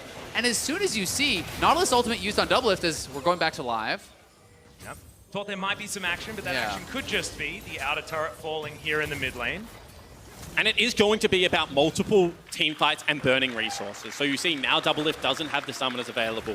Can they generate another one of these opportunities? Are they willing to split the map and make a bold call around Baron right now? They do have the damage. They have the transform out of Wako, and they do have so much control. However, still just trying to get control of that mid lane wave first. Yeah, and TL is doing this very intelligently. They're mostly just using Doublelift to solo the Dragons, so the rest of the squad can stay close enough to a potential Baron take if AHQ did want to go for it. I also feel like this is TL playing against the team rather than the composition, because they know that AHQ have not been decisive. So far this tournament, even domestically, not necessarily able to really take the bull by the horns. So that was just a free Mountain Drake because they just assumed AHQ weren't going to do the Baron, and it was a decent assumption. Well, now Supreme Display of Talent will find Core JJ, and maybe Rainbow and the rest of the squad can start the Baron this time. Did he even need ultimate there? I don't know. It looked way cooler. It did. It looked great. I mean, everything lights up. Core JJ goes pop. But that's just so much damage coming out of Rainbow, and he can force them to continually check this area. Maybe he didn't need the Ignite, perhaps. As we're going to start this fight one more time. Another Feather Storm from Doublelift. He does do a fair bit of damage with the Blade Caller. Not quite enough value that you want, but he stays alive for so long. Eventually, he's going to be taken down by Rainbow in the backline. Impact's getting work done, but that's not the fight that the big Crocodile needs to be in an AHQ. They get the target they want. They only lose Wako. Yeah, critically, though, that Wako kill means they can't actually take the Baron, right? So TL certainly are getting pressured very heavily. AHQ turning in a much better game than we have seen from them thus far, utilizing these jungle corridors so incredibly well. But once again, I do have to question the ultimate prioritization in this team fight from Ysera. Let's take a look at it. They have the opportunity to CC Doublelift after he comes down, but he expends it on Jensen, who is already split from the fight. That means so much damage comes out of Doublelift, and they're not able to turn onto the Baron because health bars are so low. I feel like even if they had lost Wako, if everyone else is full health, they can probably at least bait another Baron fight. Yeah, I definitely agree. And it's one of those situations where I think his read is, Doublelift is dead for sure. Let's get the other prize too, right? And sometimes in those situations, it can be better to just commit the additional resources into the one member to kill them off immediately, because as you're pointing out, Doublelift did huge damage in that fight. That should have been a 0 damage Xayah. Just CC'd from start to finish, should not have been able to get any abilities off, but that's just really well played from Doublelift, expending the maximum resources to be able to swing that one for his team. I mean, after the Feather Storm, you should just be able to ult in and then press Q once, and the Xayah is dead. So I completely understand your call there. AHQ still on this map, still with a lot of priority as we move up this mid lane. Xmithy standing on top of a ward. AHQ not going to run towards him. the rest of Team Liquid now dealing with a minion wave, and AHQ will have inside track towards the Baron pit. And this is a great mix of, decisive playmaking, but as well as good fundamentals. Every time AHQ are approaching this Baron, they are going through mid lane. They are forcing TL to go through these chokes. And every time Liquid do that, they have to take the big risk of being able to set up the combo that is available. You can see once again, Qiyana on the flank, looking to generate another fight. Well, Alex just poking there with the Q. Ysera's going to dive in. It's a brilliant equalizer as immediately the Gragas is going to fall. The supreme display of talent into the backline, runs around the wall, destroys a couple as AHQ. They've lost no one. The ults were placed perfectly. And that should be Baron. They've been able to pick up the 3 key members. It is only Impact and Core JJ left available, and this time Wacko lives. And it's a brilliant team fight for AHQ. They will get the Baron for sure, as you're saying, and a big advantage now in this game, trying over and over to pull off this team fight, and they are finally rewarded with that Baron. And Atlas, it is just a press R comp. Press R and the enemy team will die. Let's take a look at this setup because it looks like they're able to weather the initial. It is going to be Smithy tanking up the Gragasol, but the damage that comes out from Rainbow on the back end, Jensen once again is there. He's in Zhonya's. It's a mistime and everything, and yet he still just gets one shot. Yep. Rainbow turns up, and yeah, I'm glad we had the ultimate slowdown because watching that damage all come out in real time is very confusing. But still, beautiful stuff from AHQ. They were able to get themselves the Baron, and now they're looking to transfer it around this map. Once again, it's Doublelift doing all the damage for his team, but it is just not enough. And that was what I was going to say, right? Jensen forcing the Zhonyas. Xmithy dead right off the bat. Impact's trying to peel someone in the back line. There's no one helping him out in the damage department in that fight because you saw how low he got multiple members of AHQ.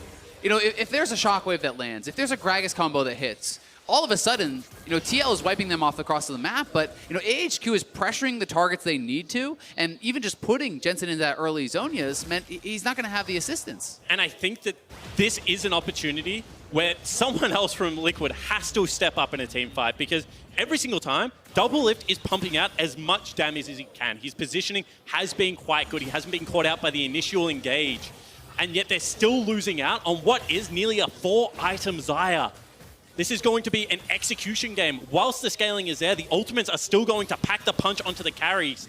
And Liquid need to be able to navigate the big cooldowns better than this.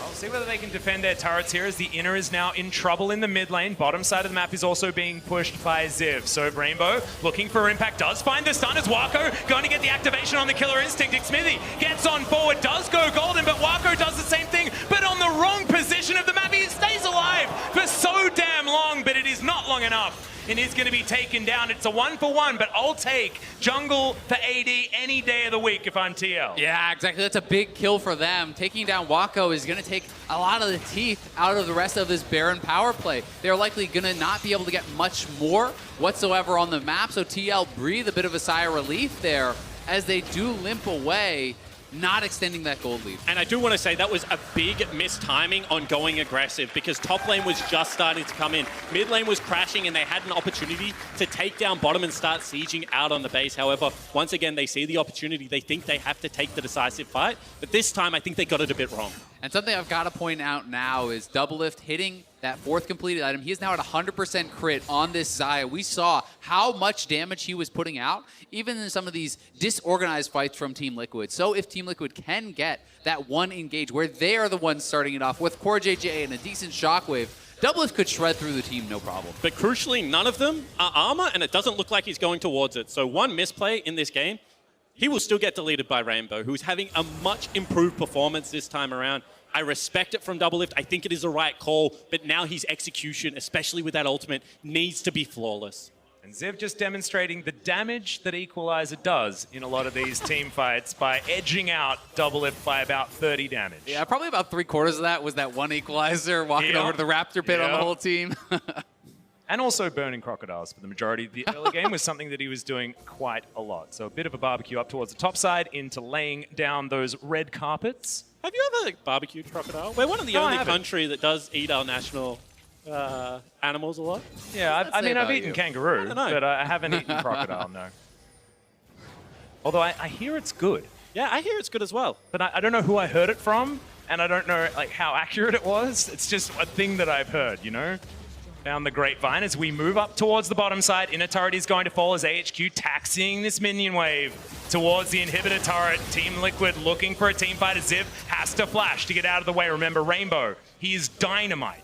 Look for that guy, see where he's going to make the engages, but now Rumble without a flash, and AHQ not going to push further. Yeah, and I like the patience there from TL to just take the flash and take that advantage, back off, allow it to reset, because that is going to make it a harder job now for Ziv coming into this next team. And they really need Jensen to have his hat before they fight again. Whilst Jensen has had a shocking game so many times, one good Orianna ultimate will just swing everything back in your favor and rewrite everything that has gone wrong so far in this game for Jensen. So that's discipline. And I think that was a split call from AHQ again, because it looked like everyone else was leaving, while Ziv was once again re-aggressing on that turret. As a Rumble, very strange decision. Yeah, it really was. It kind of felt to me like you're feeling a little bit of the pressure to actually get some damage down on the turrets and accelerate the game, perhaps before Jensen can kind of farm his way back into it. Look at the flank again coming across from Rainbow as well. He's on the flip side of the map. He's not going to be approaching with his team, and there are no lane wards to spot him out. See where the minion wave is going to be. Is AHQ going to move on up? They spot Team Liquid coming on out. They don't have eyes on absolutely everyone, but another dredge line is going to land on double lift once again. A huge supreme display of talent. It is complemented by the equalizer, and now Impact's trying to fix it, trying to restore balance, but he can't. He just takes down the Nautilus, and AHQ have found another beautiful team fight. I mean, that should be the game, honestly. There's potential here for them to just run it down with 4 members alive here. Only Ysera is missing. It's going to be up to Xmithie and Jensen. They'll have to clear out these waves. At the very least, AHQ can retreat to the Baron, but they want the game. And you can see that it is going to be cannon still up. However, that's over aggression. Yep, Rainbow is going to go down to the GA. Xmithie still going to be there. He's still got damage. Jensen as well. And they are going to be able to defend for now, but it should be Baron as it just spawned. But that's a misplay. If you cannot end, that is a massive piece of utility gone from Rainbow. No longer going to have the GA available. Means the next fight, he cannot play that aggressively. Yeah, certainly the case. I mean, he's positioning that aggressively only because they want the win. And now with him this low, I mean, potentially even just an ult from Xmithie could kill him, so he's got to be very, very careful. Xmithie here looking for the steal, potentially. Yep, teleport is going to go. Oh! The steal for Xmithie, he may have saved it, but Team Liquid as another equalizer comes down. It's once again very, very strong, but Alex is not going to survive. Team Liquid say, thanks for the leash, we'll take a kill as well, and we'll back away. And we asked who else was going to stand up, and it is Xmithie, the veteran jungler, again saving the day for Liquid. You do not take a smite fight against Xmithie. He is known for it. Some of his career-defining moments have been at the neutral objectives. Q in the pit, ultimate, body slam in, timed with the smite. That is perfection. And Xmithie keeping Team Liquid's hopes alive in this game. And you can see that Alex wasn't able to use the smite in that play as well. However, does steal a nice barrel to ensure that 4 members remain alive. This game still far from over. 14 seconds on the jungler. And Elder Drake is about to spawn. Yeah, it was fantastic stuff from Xmithie, but I have to shout out Impact. Getting that teleport in on the control ward at 1 hit point away made sure they kept that vision available so that smite could happen. And Elder Drake, now this is a really strong one as Team Liquid pick it up.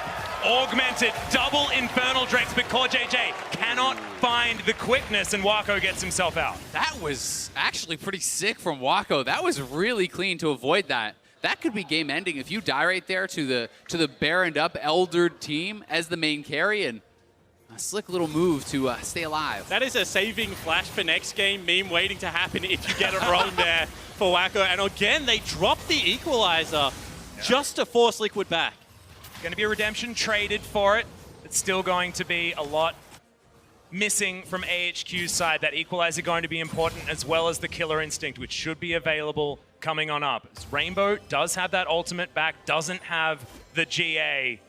We will keep our eyes on that mid laner from AHQ. And now I'm interested to see how Liquid try and close this out, because there isn't the best wave clear on AHQ. So I think if they split the map, it shows that they don't actually think they win team fights, even with the scaling comp, because of how the game has gone. And they instead want to be able to break up Ziv and Rainbow's ultimates.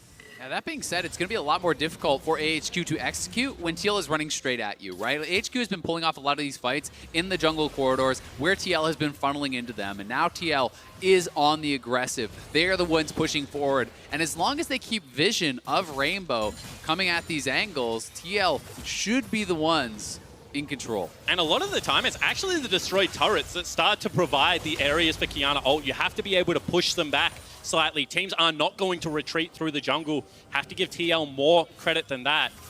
You can see that the wave clear is going to start hurting now for AHQ. Yep, we're seeing some of that indecision coming back as well. I was going to compliment AHQ on their ability to pull the trigger, even if it wasn't necessarily the greatest move in the mid to late game, but they have been making choices. They have been just starting up fights.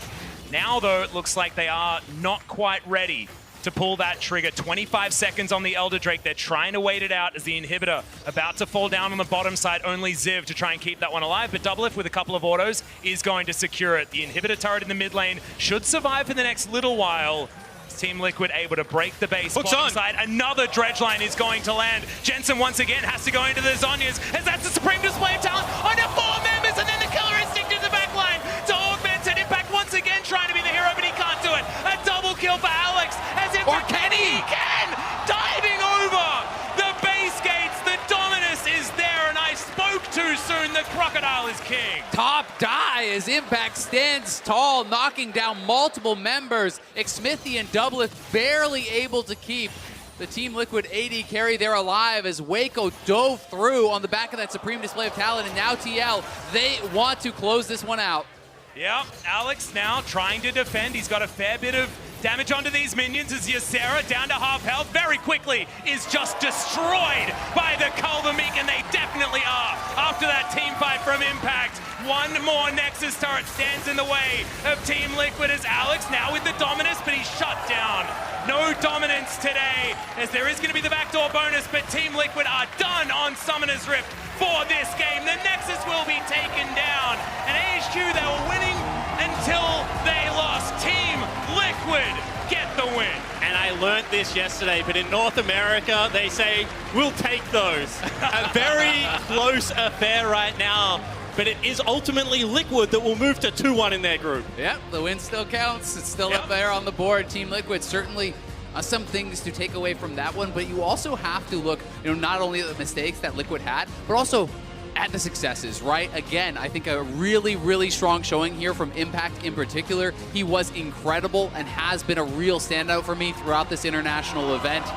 And also credit to AHQ, their opponents. I think this is by far and away the best showing that we have seen from AHQ, and a team that can perform to this level certainly can be dangerous in the second round robin. And I think answered a lot of questions, why is Rainbow subbing in for Worlds? What is this last minute change? Why do they keep going towards these wombo combo mid-game comps? But this time around, their execution, their decisiveness, and the ability to find creative flanks was so improved. And so much of it was not just the teamfight execution, it was the preambles to it, right? It was the setting up of vision, the controlling of corridors, the flanks enabled by the Duskblade and knowing you're not spotted, and constantly having those wards set up around Baron, set up around Dragon in these jungle corridors so that TL was forced into these difficult face check situations where they could capitalize on it. And that's something they were missing completely in the last couple days. Because you do need the fundamentals, and I keep going back to it, but the ability to push in mid lane, get that priority first, and then be able to generate what felt like really good and advantageous situations does show that they're not just, a wombo combo team, but they are able to position Liquid where they need to on the map. And this is a veteran lineup that they're playing against, so very well executed. Yep, really nicely done. But let's check out some highlights from this game. I want to see how Team Liquid were able to pull this one back after moments like this where AHQ looked like they really had their number. I like the highlight. 4 people getting roasted. They're in the barbecue pit. And Rainbow was able to come through. And really, so much of this fight was about the ultimate from the Nautilus. Forcing the ultimate out of Xayah here allowed Rainbow to go through with the perfect execution. The coordination on a lot of these fights was great. And Ysera in those early stages was constantly finding the engages. However, if you dodge out on an ultimate, if you Zhonya's an ultimate, it shouldn't still kill half your team. And every time, that's what we saw, Rainbow just being able to light up the Serene. I thought this one was maybe the funniest because there's no way he's intending to hit Doublelift, and yet he nearly removes him from the map. Yeah, I mean, Wacko going to the back line there. Look how close this fight was. Xmithie had to get over over and just barely able to save him with the body slam flash. If that doesn't come through, Doublelift dies, and then the healing from Impact shredding through in that backline fight. We all thought he was about to go down. I thought he was dead. Yeah, I thought that was going to be the AHQ team fight. You saw the beginning of that. I think there was a collective 1,500 health on the TL members at the very beginning of the fight, and they still managed to win. Just ridiculous stuff. But after the break, we'll hear from Xerxes before he and Splice face a tough challenge against FPX. See you in a few. To pay that back. Yep, the Abductopscon can come in there, lands the chains as Jensen's going to flash, but it ain't going to be enough. Alex just poking there with the Q. Ysera's going to dive in. It's a brilliant equalizer as immediately the Gragas is going to fall. The supreme display of talent into the backline. Don't have eyes on absolutely everyone, but another dredge line is going to land on Doublelift once again. A huge supreme display of talent. It is complemented by the equalizer, and now Impact's trying to fix it. Yep, teleport is going to go. The steal for X-Men. He may have saved it, but Team Liquid as another equalizer comes down. It's once again very, very strong. Jensen once again has to go into the Zonyas as that's a supreme display of talent on the 4 members, and then the killer instinct in the backline to augment it. Impact once again trying to be the hero, but he can't do it. A double kill for Alex as Impact can. And the Nexus will be taken down. And AHQ, they were winning until they lost.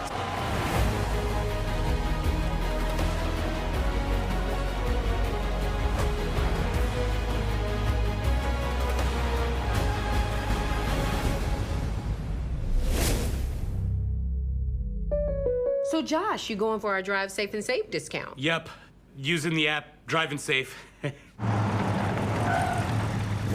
wanna go? You wanna go, bro? Hey, do not mess with my discount. Woo! You can save up to 30%. Let's go! Nice to meet you. Go get him, Tiger. Sounds like you've got this. Yeah, definitely. Get a discount up to 30% with Drive Safe and Save from State Farm.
Hi everyone, Laure here, joined by Double Lift after the big game against AHQ. What a game from you guys. It was so back and forth. Tell me about the pressure of playing such an intense game, especially against an O2 team.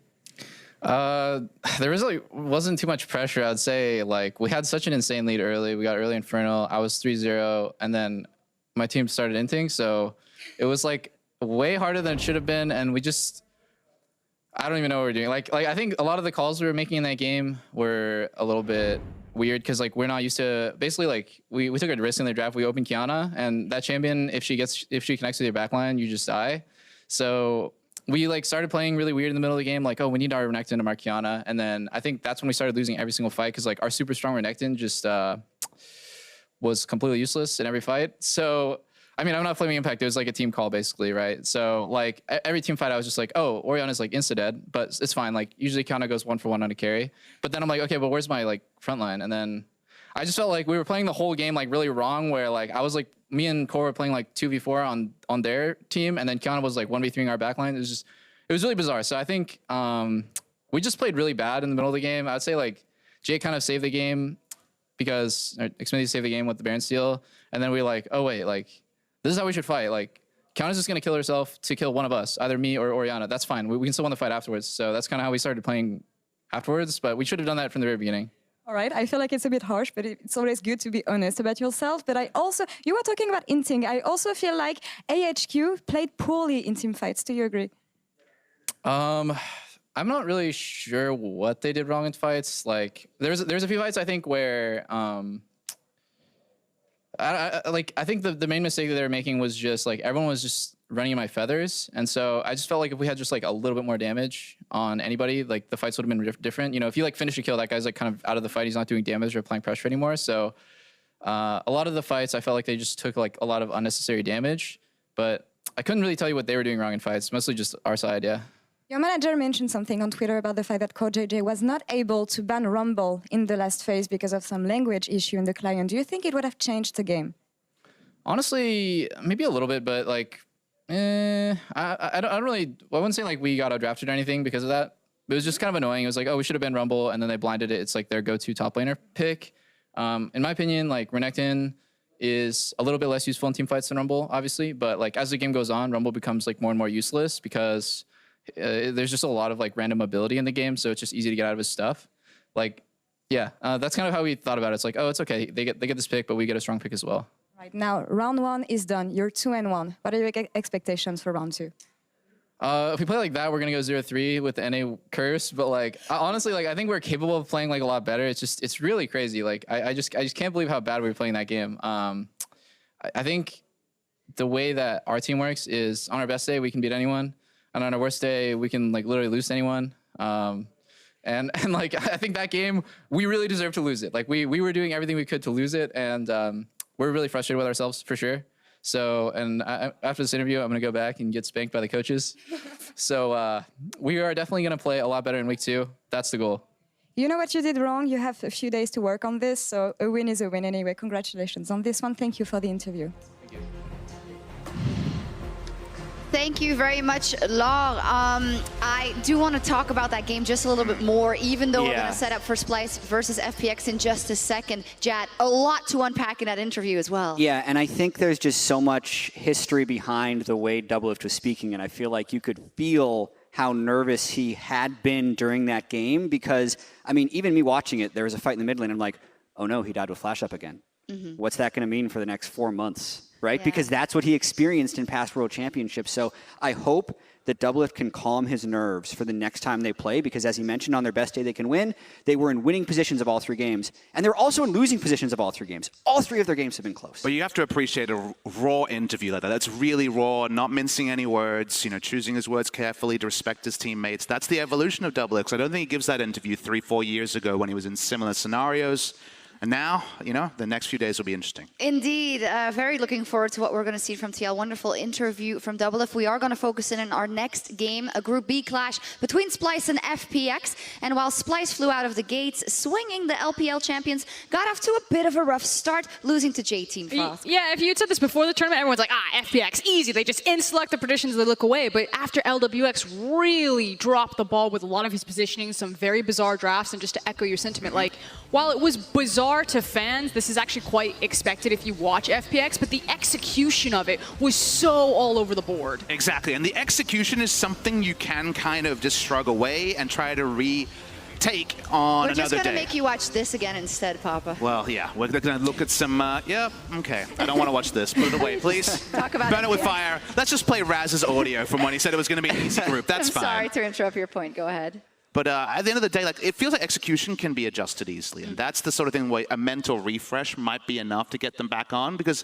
I hope they don't throw out their drafting style and pick to a perceived tournament meta. Because Doinby teams play a certain way. They need to continue doing that. Yeah, and I think that Castro did a great job explaining before the day. I'm sure they'll talk about FPX's overall play style in the draft. And what I feel like we're going to see in this game is how valuable is this one game sample size going to be? Because a lot of us weren't having a discussion of whether or not FPX would make it out of the group. We were discussing whether or not they would go 6-0. And clearly we know the answer to the second question, and now the question will be, can they beat Splyce? Because Splyce did look good in day one. And here's the thing, Spawn and I had this conversation on Dysphoria, and it all focuses on Doinby and his champion pool. We keep talking about the weird drafts, but the thing is like, if Doinby doesn't have a weird pick that fits into this meta, FPX will fall flat. Can Doinby break it or shape it to him? And if the answer is no, then I think we might have an LGD 2015 situation on our hands. That's some heavy words. Cursed words. But now, we talked before this, and you guys still really heavily think that FPX is going to take this game, but I want to take some time to talk about Splyce Frost. If this is a Splyce win, what does it look like? So exactly as you're saying, we haven't given up hope on FPX yet, don't have the sample size. If we are on the other side of this and it's a Splyce victory, I want to focus on Humanoid. I think his champion pool is very much in meta right now. Syndra is getting a lot of respect, and Humanoid is such a talented laner on a lot of powerful champions. And Duke is on the record talking about how he didn't like the stylistic match specifically against teams like GAM, who they already beat, and then today FPX. What I saw from them in that game against GAM was a lot of great scouting wards in spots that spot roams. Doinby's natural style, whatever the picks is, priority in mid, push, and combine with Tian the jungler. If they can get that spotting, if they can make it a square, slow game, then the chances for Splyce continue to rise. We'll see. Let's send it back to Atlas, Azael, and Spawn for Game 3. Thank you so much, Sharks, and here we are for game number 3. FPX, gentlemen, can they finally get back on the board, or is the 1-0 Splyce going to make it a 2-0? I mean, let's be honest. You can't count them out after one game, right? I think that this team was absolutely insane in the LPL, winning over RNG in the finals, ridiculously dominant throughout the regular season. One poor game on the international stage when so many of these young players have never been here. It does not throw away a year's worth of success. Yeah, look, I absolutely agree, especially when you take into account how they lost and the basic mistakes they were making. That looked just like a shocking game. Yeah. And everyone has shocking games every now and again, so I think that they will be able to run this one back. And I also don't think you can read as much into Splyce's victory as people seem to be doing. Normally GAM does bring this hectic, all-in-your-face style. But what they ran against Splyce was a zero-engage, strange melee, weird comp that they weren't able to execute on. Yeah, sure, Splash throughout the game. They punished them. They beat them handily. But I think that was as equal to the Marines' fault as Splyce playing well. Yeah, it's definitely fair to say, maybe they should have drafted more engage or whatever, but at the same time, we can't fault Splyce for their opponent's mistakes, absolutely. Right? And I think Splyce, thus far, has kind of checked all the boxes you can ask, and I'm really excited to see how well they can perform here against FunPlus, because if you take down them, then really, Splyce could easily be taking top of the table in this group, and I think that is a very exciting prospect for all of the LEC fans. Stop selling my LMS boys J-Team short, man. There's no way are they the favorites if they win this game. However, they could go too. I do think that they have got a really great draft so far for what they're being put together. I was going to say, guys, there has been a draft that's been happening this entire time. FunPlus Phoenix on our blue side here, as they are going to lock in the Kaiser, and a lot of LPL fans have now clinched just a little bit because we have the shotgun back on forward, and LWX certainly did not look like the greatest performer in their previous game. But can they now about face and fix this one and give LWX a chance to show us exactly what he's capable of? Yeah, and that's what we're going to have to find out. But Doenby locking in his rise. This is something he is famous for in the LPL,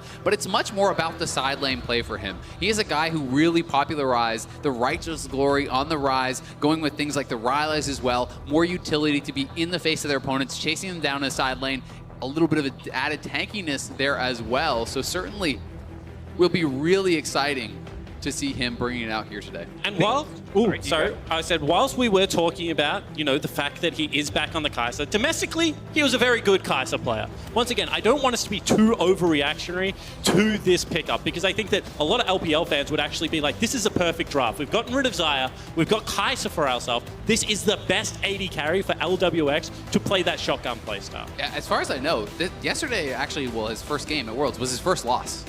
Yeah, on it, right? He was, I believe, 10-0 coming into Worlds on the Kai'Sa. So certainly, that is his bread and butter.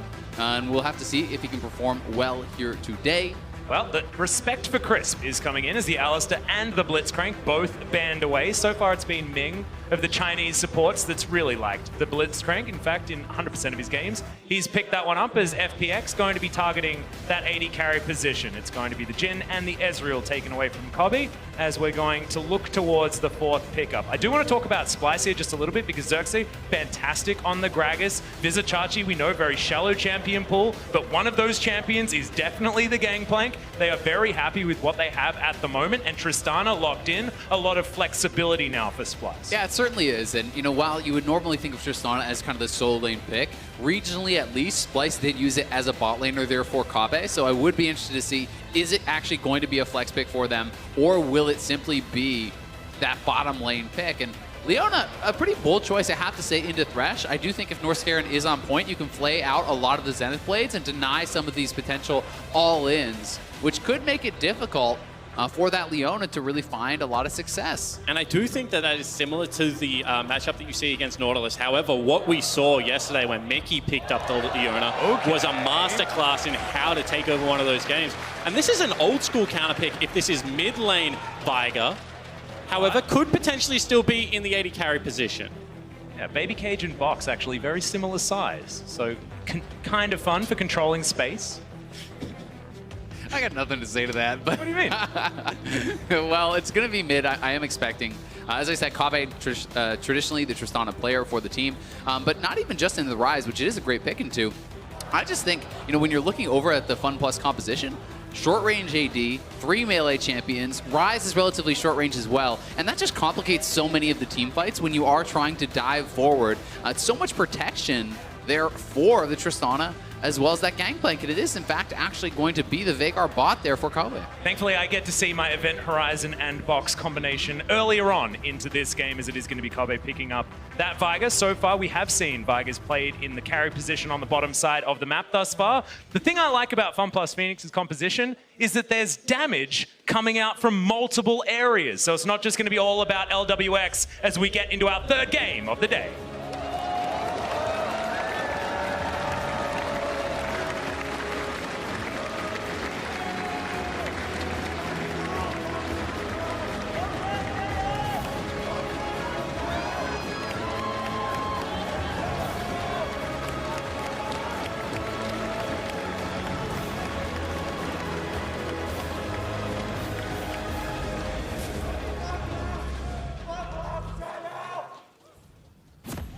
Welcome, ladies and gentlemen, to Summoner's Rift for FPX versus Splice.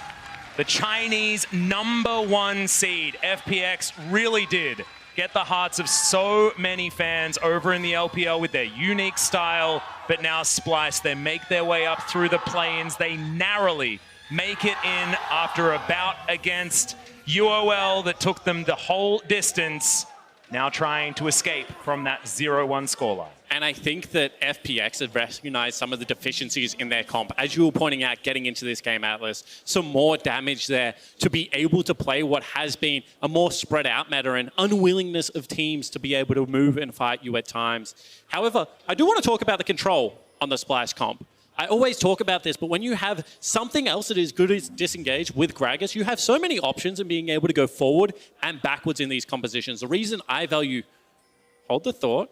Yeah, Tiang could search for a Q, but Humanoid's going to be able to walk away. Okay, the reason I value Gragas so high is because he has one of the best abilities of going forward and backwards in these compositions. And I think you were hitting on it, Azael, but the range of the Tristana, coupled with a Thresh, coupled with a Viger, is going to make Humanoid so hard to deal with as this game progresses. It certainly is, but where I'm kind of most interested is, with this exhaust rise, traditionally you think of Domeby's rise as kind of that side lane split push threat. Will he still be able to feel confident to be going to the side lanes, not bringing TP? Because you would want to say Rise wins the 1v1 against GP at pretty much all stages. You certainly can win the 1v1 in the side lane against a Tristana.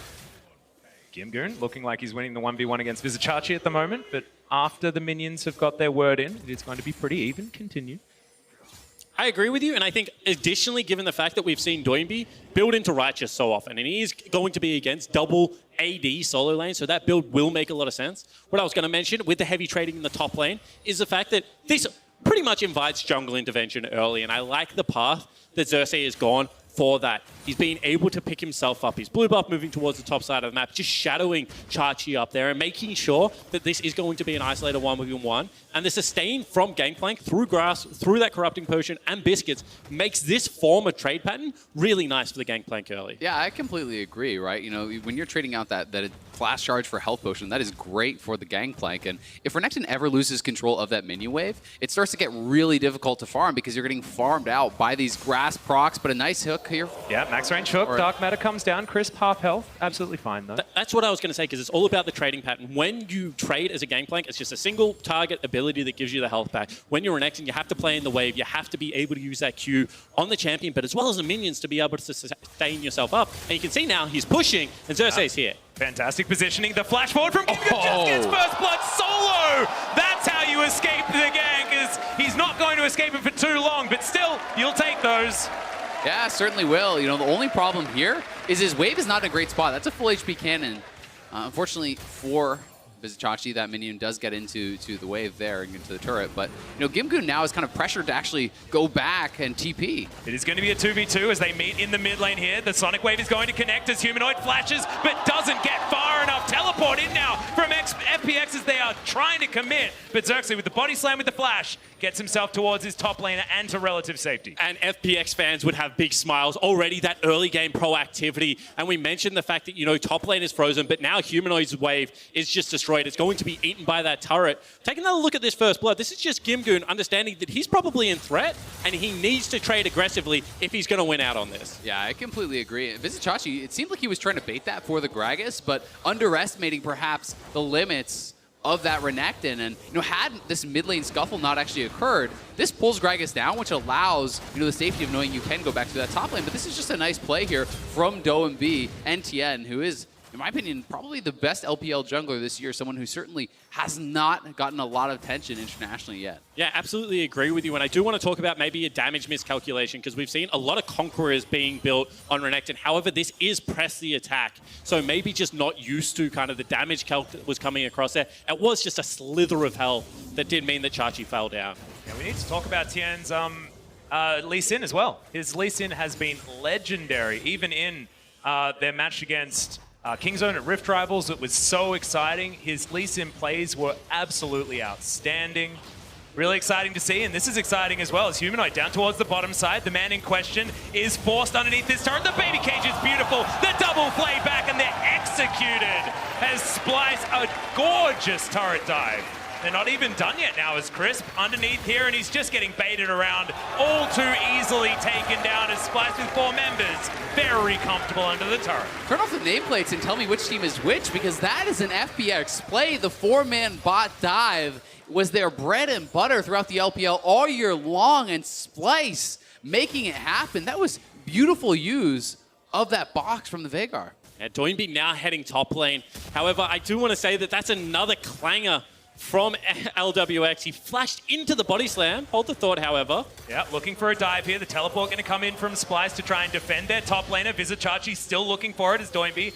Turret shot is going to follow him. Does have that AoE damage, of course, when you do get that spell flux down, but isn't going to get baited in, just trying to clear out some minions, and Splice do ease the tension as we have a look at the replay of the bot lane dive. So you already know this is happening because you have the Predator, and LWX flashing over the baby cage is so much damage guaranteed now by the Gragas. I've got to say, though, that's damned if you do, damned if you don't, because he flashed the hook, and if you get hit by that hook, I think you are doomed no matter what. So then save the summoner spell so you can lane for the next 5 minutes, because right now that is now the most repeatable play in League of Legends. You've got Flash available on Nosker, and you have it available on Kobe. They can guarantee both forms of CC now, and LWX, he's in big trouble. Yep, possible Flash cages available now for Kobe if he wants them. We'll be checking in with that bottom lane relatively soon as Doinby makes his way back mid. The phase rush online on this Rise, able to catch up with people during this mid game. We'll see whether FPX is going to be able to get that one done as Tian makes his way towards the top side. Vizicachi ults the wave. He now can't use it as Tian just completely throws the Q away. And that's going to allow Vizicachi to survive as Crisp now just hanging around in the cage is going to survive. Thankfully, the duration of the Eclipse going to be helpful as Noskarin searching for a Q, but not even going to look for it. Does have the flay there onto LWX, but can't get any damage. I mean, that was just a terrible Q from Tien, honestly. You know, there's no flash on Vizicachi. You know that there's not there. So, yes, he's going to be able to pop his orange when he does get stunned up. Slight delay there, and that's really what you're looking for, even just leading him by a bit to, at the very least, force him to turn back into the Renekton. And once again, I would love to draw everyone's attention down into the bottom side of the jungle, because this is Humanoid once again getting priority, pushing in to the bottom portion of the map, and that means the structure is coming under fire. Yeah, Doinby going to jump all the way in. Humanoid, in fact, as Doinby is going to get shot up. The explosive charge is going to go off and not going to find too much, but they do get the exhaust out from Humanoid. And if you're an FPX fan, this is a very concerning game. I mean, Splice are just dominating. You know, this sort of a lead this early on with the composition that they have, the Veigar, the Gangplank, as well as the Tristana all scale incredibly well. Splice is dominating the map 8 minutes in. And it's in the bottom side. You know, this is an area that we expect FPX to just have an outright advantage. We talk about Kobe, we talk about his consistency, his ability to team fight, but we don't normally talk about the fact that he's going to take 3 plates in 8 minutes on Veigar. So, I mean, this is just a complete turnaround performance from what we've been seeing from this team. And it also looks like a little bit of a mental explosion on LWX's side. You can see second lowest gold in the entire game. Hasn't really found himself after a disappointing first game. You mentioned Isaac, he's very comfortable on this pick, but hasn't been able to transition it to the world stage. Is now FPX setting themselves up for a dive on the top side of the map. Vizicachi knows exactly what's going on. The kickback, that Q's going to land as Doinby should be able to grab the kill, but it's Gimgoon delivered it on the Renekton. And why is everyone burning Flash when they're dead? That's another summoner spell where there is no way Chachi is living. They all have Flash be able to follow up and chase him down after the fact.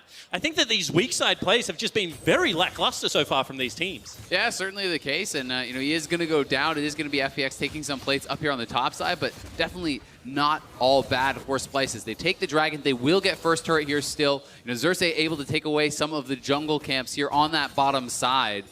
So They've got so many plates, guys. All the plates going to be taken on the bottom side as Splice do manage to take that first turret, and Humanoid's been getting a hell of a lot of work done in that mid lane. Only 2 plates remain over there as well. The top side, they've still got 5.5 minutes in order to get there, as FPX will be able to take down their first turret of the game. However, bottom lane is pushing back to Splice right now. So CS is being lost on the map. If you are FPX, you're not farming all 3 waves. That is shared gold amongst 3 carries. And you have to say the isolated gold onto Humanoid as well as Kobe at this stage is certainly beneficial. Not only are they 1,500 gold in the lead, but the specific carries they're on is probably accelerating them to maybe not where you would expect them to be at this early start of the game. Yeah, the Hextech GLP also, you know, coming through here for Kobe, and that is really where this Veigar pick starts to really turn on, right? You have such an incredibly large slow with that. It's not every day you see a support soloing out the rest scuttler there. But you can start to really set up your own cages, right? You hit them with the slow, you walk forward with that Glacial Augment, you're often able to force summoners, you're able to force cooldowns coming out because they aren't otherwise able to escape the cage. And whilst being small in stature, with the magical footwear, he's a speedy little bugger as well. He just runs towards you. He can't really get away. He's strapped as a leprechaun this time around. But I do like the topside control from Splice. They've been able to get so much done on the bottom side of the map. They have Gangplank's ultimate available once again. So setting up around the Herald, especially with the priority they've been able to gain over mid lane and top lane, means this should be a free objective. Yep, Splice going to be able to confirm that one for you there, Spawn. Should be able to push them ahead also because, like you were talking about, this game just feels so accelerated. It means these plates still going to be available for another 4 minutes. Sorry, 3 minutes, I tell a lie, but still quite a lot of time to get Shelly in the right spot to get as much money as possible. And it looks like that is going to be top side of the map for Splice. Yeah, it really is. And at any time, honestly, as Splice, when you have a Renekton and a GP kind of low on farm, but trading farm on the opposite side, the GP is going to be favored pretty heavily in that. We've seen Vizichachi multiple times now dropping the ultimate to just clear out waves, buying time for his squad to get more up on that top side. Look at this. It's just so many plates being taken. There's only 3 left on the map for Splice to even get. As far as an acceleration of game pace, this is ludicrous, and it's coming from the team that has an infinite scaling bottom lane AP carry and a Tristana. Just insane as we have an attack into the mid lane as well as Humanoid going to be taken down. Crisp trying to get his say as now Doinby takes a plate for himself. And a good response play here, however. Doinby does need to be able to get out. Yeah, will he be able to get into his realm warp? The answer is no, but flashes to safety over that wall. Going to expend the Summoner spell to keep himself alive, and FPX are going to be able to take down this outer turret bot side of the map as well. However, fairly nicely navigated there from Doinby. You would take that. It is going to be a flash-for-flash trade, and he is able to pull over the attention. Now the goal does become, however, can you keep this mid lane turret up? We've spoken about how important it can be, but I feel like if Splice get the mid lane turret, they will just be able to press into the jungle and create any fight they want at this stage of the game. Yeah, it is certainly the case, but getting that kill on Humanoid does kind of push back the clock on that a little bit, and Humanoid certainly is going to want that one back. Had the Buster Shot to perhaps deny the Zenith Blade, had the flash available to try to avoid the ultimate, so certainly was the ability there for him to dodge out on that, but not able to pull it off and does go down. And I think this is a strength we're seeing of Leona. Out of Fog of War, her chain CC individually is just so oppressive to be able to deal with. Multiple times yesterday, Mickey didn't even allow the Nautilus to get the Aftershock off through an auto attack before he was blown up. And I think that's another one of those situations where you think you have topside control, but the gank was very successful. LWX going to reposition towards this mid lane as we crest the 13-minute mark. Norsgren coming on down here. Can fake out with a lantern to make sure that he gets them out of the way, but it looks like we do have a 1-3-1 style of composition working out here on the Splice side. You can see Vizichachi just moving towards top side and Humanoid gravitating towards the bottom waves. Yeah, and while I think, Splicer are happy to sit in the side lanes for now, eventually this team comp is going to want to group up, right? That is where they are most successful. GP can hold waves, but they are not going to win this game, through side lane pressure, whereas I think there's going to be more pressure on Doinby to be getting things done with that, but because he's not playing teleport, it becomes incredibly risky, right? You see Doinby showing up on the top side as the dragon spawns. Well, guess what? That Splice is for free. They know that there's no chance of a contest. So, especially once you get past that 20-minute mark, without teleport, you're often in pro play just forced to stick with your team. However, he is going to be able to generate a lot of kill threat for himself, and I think that's how he has to play the game. He's the one member on his lineup that isn't set significantly behind, is equal with his counterpart, and needs to be able to have a classic Doinby game of being able to facilitate plays through very fast rotations and creative use of that Rise ultimate, because I agree, it doesn't go as far, but at this stage you can see topside control, maybe a play onto Viger, something like that is still available. Yep, and Doinby going to be able to steal away the red buff pretty comfortably as well. So he's going to get over that wall,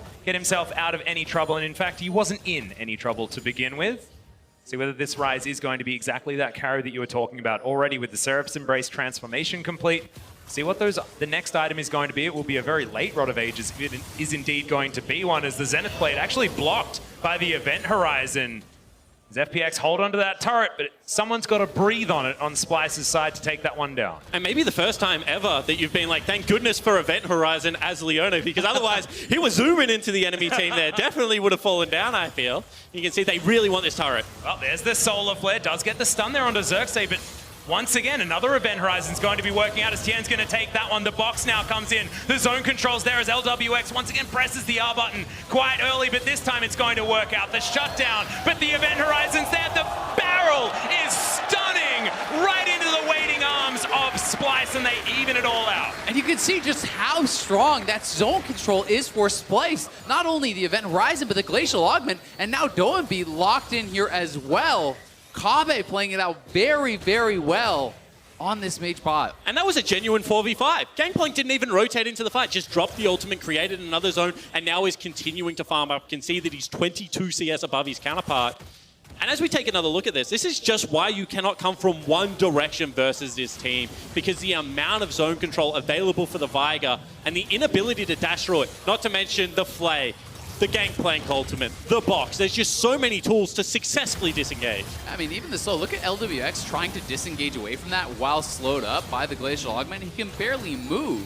And then the cage comes back up again, a nice ult in, and the shutdown going over to Kabe, who is very, very rich at this point in the game.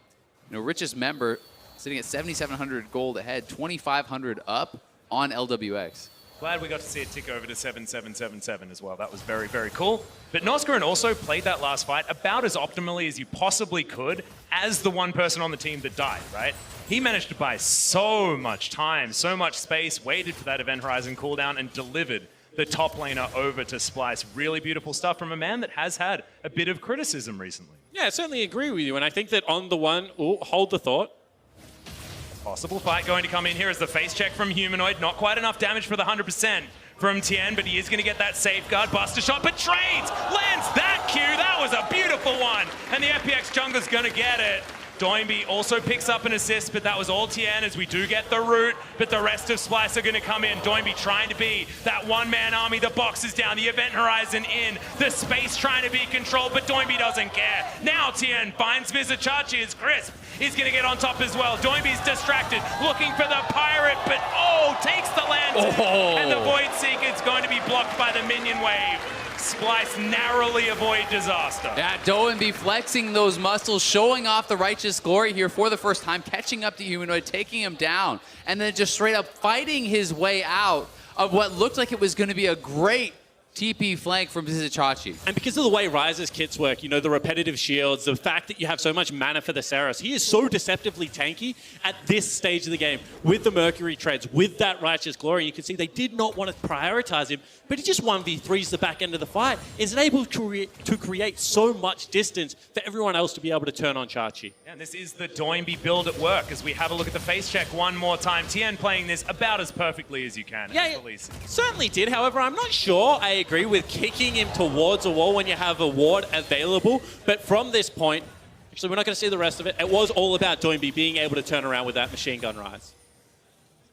Well, now Splice going to try and reset this map. You can see they have about 1,000 gold lead, which is approximately nothing. Ladies and gentlemen, see whether FPX can pull things back. It is 3 turrets to 2. So as far as control of the map, Splice are going to be ahead. However, whilst we've been talking about the fact that Splice have this this team-wide lead, Doimby as an individual is now 50 CS up over his counterpoint. Whilst he can't join every fight, majority of action has been around him so far, and I expect him to continue to play that top side of the map and control the area. I definitely do, and I think that's why it's going to be up to Splice to fight away from Doimby, right? You attack the other side of the map, knowing he doesn't have the teleport. Park Gangplank, allow him to drop ultimates defensively, allow him to just be the one to wave clear, and try to stay away from that Ryze, because if he is not in the fight, Splice are massively ahead.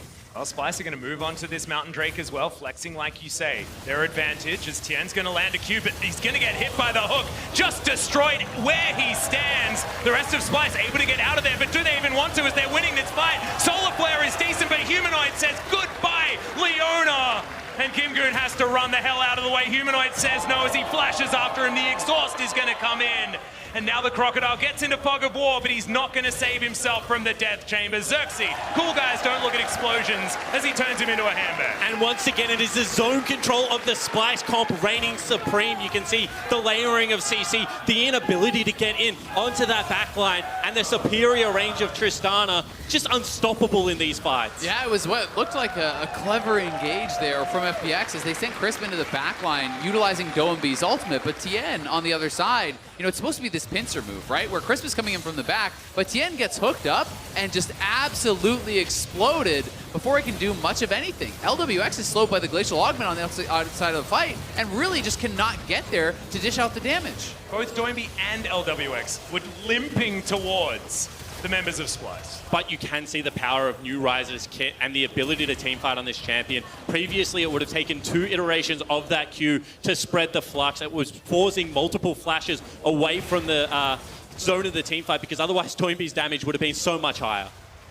Well, we'll see whether Doinby can get it back, because 1,000 damage isn't going to do it. This might, as Vizichachi takes a bit there, as Tian's going to find Xerxes, but has to safeguard to get himself over the wall. Baron now on the minds of Splice as they're 2,000 gold in the lead, and they have a hell of a lot of damage. However, you do now have a small window where you have teleport advantage, and it is actually going to be the Renekton able to put out a lot of side lane pressure. So I'm interested to see how Splice respond to that. Right now, it looks like a push down mid lane. Yep, and now Kobe with the Spooky Ghosts, he's got the Super Soaker, he has his Timepiece as well, he's got all the activatable items that you want as this Glacial Augment Viger. It's so difficult to close the distance on this guy, also so hard to sneak up on him because of those ghosts that rocket out.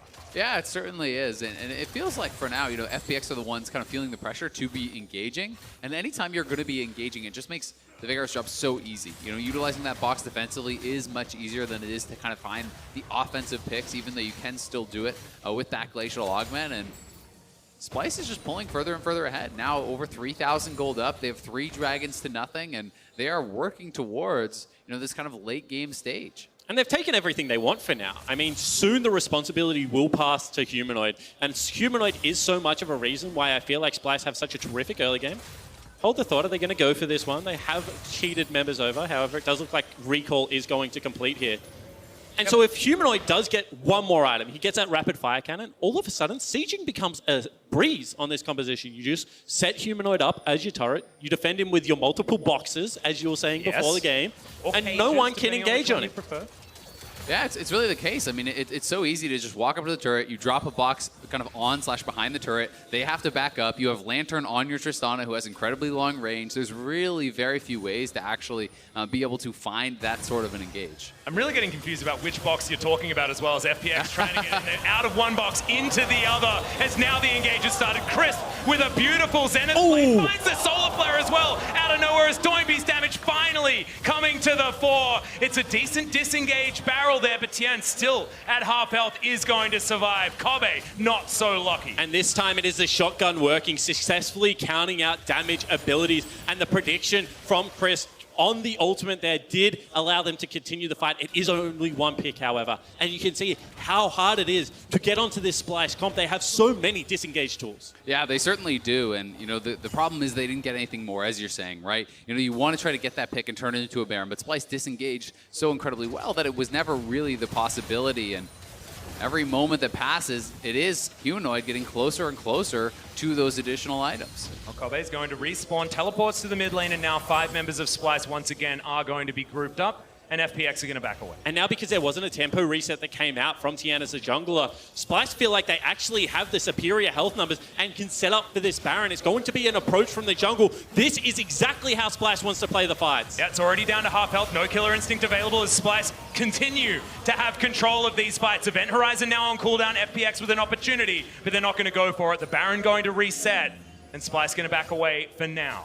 Yeah, I think smart call there from Splice with Doinby threatening the flank. It could have been very difficult as the Veigar cage was down and it could have kind of collapsed from multiple sides. You can see the Rylai's now coming through here from Doinby. Again, this is a little bit of his flair showing through. He really does enjoy the combo of the Righteous Glory and the Rylai's, speed himself up, slow them down, and play these kind of skirmish-heavy games where you are chasing down people and utilizing your damage that is going to really shine through in these extended fights. Will mean that Leandri's damage going to be ridiculous when it comes in next item as well. So Doinby with the extra health from that as well, and the fact that you can shred health bars, certainly going to mean that Doinby's going to be a tanky man and certainly a threat on this map as well. I also just love it into something like a Gangplank, because normally Gangplank successfully disengages from Ryze so easily. You prep a keg and then you just eat the oranges when you get that empowered CC. However, certainly is going to be in range of being chased down now that the itemization has come across. I feel like itemization is something that looks to be solved. However, potential trade. Splice might just be going for the Baron here. This is a pretty big commitment. Warp, FPX going to get to the mid lane at least, as Splice took way too long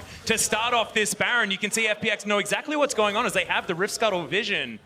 Splice are going to back away, get themselves into this brush as the cage Not going to be successful there coming out from Kobe. But Atlas, it's not only that, it's the fact that they don't have great Baron damage at this stage of the game. This is only a 2-item Tristana. Humanoid is not the member that is accelerated in the game. He's like 50 CS behind the clock of where he would probably want to be right now. You can see the lack of teleport also hurting him by not being able to pick up all these side lane farms. So I do feel like that is a slower Baron than Splice might have thought they had at this stage of the game. Yeah, certainly a possibility, and the use of the Realm Warp there also critical to kind of shorten the window that they had to actually take that. So, FPX successfully do navigate that situation and grab themselves a dragon here. Still sitting behind, though, and items are coming through. Zeal now on there for the Tristana, getting close to that critical 3 items that you talked about earlier with the Rapid Fire. But the Essence Reaver plus the Triforce done for Vizicachi means he's sitting on max CDR, and you can become stronger and stronger in these team fights because he's going for this AD-heavy build that scales incredibly well into the late game. However, I know I keep going back to it, but Doinby is now nearly at 5 completed items as far as solo carries gone, and the way he's been able to navigate this game, 2-0-4 on his rise. He's going to be the late game first out of everyone on the map, despite his team being 3,000 gold down. And I feel like the changes to Rise's kit meant that he is now a much better team fight than he was in the past, and certainly has the possibility to take over this game. The highest level in the game as well. As we have a look at total gold, he's second just behind Kobe as well, who's 2-1-4 and has had a great game on this Glacial Augment Viger. Splice, though, still will have control. It just feels like slowly but surely FPX are shifting the onus back into their camp. It feels like they are so threatening with Doinby at the helm. Splice now, once again, starting off this Baron. They are flirting with it over and over again, trying to get themselves into the best position possible. Crisp is spotted by that. Spooky Ghosts, yeah, are going to come in. The Glacial Augment, and immediately Splice going to dive on it. Everyone avoids the Solar Flare, and the cage is just too much for the support on FPX's side. And once again, really well set up. We keep mentioning it, but Kobe's utility in this game is so high, and that means that the Baron Force now is available. Teleport will have to be burned here. Yeah. 50% health bar now onto this Baron. You can see that Splice do want to turn if they find anyone. They don't want to go for the 50-50, but it looks like they might just have to, as Gimgoon already prepped the ultimate.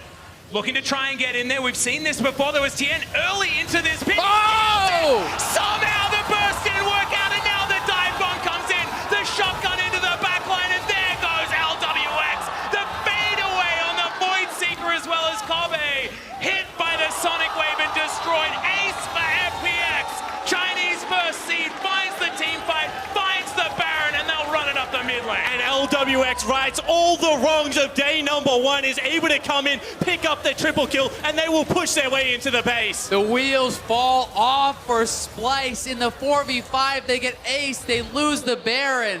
I thought you were going to say lose the base. That would have been the rhyme there, Isaac. You were so close as Doinby cleans up the inner turret on the bottom side of the map. There is one more inner remaining, and FPX have flipped this game on its head now, a 3,000 gold lead. Let's see how it all happens. And Tien's patient. He doesn't take the first Q, and you can see that it looks like they're burning important cooldowns. The zone control is there, but finally multiple areas, and the kick heard round the world through 3 members gets the knock-up on Tristana and allows the damage dealers to unload onto Splice. Yeah, Doinby flies in, LWX flies in, and saving that ultimate to the perfect moment. Tien even threading the Q around here to get the ace onto Kabe. So well played, and FPX knows they needed a fight like that. The coaching staff so excited, knowing what it would mean if they were to go down 0-2 in the group. That was like a yes, and then no.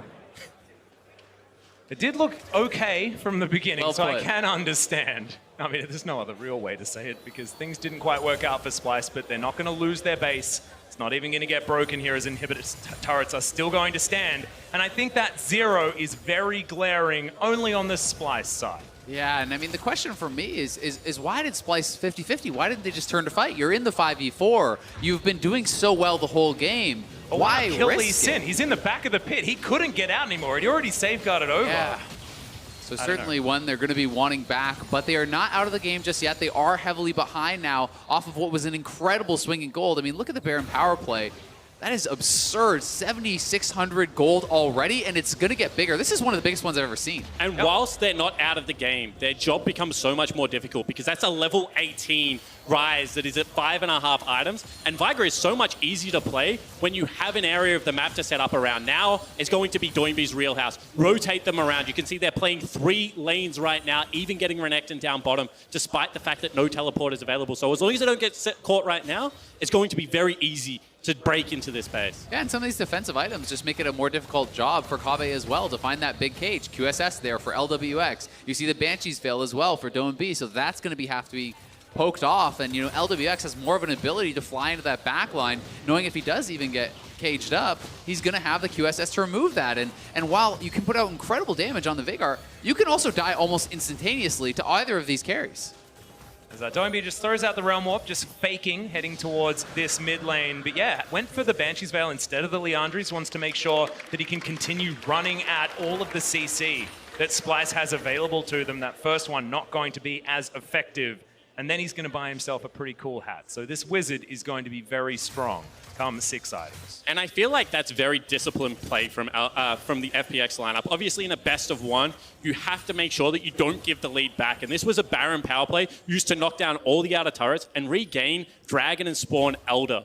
Gives them another area of the map to be able to fight around. They didn't want to gamble with going for that all-out play. And you have to say that, you know, despite being a young lineup, they've been able to claw their way back into this one well, and now see whether, let's judge them on seeing how well they set up to break this. Yeah, definitely. And, you know, sometimes in these lineups, when you're having a ref tournament, having one big play like that can inject the confidence that you need to really up your level. And, you know, with some of these big luxury items coming through, you know, you have the GA now on Tien, so he can be more willing to kind of throw himself into that backline and try to kick a carry in at the expense of his life. And we'll see what FPX does with the lead.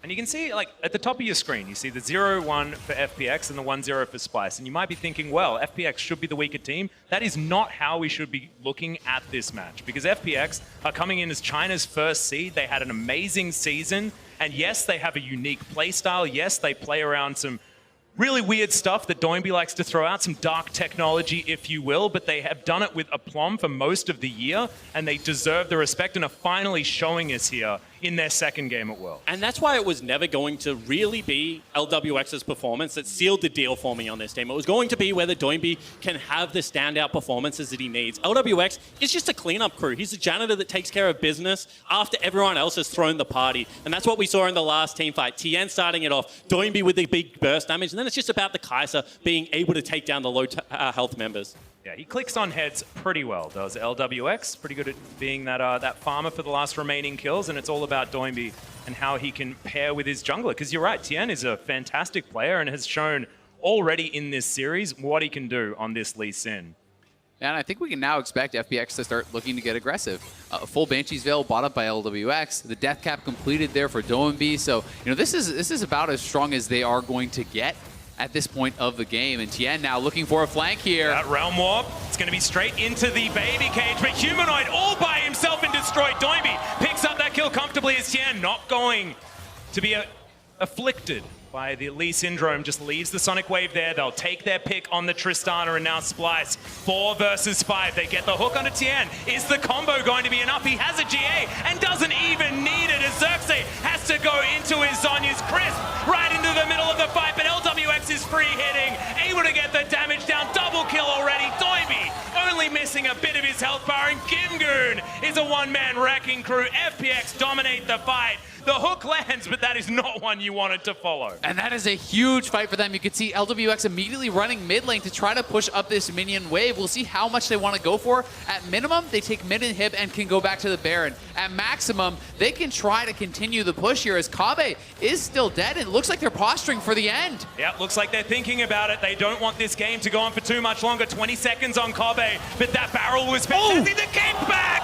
They collect Humanoid once again. His screen feels like it's permanently black and white as the first Nexus turret is going to go. 3 members of Splyce are still alive. Tien is going to get taken down, but it's the Nexus, the one thing standing between FPX and a 1-1 scoreline, and they'll finish it. Redemption for the first seed from China. And redemption for the carry players of FPX. A much better mid to late game, and they showed that they are superstars. that they're not afraid of the big stage and they take their first win of Worlds 2019. Feels like they have finally arrived after that one. Doa and Bia and LWX in particular showcasing some incredible team fighting down the stretch. But you have to say, from the Splice point of view, it felt like they were doing everything right until that Baron, and that is going to be the moment that they are looking back to constantly. Yeah, and it's yellow and black colors, and it is a Baron throw. This is something that I know you, Isaac, are pretty comfortable with, seen these before. But that Baron was a huge problem for Splice. They'll be VOD reviewing, they'll look back, they'll be like, guys, this is the moment that we have to fix. And I actually think that works in Splice's favor because they know that those sort of big mishaps are the problem, and it's not necessarily how they play out the early stage of the game. But let's head over to the State Farm analyst desk for more on that game.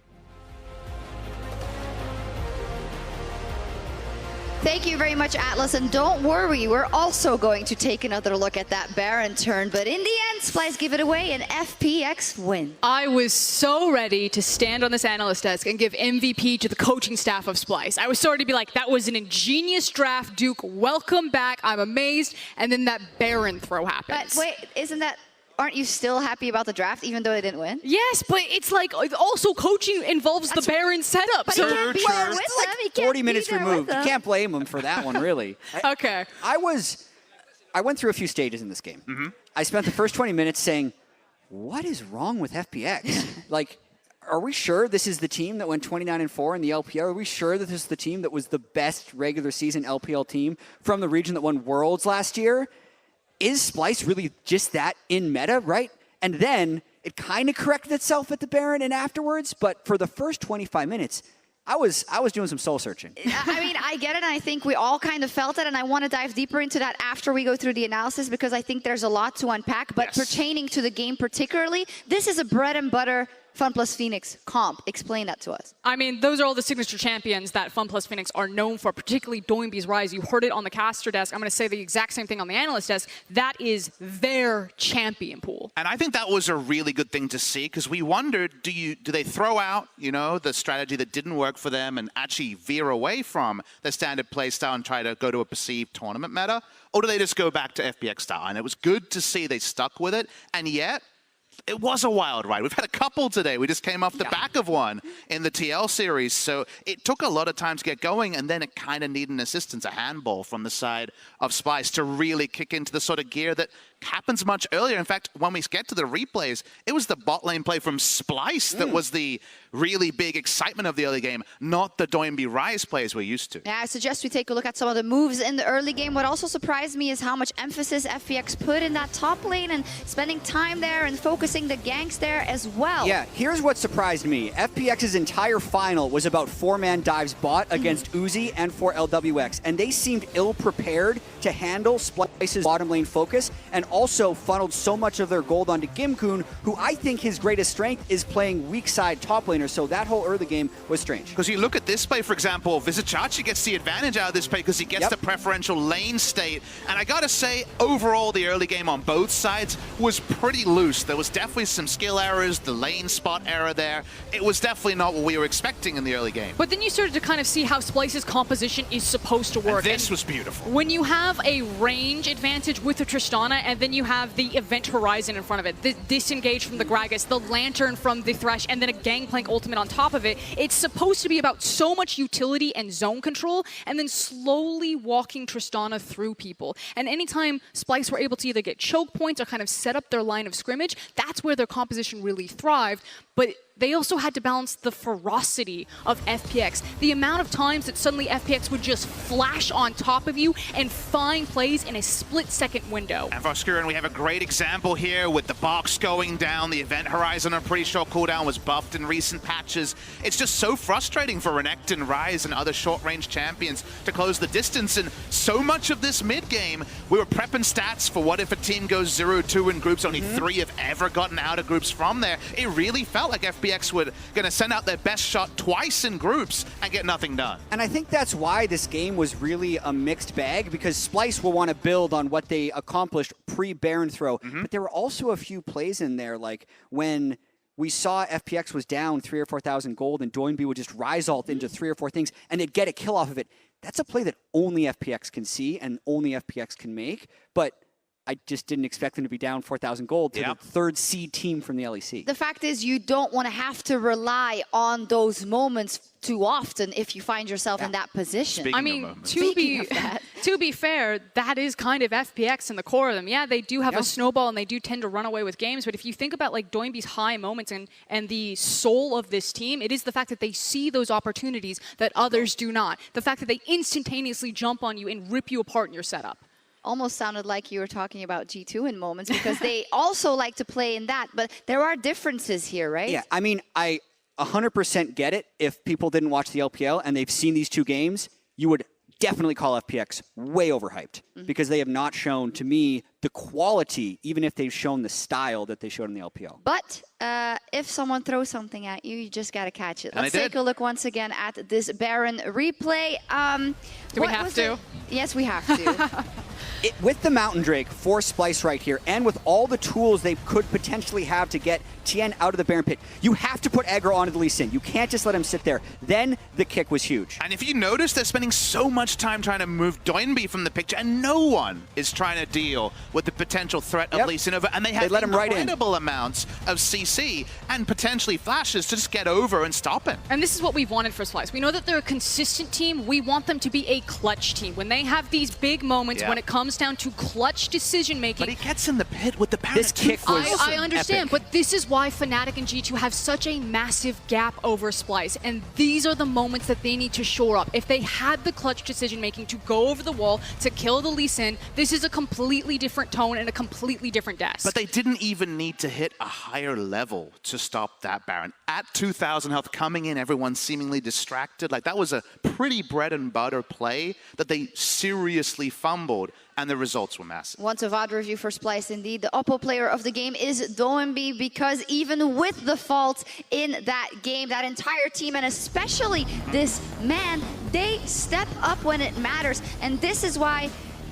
Yeah, sorry, I thought that was the play that I saw in the mid game of the Rise ult going in. This is just kind of the cleanup after they had already came back in the game, but I think he had over 100 CS advantage over Humanoid in the mid lane. He maxed out his bounty. You can see 509. Really, he was the one just kind of like willing FPX into that game. And I don't think we have that much time left, but I do want to kind of talk about the state of FPX now in this group and looking forward. As said already, tipped as one of the favorites, coming from the region that won the World Championship and looking so strong domestically. So we got LGD over here. Yes. Okay. And we got IG here. Okay, I'm speaking your language. Right now, I feel like FPX is like wavering over here. I think more to the left. Maybe right there. Yeah. But I think their peak is still here. It's just, I'm questionable. But when you see some of the plays they make here in the end, you know that that peak is there, right? But you just look at it and it's like, okay, you lost your first game to J-Team, and then in this particular game, you needed a Baron throw just to get back into it. So in terms of proactive kind of starting and snowballing, which is the FPX bread and butter, they've done none of it. Good point. I don't like to make excuses for teams either, but there is that factor of they're at Worlds for the first time. It is all very stressful, and they were in a game where they were behind and they fought their way back. Should we account much to that? Yes, the nature of FPX's style is that because they're forced to fight you, you can't just gentleman's agreement and be like, we're not going to fight. If a team runs at you, it's going to break down and get messy. So I think that anytime you see FPX in a game, either they're going to massively crush opponents and just look like gods, or it's going to look like a very messy game, win or lose. So that should be the expectation. This is a very different dominance than the one of like the SKT pass. Like when SKT were dominant, it was because it was clean, it was methodical, and they just choked you out. FPX are not that team, even at their highs. If anything, it's very entertaining though, so it was a fun game to watch, and FPX walk away with the win. We are going to take a quick break, but we'll be right back with more Worlds 2019.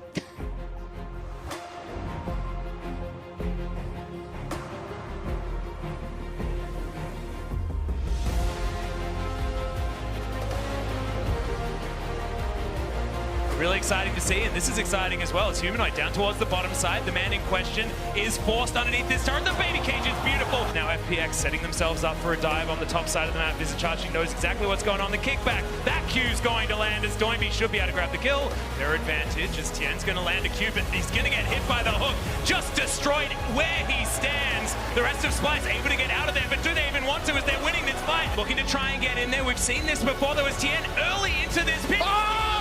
Somehow the burst didn't work out, and now the dive bomb comes in. The shotgun into the backline, and there goes LWX. 3 members of Splice are still alive. Tien is going to get taken down, but it's the Nexus, the one thing standing between FPX and a 1-1 scoreline, and they'll finish it. Redemption for the first seed from China.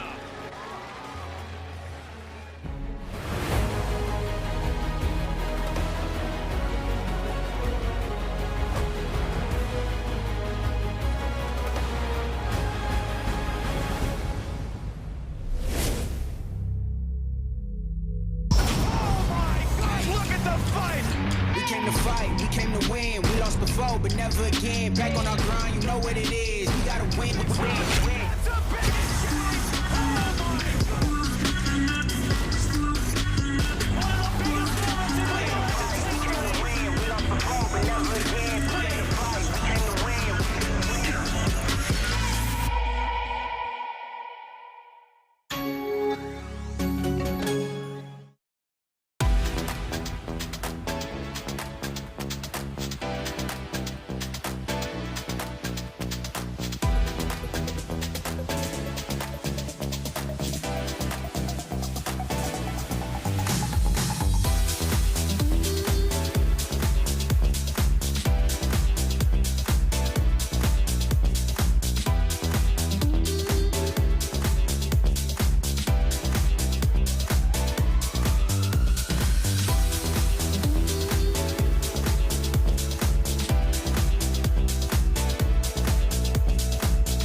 我的第一世界赛的话，应该是好好表现自己，不要让大家觉得我是来玩的。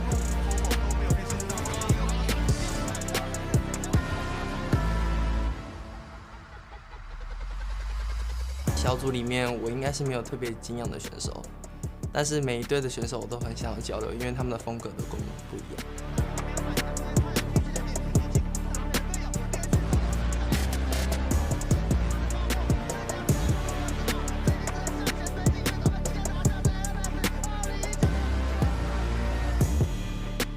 要怎么形容世界？我就是觉得享受比赛。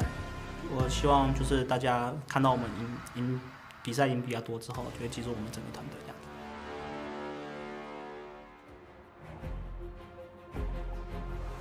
Welcome to the caster desk here for Game 4 of the day. It's going to be an exciting one. I am Freak with Jat and Ender. How you both doing? I'm doing great, ready to cast some games here on the world stage because we've got two teams now. J-Team with that surprise win over Fun plus Phoenix, and now GAM with a tough loss trying to bounce back. Yeah, and I really think that this group that it seemed like it had been figured out with FPX at the top and then everyone else fighting for second and third is really quite different now, and J-Team wants to make a statement that they are the best team in this group. And honestly, it's been a good start for them, so we'll see if they can keep that one going and buck the trends. Having a top seed out of groups can often mean a pretty easy matchup, and you make your way to the semifinals to be a first for an LMS squad, and we'll see if that can continue on. Of course, a lot to play. Yumi banned off the bat, no surprises there. Pantheon on the first round red side, also no shocks. And we've spent a lot of time trying to figure out what GAM Esports would bring to the world stage. We ended up seeing what ended up not working in their first game, where it felt like they just picked a bunch of assassins and then were unable to set up any type of fight. And I wonder what type of mix-up they're going to try and bring today, because they did a lot of different stuff in the regular season. Yeah, and this is a team that has always been primarily looking to dominate in the early game and find snowball wins. So that draft made a lot of sense if you have that in mind. But when you come up against stronger competition on the international stage, it is harder to find those same advantages. And specifically for Levi out of the jungle, he wasn't able to have that early game snowball performance that a lot of fans were expecting out of him coming right in. Yeah, and I think if you're looking across the Rift onto J-Team, they might end up trying to play this game much like they would have played a game in the LMS, where they just try and extend the laning phase, farm up, and then win because they are better, and just kind of play defense against GAM Esports, because I don't think GAM Esports has that much practice dealing with teams that are very good at playing standard. Yeah, so we'll see what happens. That's definitely something they're going to have to look out for here. And specifically looking at J-Team, there's a lot of good options for them. I'm specifically looking at the Syndra as a pick that has slipped through the draft phase. Yep. There you go. That's going to be a strong flex picks option for both Fofo or Little V. But Fofo in the mid lane, I always have my eyes on him when it is a J-Team game, because he is so consistently strong, performing super, super well in the Akali in that upset win over FPX. And if Syndra's a champion, he could have similar impact on. Definitely agree. Of course, Lil V can always flex that one down as well, as Nautilus gets locked in on the GAM Esports side. J-Team, though, you have to believe a long laning phase does really support them. The story I'm going to keep telling here is two of the GAM Esports players role swapped this split to make room for the new additions in the roster, with Zeros joining, Kiaya moving from a top laner into mid, Slay making way for Xin going down to support, and so you have to expect that even the laning phases themselves are going to be easier for these players on the J-Team side, as their opponents are relative rookies just in their own roles. Yeah, and Lil V, who had such a good game one up against FPX, is now considering this Lucian versus Kai'Sa matchup. Now, I want to talk a little bit about this, because coming into the tournament, I was expecting a lot more Lucian solo lane. what I feel like has happened in a few of these drafts is teams have picked Illusion with the expectation that it can go anywhere, but ended it up putting bot lane where I don't actually feel like it can do that much against a Kai'Sa. So in this instance, I'm hoping Fofo plays Illusion, but we have to see the rest of the draft. And it's possible if we see something like a Thresh come down into the bottom lane. We've seen around the world Thresh plus Syndra be a super strong 2 versus 2 in the bottom lane because you land 1 CC, that's going to be an instant kill once you hit level 6 on the Syndra. So me personally, whenever I see those 2 champions locked in, I want that to be the bot lane option here for JT. We'll see what comes through into that one. It would be an exciting 2-on-2 to watch for, as we already know it's going to be Kai'Sa and Nautilus on the bottom side for GAM, and they need one last pick to round out this phase. Plenty of strong champions available here, and Akali is the current hover, and that's going to be locked in right here. We know that can be flexible. We'll see where it ends up going. What I like here from GAM is this is already a departure from that game 1 super snowball early kind of style. They have more scaling options in the Kai'Sa. They have some engaged tools as well with this Nautilus, and they're trying to hold on for that jungle pick for Levi a little bit later. We saw him on the Kha'Zix. I actually wouldn't even be that surprised to see him hold out even longer, especially with some of these really strong top lane bans being taken off the table. This is definitely a team that will last pick for their jungle. Definitely feels like they have an option. Did you know Akali's actually the most picked champion of the World's group stage so far? It makes sense because she's not as banned as often. You have champions like Yuumi and especially Pantheon where they're 100% banned away, so and you don't could play see him ever. The overall pick rate of Akali was only 39% for all of Worlds, so it's definitely picking up in priority as we get more and more of these really quality solo laners picking her up. And definitely a strong champion. We've seen her take over some games, and I mean, J-Team themselves actually had a great Akali performance this time around, though, looking at Lucian or Syndra. Most likely here for Fofo. I can still see things like Lucian top with Syndra in the bot lane, so theoretically could be anything, but Gragas off the table, Jace off the table here as well, and again, junglers needed on both sides. And what I'm looking at now for Levi on the side of GAM is to secure a very strong top lane jungle 2 versus 2.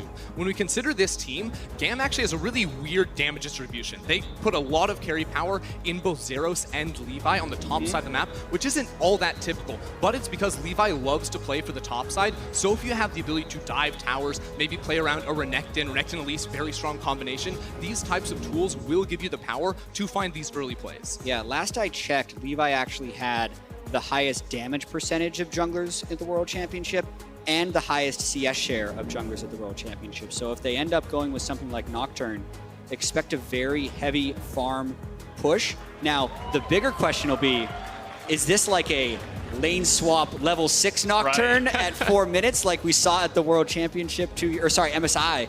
Yeah. One of those two, actually. One of those two, about 2 years ago. We don't have a lot of international experience. Well, not yet. Not yet. We need another top laner in this case, so we're going to see if that does come through. But you mentioned, getting a late pick here, and Levi's got a pretty big champion pool, though countered by Elise, one of the absolute premier junglers so far at the World Championship, has been in about half of all the games, play-ins included. Now a top laner here for J-Team, hovering right now on the gangplank. That's going to be counter-pickable. We know the Akali can go there, and GP's good into Akali, but it can still be flexed to mid, and there can still be a counter pick for the GP. Personally, I don't love Elise alongside a Gangplank because it's really hard to play around that lane, while GP does have pretty good 1v1s in a lot of matchups thanks to the passive burn and the ability to poke with Q. It's not like Elise can play around that lane. So instead for Hana, this is going to be much more focused around Fofo in the mid lane if it is a Syndra, or a bottom lane where he has a lot more pressure as well. So it's very likely that we do see the team sort of swap sides of the map that they play pressure around.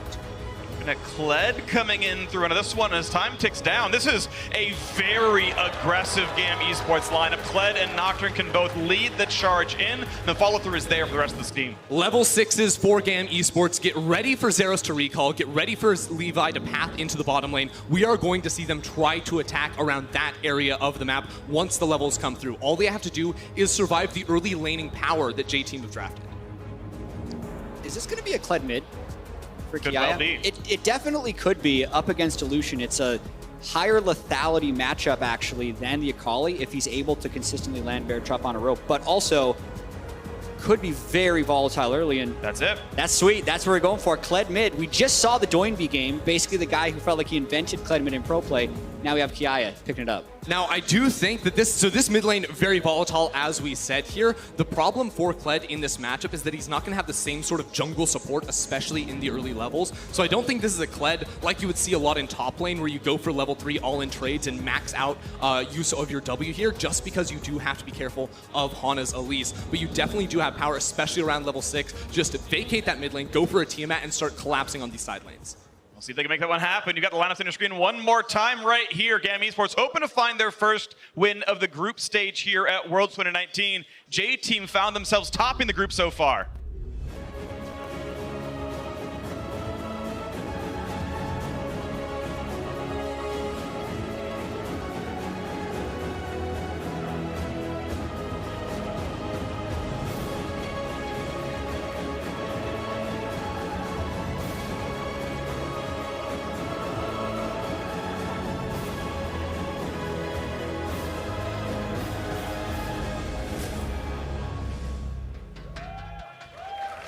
On to Summoner's Rift we go to close out this group for the day. Of course, 2 more games to follow this one, but we'll see what the records end up being. Lots of 1-on-1 score lines for the squads. We'll see if it's a 4-way tie or some striation here as J-Team and GAM face off. And looking at this day as a whole, this was definitely one of the more unknown matchups in terms of who would be the favorite. Especially because it's hard to kind of figure out how strong the LMS is going to be at this World Championship. We know that Flash Wolves was kind of the gold standard for so many years, except last year we had Flash Wolves, who narrowly missed getting out of their group, and then we had 2 other LMS teams who both went 0-6. Only 4 teams have gone 0-6 in group stage, and 2 of them were last year from the same region. And then when Flash Wolves doesn't qualify for Worlds because most of their team moved away, you almost expected J-Team to come in and be the same. However, I feel like J-Team was one of those teams who consistently was good in the LMS, but could never quite get over the finish line to make it to Worlds. So in a lot of ways, not only can they try and get some LMS redemption, they can also kind of prove to themselves that they can compete at the world level. Yeah, if you look all the way back to when they, turned the banner to J-Team back in 2016, they had a fantastic summer split. Their first split, absolutely phenomenal, but they have always been denied, and Fofo's been right there with them. Because this guy's always been getting hyped in the mid lane. We say, wait for those international events, Fofo's going to be there, he's going to shock the world, and then J-Team consistently dropped the ball in playoffs. So to now have Fofo get his chance on the international stage is going to be really telling for him, who has been trying to prove himself for so long. He's proven himself well so far. Now fighting into the bottom side. Ignite's already on, but he's going to be able to kite backwards, and Lil V's going to be just fine as the blows trade, but looks like advantage over to GAM. Teleport versus cleanse in the bottom lane as well. So if Lil V can get some of his health back, that will actually end up being a lane advantage, that the all-in threat has been burned by Slay without actually burning any summoner spells on J-Team. Syndra in the bot lane too, a lot of times can struggle to get pressure in those early levels. I do think you have to spend a lot of mana if you do want to push out these waves. Whoa, into the stealth though, as he's going to let Zeros walk away. Gets the last Q, but that is a flash for nothing. I suppose Rest didn't expect Zeros to level the W right there, but really ambitious to try and go in for that kill. And now without a flash too, can be very vulnerable. Now Hana, only level 2 here. There. Walk away, but yeah, the Q gave it away. The location was known, but Levi's able to slink back in his own jungle, kills this ward, knows that he's spotted on this one, and instead it's going to be Hana going top side. No teleport on Zeros. Yes, he does have W, but if Hana wanted to go for a gank there, he could have tried to put Zeros in a really difficult spot. Unwilling to risk it, though. It's really hard for Rest, too, on the GP to actually step forward and help him put down damage, especially with Zeros' maneuverability in top lane, but he's been chunked out enough. This could be possible. All right, gonna go for some damage here. That's the cloak now down, as Hana's got to wait around for this timeout, and Rest can just play towards the front, lands the Q, flash into the cocoon. That's gonna be first blood claimed for Rest. That was such good coordination between Hana and Rest. Yes, it felt over-ambitious by Rest to burn that flash early, but it got enough damage down onto Zeros that it burned his teleport, and now they've killed him without him being able to recall to catch this wave. I also think there was so much room, though, for Zeros to just step back. He knew Hana very likely be on that top side of the map, and there was a huge wave pushing in, so now he's been denied so much. Dismounted, needs more auto attack, just gets Scarlet time to ignite. Fofo can't get out! The rope pulls him back in and he burns to death! A A sick 1v1 right there from Kiaya. He knew that there was no support coming in from Hana, so he could take that 1v1. We were saying in the draft that he probably wouldn't have that window, but with Elise showing on the top side of the map, he shows just how insane this champion can be. This is exactly what I was looking for out of mid lane Kled. The high volatility. Fofo, a split second from getting the solo kill, but once it's remounted, he's got to turn tail and run. Doesn't dodge that bear trap on a rope, and he pays for it. 39 health remaining before one the auto. remount. Yeah, one auto would have done him in. He guessed right, and the solo kill comes through. Not losing more than one summoner, but Fofo burning both. Ouch. And remember now that Fofo has lost his flash around the time that Kiaya and Levi in the next couple minutes are going to be taking over to 6, so have to keep in mind the continued kill threat around that mid lane on a Lucian with no summoner spells. Secret Service minion right there locks in that hook. That was actually going to be a lot of damage to Nautilus if it did go through. Yeah, it be okay. really feels like both of these teams came out of the gate throwing big punches. The amount of early summoner spell usage is much higher than we've seen so far at the World Championship. We've seen basically every game today come down to a Baron play or some late game decision. And this game, with the early summoner spell usage, kind of had the potential to do that in such a way. But because Kiaya had the lane and Rest and Hana had it in the top lane, we are still at even gold. Yeah, we'll keep watching this too, because J-Team is usually not a squad that plays super active in the early game trying to kill you. Hana actually one of the lowest jungle proximities in the LMS entirely. His lanes just dominated. They were up over 10 CS in basically every single matchup throughout the regular season. And even the other day against Fun plus Phoenix, this squad won through team fighting. It wasn't through superior early game. It came down to 4 major team fights around objectives where Little V and Fofo outplayed their opponents. So if they are on even footing, J-Team have a lot of good things to look forward to later in the game. Right now it's the wave clear game, though. You mentioned looking good in the late game, so sitting around, maybe not the worst thing in the world. Looking now at the bottom side, small CS difference in the advantage of GAM. I think Levi will hit level 6 off of Krugs in the top lane, since he was able to catch actually a lot of experience and CS when Zeros died to that gank. So we'll see. I was kind of guesstimating his. I can see his XP bar. It's going to be close. Krugs is the highest XP camp in the game. Come on. The little Wanderer, so little. He's going to get it.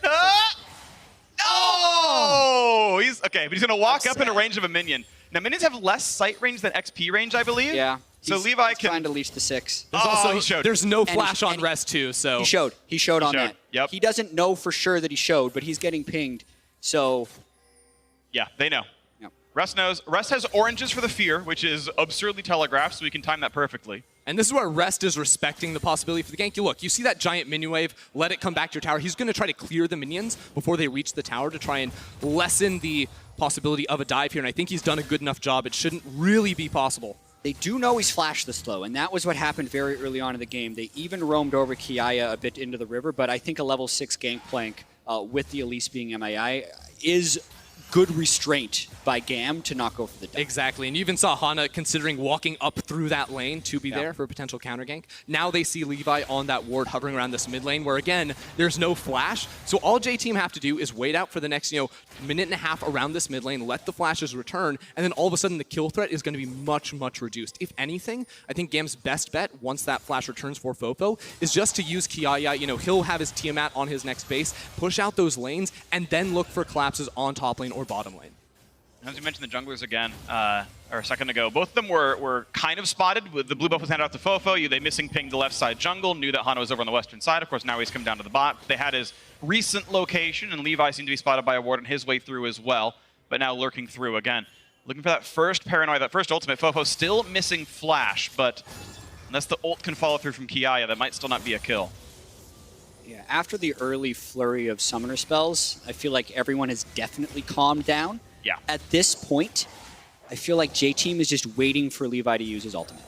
We know that J-Team is comfortable with extended laning phases, and they're confident in their ability to win late-game team fights. So I think for them to lose this game would be if they're trying to make aggressive plays that get counter-ganked by Nocturne. So I think unless GAM initiates something, J-Team is making the right play. And as for GAM initiating something, well, Zeros, his TP is going to be up in just a few more seconds here. Rest still going to be waiting on that for the next couple minutes, so there's definitely room now to try and put a deep board in that bottom lane, make a play happen themselves. But if you look around that Syndra bot side, there is this, very defensive control ward to spot out any sort of flanking vision, any sort of flanking ward there. So support Siege, a lot of CC now put down. Ignite on Aqualo as well. The ult coming through. He's first to level 6, but Syndra's already moved on over. Decent damage here, but here's the paranoia. 4 members of J-Team waiting around. Kled dives in, but he doesn't have any backup. It's just 2 members near him, so it's going to be the ult coming in, but right back out he goes. No deaths. GAM are just forcing so hard around that river right there, trying to find the kill. Koala doesn't even have to use the flash to escape from that one. While Ignite goes down, the 2 major initiation cooldowns do fall as well. Now,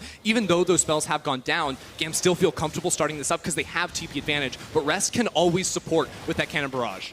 This is definitely a little risky, but they did force the recalls. They're going. Flash, Q's gonna land. Cocoon comes in. Hana, though, does have to watch out for this one. He's rooted in place. Repels, buys a few seconds. There's the flash over the wall. Nicely played. Hana does get out. The Ocean Drake does go to GAM.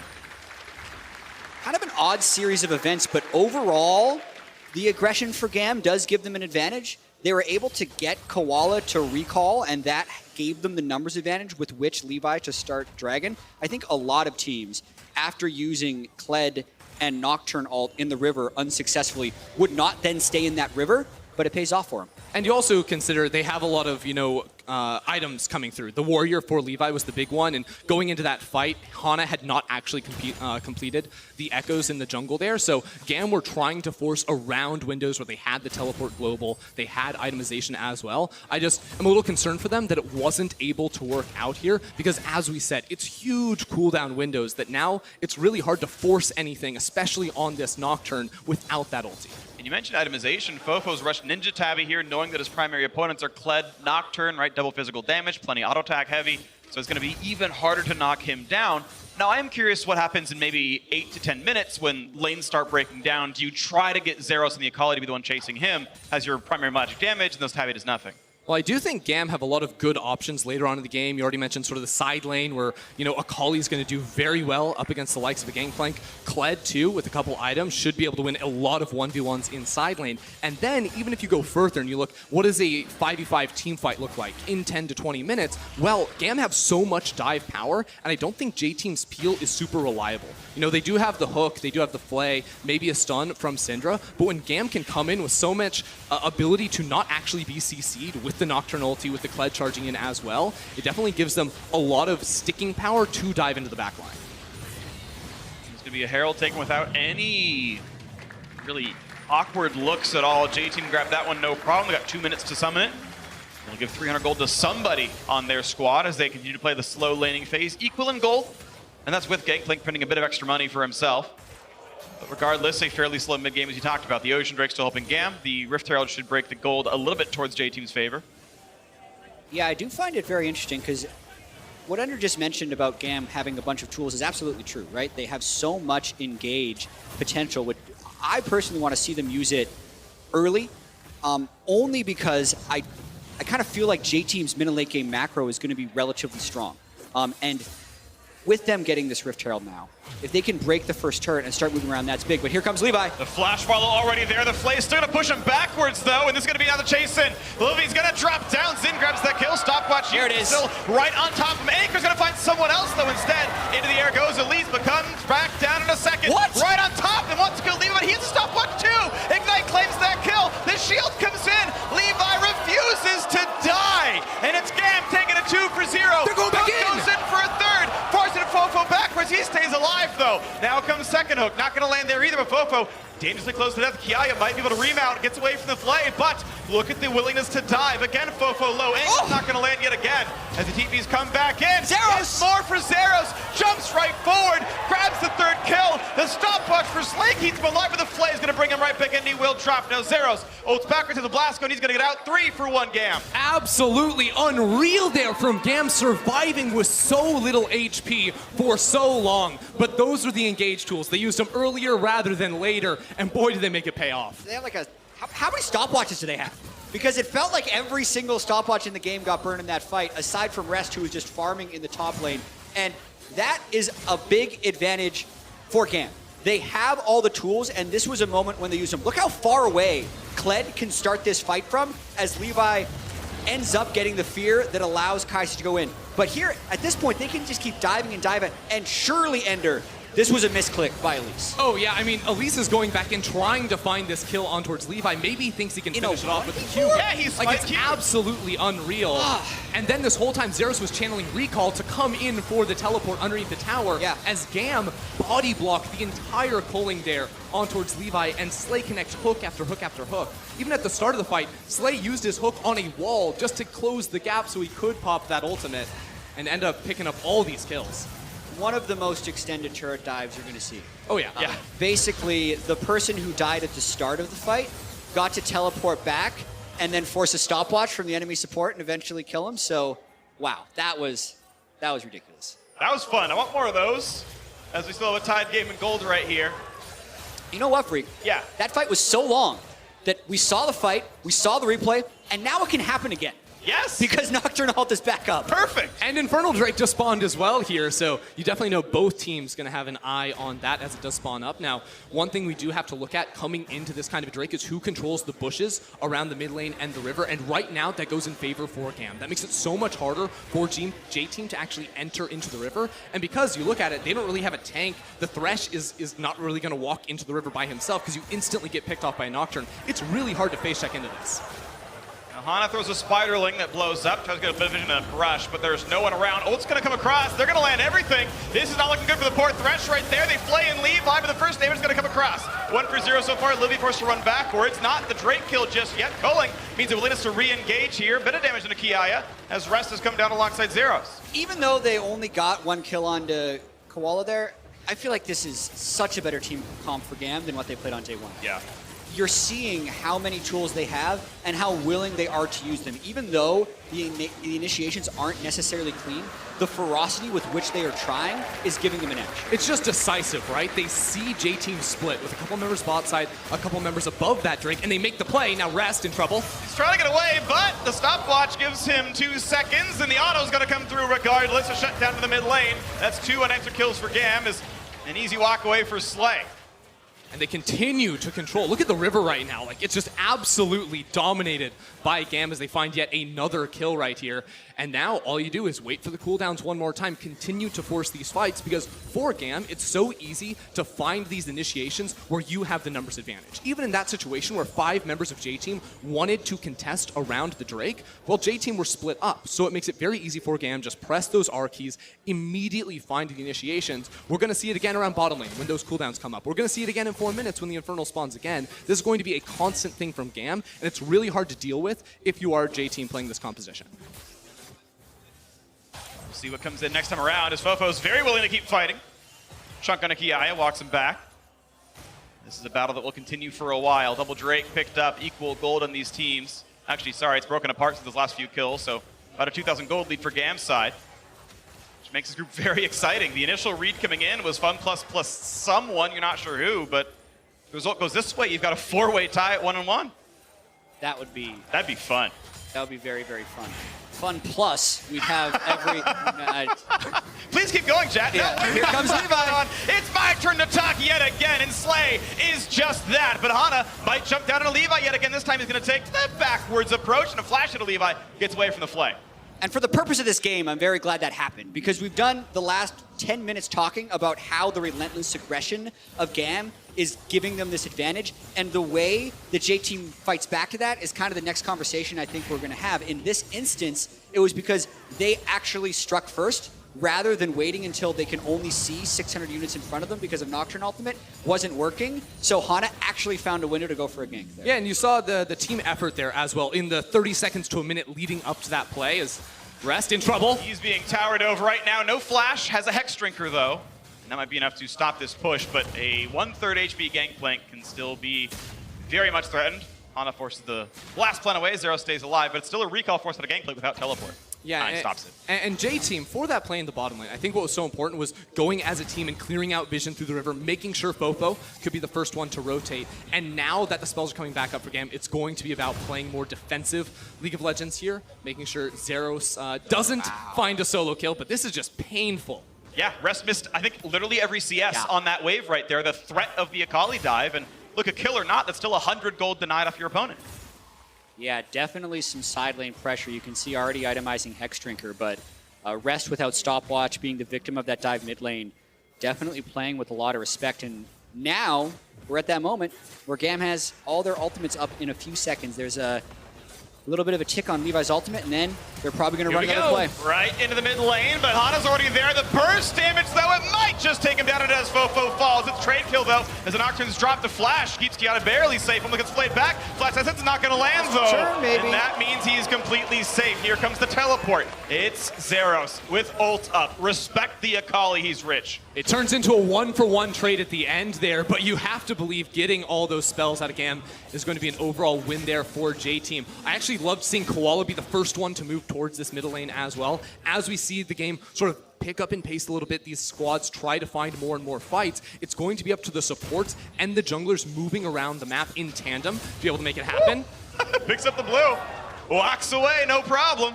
Yeah, and Zeros is free to do that because he knows Fofo is dead. He sees two people bottom lane. He's got his ultimate, he's got his flash, so he can just go for stuff like that. Watching this play again, literally the second the ultimate is available, like within 0.5 seconds, Levi uses it again. But with that type of timing, it means they're going to overforce a little bit. And this is very close to being a double kill if Kiaya is not able to make that escape and quick sidestep. But that's the type of stuff that J-Team might be kind of getting used to. Either they have to attack in these very small windows while the Nocturne ultimate is down, or they have to kind of sit at their turrets and wait for GAM to jump on. And I think talking about how they make that next play does come back to supports fundamentally in my eyes. The willingness to aggress once again, but that is a flash that does nothing. We're just going back in one more time. Press your buttons on cooldown, everybody, right into that jungle yet again. Believe I can't find the target. They're all grouped up for them together. Now the top laners come by as well. Kiaya, actually it's Zeros having to jump over the wall. And that's the ulti burn for escapes. That's a lot less threat on the Akali. Two big cooldowns blown right before the Infernal Drake spawns. Now J-Team don't have many flashes. Look to the front line, but Slay again goes down, finds the backline stun, stopwatch, looking to stay alive. Looking at the re-engage though, 5v4. Hana dropped low, and this is going to be Zeros. Forced one away, does not have an ulti to claim those kills, so has to run the barrel chain. And not going to land it either. How does J-Team go from here? Because they still have Nocturne, Kled, Akali, ult, all down, Slay dead. They can go for the drink, but Rest is stuck in mid lane. Two autos, he needs one more. Almost the kill finally. Takes him down, the killing spree for Zin. Still looks like J-Team starting up this Infernal Drake. Gamma rushing straight over for that bear. Maybe not going to quite make that call. Trading 1-for-1 in the end, but they didn't have the vision inside of that river. So while they do get that flashy kill from Zin at the very end, jumping on forward, they lose the objective, and that's going to be a win for J-Team. Such an aggressive game. Every time an engage tool is up, someone is pressing forward to do it. It's a lot of fun to watch. You got to know when one of these teams will settle down, and who can kind of create the counterpunch, really. If you know your opponent's willing to go in, how much of a bait can you set up, I suppose? Right now, Zeros unanswered in the bottom lane, but doesn't know who they might be, puts a ward down. I'd hit the turret, but someone's TPing over, so never mind. Definitely picking up the pace. Yeah. Now the question will be, we've kind of had this overarching conversation of the tournament of, is it going to be a slower meta? Are the games going to go longer? This is definitely a faster pace game, but it's staying pretty close, and I feel like J-Team's doing a decent job absorbing, so I can't wait to see how this one pans out. Yeah, both squads have really strong skirmishing power. I think the ability to pump out a lot of damage really instantly, on-demand pick type CC.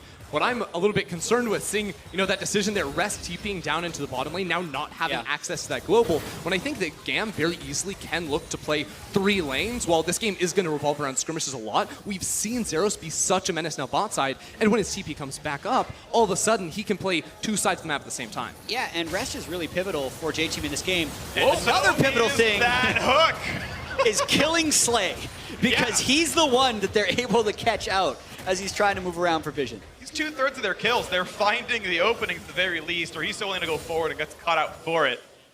Wow. This is great. Yeah, so we've been over how GAM engages. They wait for Levi's ultimate and they press all their buttons to go in. J-Team either gets picks like that, or I feel like Rest is incredibly key on the gangplank. If he can layer his GP ultimate in the right spot, he makes it very lethal for GAM to chase through, and if he can actually get a double or triple barrel chain off in these very chaotic dark team fights, that could be it, because where the gold distribution is going to GAM right now is terrifying.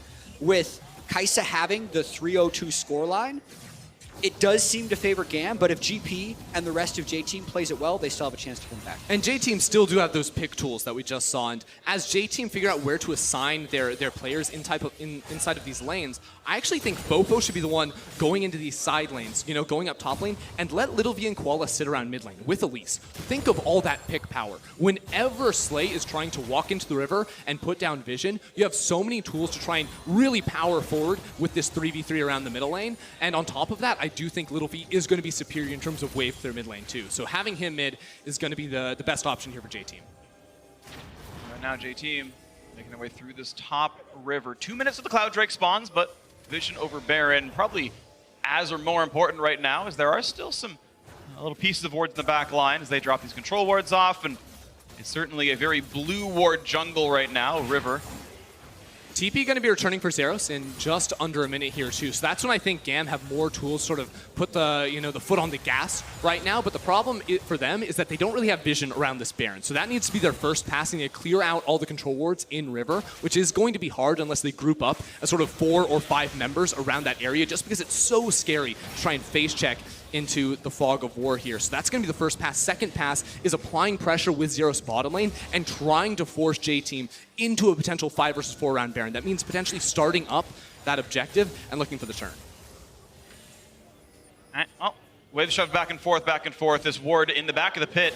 They didn't see it get put down, of course, the stealth ward, so they have to sweep it out. Right now, they know that at least it's not getting rushed down, but the red buff stolen away by Hana. Blast plant instead of taking the lantern, much to the chagrin of this poor Thresh. But out they walk, and again, this Baron not sneakable. Bot lane, though, pressure here still for Zeros, and that TP is still 2 minutes away for Rest. He talked about playing the side lanes and spreading him apart. That teleport, of course, used 3 minutes ago. Now Rest can't join his team if there is a play topside. Yeah, there's so much pressure in J-Team's favor, as Ender was just alluding to, the steps that to go through to try and set up here. But for now, J-Team really is just trying to withstand all that time until Rest's teleport can come back up. Look at the power of GAM. I think they want to make a move on Baron because you have level 16 Zeros. You have the finished second item, GA2 for that added utility in fights, and the full 3-item Kai'Sa now. Trying to get that triple evolve here, so GAM are so loaded. Box 4, he's going to flash them right back into his team, though. This could be Levi overstepping his bounds, but first the kill comes through. Thresh drops down, 1 for 0 to the back line goes Kiaya, gets dismounted, has to run away, but Lysindra damage. Stopwatch keeps him alive. Well played there, the 1 for 0. Zeros on the side has to be respectful, Pups the ult gets out. We thought they used all their stopwatches in the bottom lane, but clearly Kiaya hadn't used one yet on his way towards a Guardian Angel. That would have been a 1-for-1. Actually a pretty good job of J-Team to kite back from that unstoppable engage, but again, Marines get something out of it. Yeah, only able to get that 1 kill, though I can't help but feel like GAM wanted to convert that into even more right there. Only able to get the kill onto Koala, so like had that been a Hana, for instance, you can very easily turn that one around. Now, in their favor is Zeros had actually used his pressure to walk all the way up into that top lane, so he still holds on to that teleport. But now we go back to that same process. GAM, get the vision, deny it away from J-Team, wait for our cooldowns again, and it's going to continue to push this game into a further and further late game state. Next few power spikes coming through, of course. Titanic Hydra now done for Kiaya, so increased damage here in this Kled, level 15. Pretty close to 16, but doesn't have it just yet. Trying to defend this topside turret. No ult, but you know, gonna be paying enough respect to him that Fofo only hits the turret, not really him so much, as the wave is cleared by Titanic. And that's gonna stay alive. GAM 2-0 in turret so far this game. Cloud Drake has spawned. Almost anyone could solo at the state of the game, even but the supports really. See when someone takes a look down there. Big item power spikes coming through, though. Zeros completing his Zhonya's, Nashor's Tooth being completed on Xin. The game has stayed relatively close, but with the scaling of Kai'Sa, just compare that over to a Zhonya's Lute and Syndra, or even just the 2-item Lucian. GAM is more than 3,000 gold ahead in effective power, if they can find another good fight. And they continue to just load utility in that. You already mentioned the Zhonya's for Zeros, but the GA2 for Levi. Now a stopwatch from Xin. He's going to be working on a Zhonya's Hourglass himself, which against a Syndra ultimate, against the burst coming through from Elise plus Lucian jumping onto you, that's going to immediately give you the power to stay alive in these fights. And on top of that, you also have the cleanse, which is going to be more favorable, I can't help but feel like, in these combat situations than a TP on Little V. Because Little V is never going into this bottom lane. He's only going to be using that summoner to get back onto the map, farm a little bit more. It's very unlikely that it turns into much, and there you see it right there. He comes mid lane to push, but it's Gam with control over the river. Rest finally did hit level 16 during that last mini wave, but you still have Zeros a full level above him there on that top side, waiting for the rank 3 ultimates for several players here. And in that brush, the Spiderling's going to spot this one out.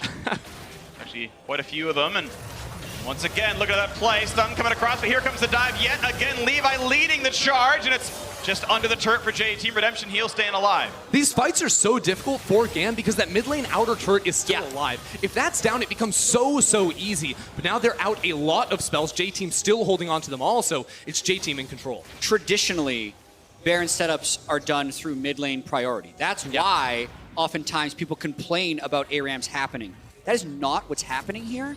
And I can see Gam definitely has the ability to find success for that. If they're able to actually funnel J-Team towards their blue buff rather than towards the mid-turret, it'll work. But if J-Team's able to retreat into that mid-turret, they will be able to stop these engages. That barrel slow on a Zeros forced the flash out, and it gave the mid priority needed to knock down that turret. So J-Team actually now have the station to set up these Baron plays. Yeah, and that's the really curious thing about this game is we know that Gam has so many engage tools, but this is where J-Team is going to be more comfortable.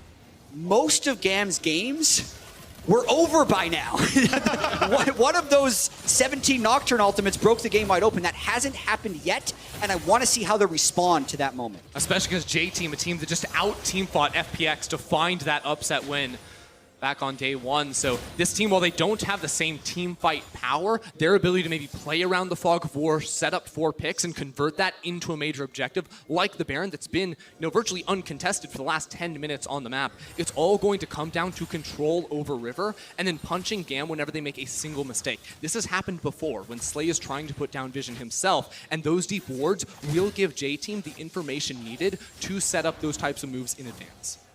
Banshee's Veil, of course, done for Lil V. I want to point your attention to the minion kill counters on this part of the map right now. 185 CS for Nocturne. You mentioned in the pregame that Levi has the highest jungle CS share of any jungler at Worlds here, and Nocturne really not the crazy endgame carry, right? This isn't lethality Nocturne where his first auto might actually one-shot someone. It's fairly utility-based. The GA is in there, but that's, I mean, you'd rather have that money on someone like an Akali or a Kai'Sa or a Lucian or a Syndra who are getting more farm here and are going to be bigger factors in this game. Yeah, I haven't been tracking it precisely because there's been a few things happening in the game, but I think he was around 140 a long time ago, and his farm has actually slowed down here, which again is a point of the game that Gam isn't that used to being. I think overall, yes, his farm is high, but all of Gam's farm is high because they've actually had a lot of map control. J-Team has needed to stay fairly grouped. Everyone except for GP kind of has to be grouped every time this Nocturne gets used, and they're not grouped this time. Yet again, Stopwatch blocks a lot of damage up, but they're still found in isolation on a Thresh. That's Koala going down. Another fight continues now as they dive force with that turret, but again, it keeps some space alive there, and the rest of the right just back right out, but it's still 5v4. The re-engage might come through. They found it for Syndra, but the first kill comes through on Nautilus, and now they're waiting on the corpse. Zeros does not have a way out. Shut down. 1 to J-Team. It happens in the same spot every time, but this time, Gam cannot find more. And they end up getting turned straight on towards Xin, going on the rest. Has to do it for the barrel, but he can't knock them down in time. Ult to the side. Stopwatch is traded back and forth, but Hana, can he drop in time? The flash around. They trade kills 1 for 1. And now to the backside. It's too much. It's too forward for Rest. Kills himself jumping over the wall. And the top lane tower is still alive, so J-Team cannot force any further. This entire game has just been even fight after even fight, and no one can get any objectives. Watching this back one more time, J-Team is a little bit split. Hana's on the left side of the blue buff, so it is a time for them to engage. But the Nocturne ult into a stopwatch, that doesn't do damage. All their cooldowns get burnt on just Koala, and then as Zeros dives through, not only are they getting damage onto him, the rest of GAM are sitting in that level 16 GP ultimate. And then when they re-engage, Syndra GP gets a bunch of AoE in, and that's how J-Team turned the first half of this fight. Exactly. The terrain right there makes it so awkward for GAM to actually exit with both the GP and the Syndra. But then it's Xin who just gets excited on towards Rest here. You know, he has the red buff. He's able to put down a lot of damage and then holding on to the ultimate to dive on forward. Now he flashes on towards Hana and gets the Q off at the last second. So he is able to trade 1-for-1. While then on the top side, it's a 2v1 and that goes the way of GAM. Likely a Baron saving play by Xin there. 4,500 damage during that fight, but you can see the GP ult. We're doing it again! Great Lantern, though. Put it down in time, knew what the target was. Kled charged the team forward. Forcing a flash, actually, out of Hana, but he was getting chased. What's the saying? If at first you don't succeed, try 18 more times. Yes. I think that's the motto that GAM is going for, because they're not changing what they're doing at all. Just keep flipping the coin and eventually it'll be heads, Jack. The Cloud Drake is still there. The mid turret is still there. They're not using side lane pressure to set things up. They are just brute forcing this over and over again. And the crazy thing is, it might work. There's a chance they can still win this game as the gold is still stuck at 1,500. They're finally going to go for this Cloud Drake that's been on the map for 5 minutes. About 5 minutes, because it was going to summon another Elemental before Elder. This time around, finally goes down. Cloud Drake, though, actually meaningful for GAM, by the way. A team that should be able to play side lanes. Getting back to your team, pretty useful. And just the movement speed going to be very helpful regardless here. I actually think the best part about this, though, is just making sure that Elder Drake spawns. Yeah. Because if you examine the terrain around where we've been seeing all our fights happen, and then around, you know, the entrance into the river from JT's side of the map, it's way more open down on this bottom side of the map. So it's so much easier for GAM to actually find these chases in. There's a lot more open space to be able to close the gap and then also retreat. So they won't get caught in those same tight corridors that JT was able to use against them and turn around. The next few power spikes are coming through, of course. That stopwatch very much broken now on Fofo's side, but holding on to it. I feel like GA is so far away, you'd almost rather sell it for control ward slots. Like, this is maybe not a required item for him, but regardless, still going towards likely Phantom Dancer next item. Has a bunch of crit chance here, 65%, which is really solid there for this Lucian. So if he can stay alive, he's going to have a lot of backline damage, but you can look over the Kai'Sa, the other marksman in this game, and it's a solid 4-item Kai'Sa, so plenty of damage output available for these backlines. Yeah, it has felt like Xin hasn't really been able to combo the engage with the rest of his team. That's potentially the thing that's missing for GAM, but they're in all these really tight corridors, and it would potentially be suicide for him to be diving in. But if he ever does find that window, this Kai'Sa is really, really powerful. Exactly. It's really hard to make that choice, to press that R button, because ultimately he's the consistent DPS. If he goes down, it gets rough. Slay going to take a lot right there. Yeah, down to 1,000 HP off the single hook and the culling. Culling not that. Oh, that is a blue stolen away, Lil V. 25. Oof. He got it. It's pretty useful. I don't know how you do that as Syndra. That's just a huge misplay. You should always save your W for a blue buff steal. Yeah. Misplays happen, though. Hana, though, chunked to half HP. That's a couple of poke tools used there as well, and maybe recalls regardless. But now, look at this. Setting up onto the Baron already is GAM. All right, slightly different. This time they're actually starting the Baron before the fight. Here comes the re-engage. GP only going to kite out of it, but the low health bars could make things dangerous. Lee's going to lose the Guardian Angel. The re-engage comes across. This time Xin can join in, but it's 2 for 1 so far, 3 for 1. It's all GAM so far, shutting down everybody as Rest runs. Might lose the Guardian Angel. That's popped now as well. This is scary, Zeros. Okay, stopwatch to buy a little bit more HP, but still trying to buy the time. Oh no! What is he doing? You gotta be kidding me. Rest finally burns down. The ace does come through. GAM found the fight finally. They had to start the Baron to pull J-Team far enough away from their tower in order to close the gap, and they find the huge team fight victory. Now, though, without an AD carry or a Kled alive, they're unable to convert that into a Baron. Instead, they're just going to have to settle for these towers. But now that these towers are down, they can go for these fights with so much more ease. If Xin doesn't die there, the game might actually be over. With how long the death timers are in this 37-minute fight. But watching this one more time, by starting the Baron, they end up actually giving themselves a bit more space because J-Team starts a bit further up and J-Team can't retreat to their turret. So that, I think, is why Xin feels confident. Look at him way over on the side. Just, hey, everyone forget about me until I fly in and then immediately go invisible. So he actually bided his time properly this fight. and didn't have to ult into a turret, so it was successful. And coming into that fight, Fofo didn't have the stopwatch, didn't have the flash juice, so easy pickings. They missed the spells initially, and now Xin is just sort of caught out to dry underneath the tower, able to burn him down in the end, but as you said, could have been so much more monumentally here in that game if he does stay alive. And I got a slight slay for that one. Throws the Q too early. How many times has he played against a stopwatch? That timer hasn't changed in years in League of Legends, but under the stage lights, under the pressure of Worlds, miscounts it, throws the Q too early, meaning Kaisa takes aggro, no CC, the re-engage comes in yet again, and Lil V this time is the target. Flash the safety, but is it really? As Xin shows up, finds the damage and shields through all of it. 2 for 0, J-Team on the run, trying to stay alive, but they're not going to do that for long. It's a 5v2 now as Levi runs for his life, finds a little bit of damage, stunned up, finally does go down. But the 4v2 is still great, make it a 4v1 as Rest, the only one left alive, has to run back to his base. If at first you don't succeed, try 18 more times, and it's going to work. We're up to 20, but Gam are finally in the base, and the death timers are too long. This should be the final push for Gam. Gangplank has to try to somehow clear the minion wave and make the backdoor not happen. He's going to put Barrel 1 down. There's number 2, knocks down most of the minions, but the damage output's still going to be pretty high. There's still a cannon minion there as well. Rest will do his best, but the turrets are going to fall. And Gam in a slugfest. Claim the final kill, almost under the base, knock down the Nexus. We've got a tied up group. And that, my friends, is what we call a barn burner, because it was action throughout the entire game. 34 kills in 39 minutes. Every Nocturne ult used, that has got to be some type of record for number of Nocturne ults used in a game at Worlds. That was just absolutely crazy to see them try the same thing over and over again, going so even for so long, but finally they find that initiation when they start up the Baron that baits J-Team in outside of their defensives. Then they can find the turn and break open the tower line to eventually set up for those fights to win every single time. And there was so much back and forth during the game. I do want to credit Gam for this draft and also their willingness to commit to a game plan. They had so many tools to engage, and over and over and over and over and over again, J-Team couldn't quite deal with it until eventually they broke. Eventually they did. It took several tries. We lost count midway through. Was it 16? Was it 20? We're not really sure, but that 16th Gam Esports ult for the Baron worked this time around in this replay.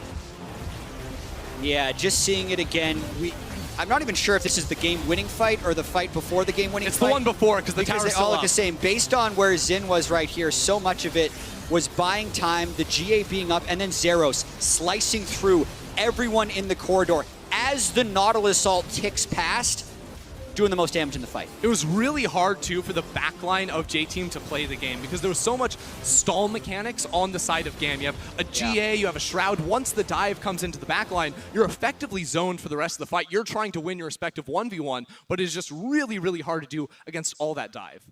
Yeah, a lot of pressure, but hey, it was well enough played, I suppose, into that one. Gam Esports went for an aggressive composition, finally found the openings. J-Team, on the other side, I feel like, never got their own game plan running, right? The way they won in the LMS was, well, we'll outscale you and wait, and nothing positive came for them. And they didn't necessarily have the champs they needed to outscale. Well, it felt like they had the macro to be able to outscale. And what is even more fun, as you mentioned beforehand, is everyone in this group is now 1-1. Yep. Of course, they will all play tomorrow, and they'll play next week as well to figure out who's actually top dog, but a very close group otherwise. Now, for Game 5, we've got Griffin versus HKA after a short break. And there was a huge wave pushing in, so now he's been denied so much. Dismounted, needs more auto attack, just gets Scarlet, time to ignite, Fofo can't get out! But there's no one around, ult's gonna come across, they're gonna land everything. This is not looking good for the port Thresh right there, they play and leave, live with the first damage gonna come across. Acid under the barrel, but he can't knock them down in time, ult to the side! Stopwatch is traded back and forth, but Hana, can he drop in time to flash around? They trade kills 1-for-1. Here comes the re-engage, GP only gonna kite out of it, but the low health bars could make things dangerous. Leaf's gonna lose the Guardian Angel, the re-engage comes across, and this time Xin can join in, but it's 2-for-1 so far, 3-for-1. It's all Gam so far, shutting down everybody. Flash the safety, but is it really? As Xin shows up, finds the damage and shields through all of it. 2-for-0, J-Team on the run, trying to stay alive, but they're not gonna do that for long. And Gam in a slugfest, claim the final kill, almost under the base, knock down the Nexus, we've got a tied up group.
Hey guys, Laure here, and joining me right now is Levi from GAM Esports. After the first victory for VCS, congratulations! I really loved your composition because even though you didn't have the best comp to play in the early game, it didn't stop you to go ham at minute 1. So what made it possible for you to go ahead of your power spike?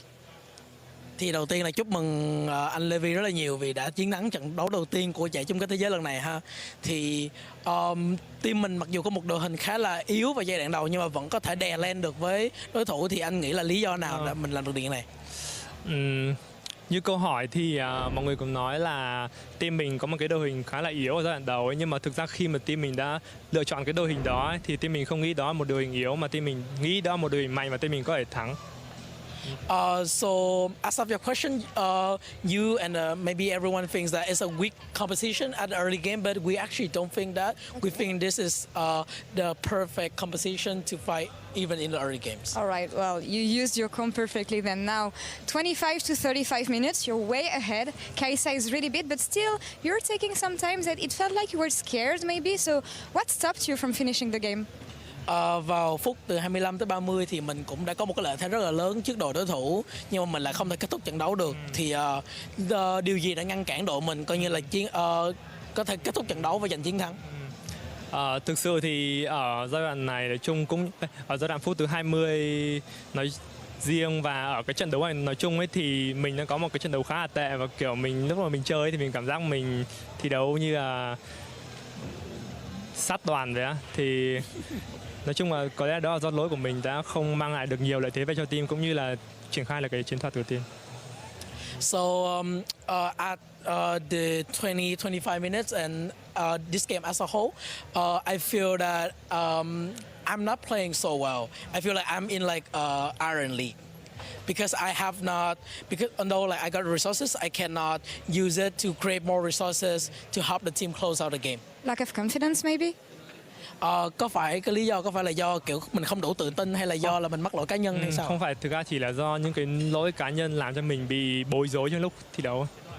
So it's not about my confidence, but it's more about my personal mistakes that makes me confused at that moment. Well, you know what you did wrong anyway, and it's still a first victory for you guys, so congratulations. Thank you for the translations. Now back to you guys at the desk.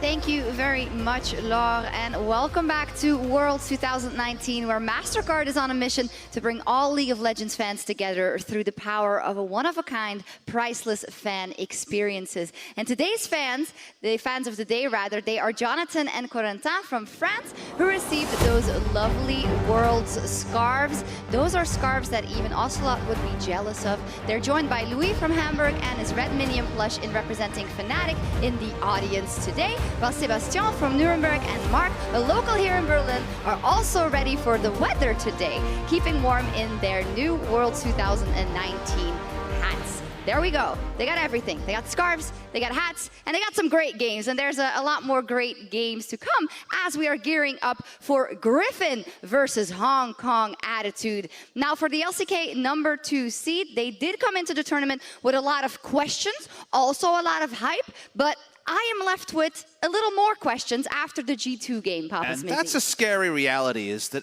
even though they made a roster change and we thought, okay, maybe it's back to the good old days when Sword and Griffin were that team that were assaulting some of the world finalists last year in scrims, they didn't really play like it. They sent a lot of resources topside. They tried to make Sword carry work, as we're seeing some replays. After those resources left, then Sword was taken down, and suddenly it was pretty smooth sailing for G2. Correct me if I'm wrong, but Doran was brought in because Sword had champion pool issues. Sure.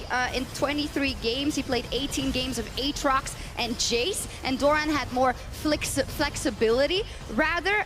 But with that, if the performance isn't there and if the team is kind of having to readjust to having Sword in the lineup, do you think that's worth the change? Well, the scary thing is that Sword is the team captain. You know, he's the oldest player on the team. He's been around for a while, so he's definitely got some of those in-game shot calling help there, and yet they were very listless. Like this was a Griffin performance that I think was probably the worst team performance by any team at this tournament, because they really didn't achieve anything in their movements and wasted a lot of time. To be fair to Griffin, though, it was against G2, one of the Sure. tournament favorites. Like, I don't want to just like completely dumpster them right now. The reason I say it is that they didn't achieve anything. It's a game of making calculated risks, winning some, losing others. When you're just kind of a passenger in your own downfall, it's not a lot to really smile about. Well, I think it is a fair point from both sides, but also from Frost. Just one game and against a G2 Sure. that looked really, really good. What do we see in the future now for Griffin? What does the focus have to be for them to get back in there? So the reason why G2 smashed Griffin so hard is because of their ability to deny the jungle as a team. Now, when you look at Hong Kong attitude, Crash doesn't really play with his team. He plays very well solo. It's him doing his own thing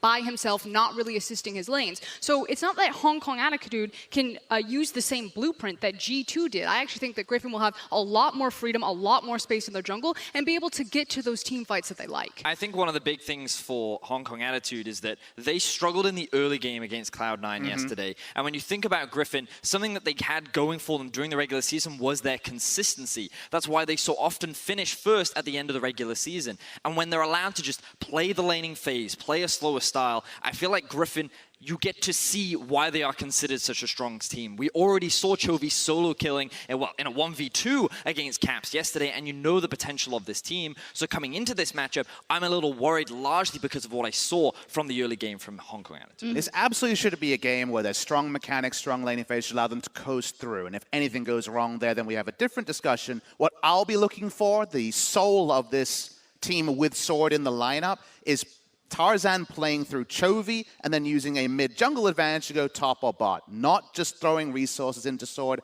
and kind of allowing bot lane to just do their thing, because Lehens and Viper are very strong laners. It's that duo of Tarzan and Chovy that define Griffin's success, and it's been largely absent for the best part of 6 months. Which is why I think this is such a wonderful kind of softball game for Griffin to get back on their feet.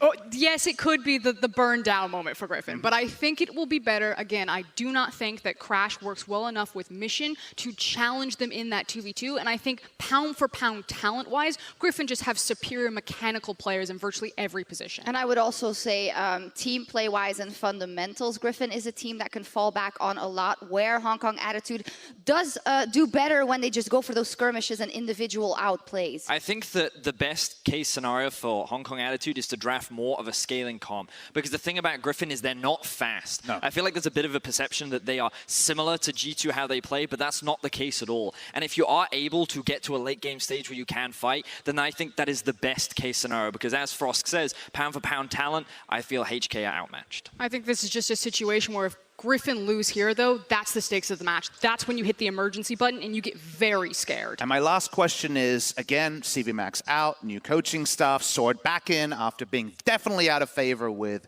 the previous coaching regime. How do Griffin want to play? We didn't learn anything yesterday. Let's get a data point so we can build from somewhere, and Griffin will look at this as the win to get them a stage win, get some stage fights over. They still have to pick it up. Yeah, absolutely crucial game for both squads. We'll see who gets their first win of the group stage as we head in for Game 5. Thank you.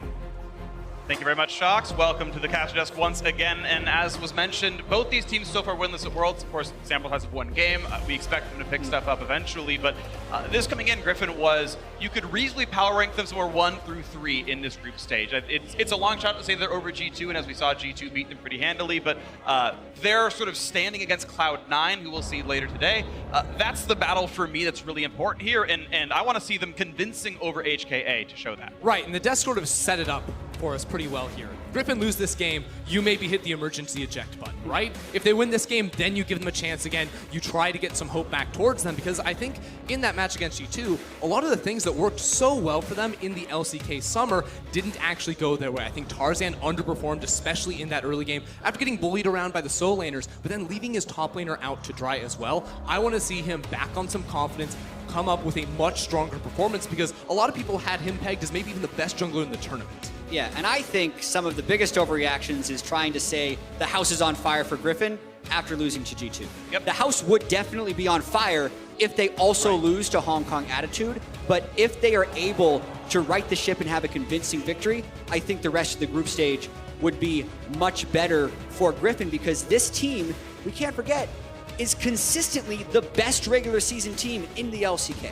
Yeah, this is a squad that has never placed below second in the regular season and never placed below second in the playoffs of LCK. Sure, they never won the title. They've lost to the best team in Korea each time, but they have for 3 splits shown they are the second best team in Korea, as far as I can tell here. So we'll see what they can do out of this one. HK, of course, 3rd seed from the LMS, had a fairly easy play and run and a very tight game against Cloud9 yesterday, so we can definitely see them put on a good performance here. And they're already opening with a lot of power here. The Syndra that we saw them flex between Mission and Unified in that play-in stage, as well as that Akali that can move around. A big deal for Hong Kong Attitude in the plans was putting 3Z on something that was powerful, getting Mission through the laning phase and doing, they had the ability to play through a lot of these different lanes here, and now they have some of the champions to be able to do it. And I think it's wise to get Chovy back on that Aurelia. He is very clean on that champion if the rest of the game around him is still going right. I'd like the Lee Sin as well. And the Rek'Sai's pretty much, I think, what Hong Kong Attitude has to lock in here. Otherwise, it would get banned out phase 2. Yeah, I think the Rek'Sai is a super good answer here into the Lee Sin. Regardless, I want Crash on a jungler that can have a heavy early game impact here for his lanes. The Rek'Sai is going to be it. And now I just want to see how Crash works alongside his lanes, because he's had up and downs working with those players throughout his tenure here on Hong Kong Attitude. And specifically, where does the Syndra go? Because I think Syndra plus Rek'Sai is an almost unbeatable 2v2. See what comes through here right now. HK needs physical damage somewhere in their lineup. Unified kind of expecting a marksman out of him, but we'll see what does come through. The Yumi's still left up for what it's worth. The Garen Yumi comp could come through. It definitely could, and I actually liked how Hong Kong Attitude waited until phase 2 to lock it in last game. But the first phase Trist ban by Griffin, I think, makes the Garen Yumi less threatening, because even though the Garen Yumi can do this massive beef wall front line that can push people around the map without also having some sustained damage, the execution complexity of the team composition raises a fair bit. And obviously you could say Kayle is an option, but they've already locked in their 2 solo laners. Presumably, if they were to go for that Garen Yumi, that would lock Syndra in towards the middle lane. So I think that this is going to be less about taking that sort of scaling option and more about looking for early game firepower. Is it the Thresh that got banned away by Griffin? Is it going to be something else that can pack quite the punch in the 2v2? Well, it's looking like Xayah right here, based on the marksman bans coming out of HKA. They say, well, the best one left up is Xayah, and that's ours, so unless Griffin bans it away, Red team gets dibs on that pick, and that's the glaring choice for me right here. The question is, does Griffin get rid of that, or is there more they're afraid of? I will say, Viper gave an interview recently that said he wanted to prove that he can play other stuff in the bot lane. He'd proved it already in 2018 as one of the most innovative bottom laners after patch 8.11 that kind of temporarily threw the pro game into upheaval. So I don't think he has to pick it right now, and I think Hong Kong Attitude is also keeping the options open to do something different. Leona Syndra is a devastating 2v2 kill lane. That's true. They can always flex around and find themselves something else in the mid lane. It won't be Trist or Lucian, which are the common mid lane marksman, but I guess we'll see. Viper wants to play Blind Ezra, it looks like, and you're looking at scary duo lanes with burst damage. Well, okay, Arcane Shift can get you away from Leona or away from the Syndra in time. And that maybe makes me think, does Tarzan want to play towards the top side of the map? Again, in this game, you know, they could put the Aurelia there. They have the option to take another very strong solo laner. That is going to be the Jace that we've seen Sword on so many times in the regular season. And this telegraphs it. He's going top. Exactly. I think, and it's obviously a bit of speculation, that Sword was subbed out in the regular season because of performance in champion pool. His Jace is fine, especially when they're able to play around it. And so much of their game against G2, aside from the fact when he died, TP back and died again, he still ended with the highest CSD at 15 of any other player at this tournament. So in some ways, it did work to play through the top lane. It's about what do they do next. And that Scion is an interesting one. I really like this here with the Scion because, of course, you lose the laning phase against the Jace. He outranges you, he can poke you down, but Scion can take quite a beating in that top lane and then offers some pretty good gank assistance, especially when level 6 does come around. He can either go for kills inside of the lane, scale up into be a super tanky monster, or use that to roam around the rest of the map. I see what you're saying as far as the hard engage ability of all of them being able to crash, and I think that's absolutely what Hong Kong Attitude can do. I would be concerned about him being a pinata of gold for a Kleptomancy Jace, because that is why we stopped seeing top lane tanks. And speaking of champions, look at the swap not coming through on Griffin. Viper's on the Aurelia. Chovy is going to play the mid lane Ezreal. So which Viper's the better Aurelia? We're going to find out today here as Griffin brings it down to the bottom lane. And it's a very aggressive 2-on-2 to hope they can pop the Syndra. I actually love this now. It makes me think, does Tarzan actually want to play around the top side of the map? Because if you have all that CC, if you have the all-in threat, maybe you just leave Sword on an island. Use the Kleptomancy, get your money. Because bottom lane in early levels, you can jump on Unified and punish.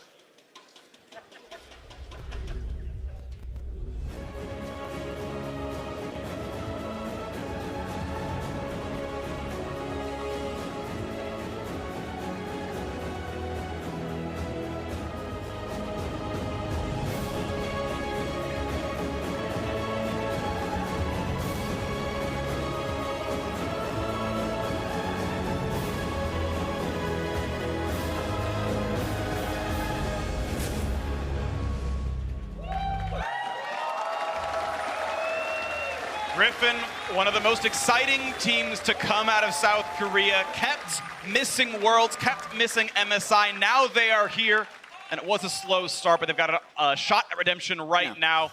HKA, they are expected to beat here. Uh-oh. Early invade. There's a lot of people there. Scion full charge! Scion Q! And it's an evisceration. The 3-man stun buys some time, but the re-engage is already here. And forget your expectations. HKA on 3 kills before 1 minute. What is Griffin thinking? Walking into a team that even has a Scion at level 1. Blind brush check, just going in there. Total disaster for Griffin at level 1. And now Hong Kong Attitude have gotten kills in every single lane. You look at this play one more time. I mean, Crash sees them coming for so long, and Hong Kong Attitude, they predicted this play to come in. Lahan's going for the dive, and then it is a 4-man knock-up. Absolutely killer. You just don't do that.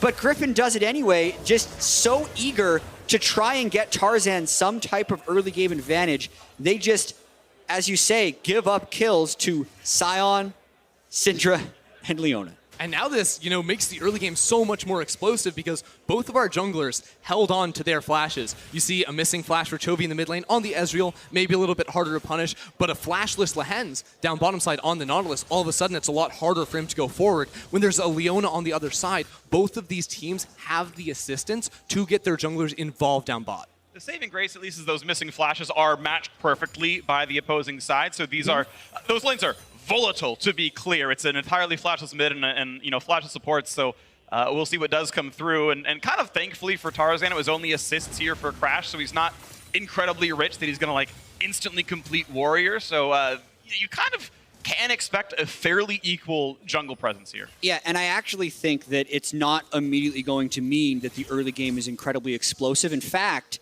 it might end up being the opposite. So part of the game plan for Griffin, we thought, was going to be playing around a top lane Jace.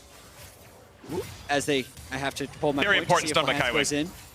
The top lane Jace, however, with the kill and 2 assists going to Scion, his armor stacking may actually prevent Sword from being able to get that power. And now a battle 2-on-2 in this river. Crash pushed away, but the redive comes in. knock up there, decent damage across, they're still chasing in. Oh, wow. Look at that Mystic shot. He predicts the play, and now Mission. That's going to be Mission failed. Double kill in the mid lane. Chovy had the read to land all the skill shots, but it's Tarzan going for that contest in the bot side river. He knew that Flashers were down bottom side. He knew Crash was pathing down towards that side of the map too, so Tarzan needed to make that play happen. Otherwise, his bot lane 2v2 has to give up all control. On top of the 2 kills they get, it's also the added safety for this bottom lane of Aurelia and Nautilus that does want to be playing a little bit more aggressively in those engages.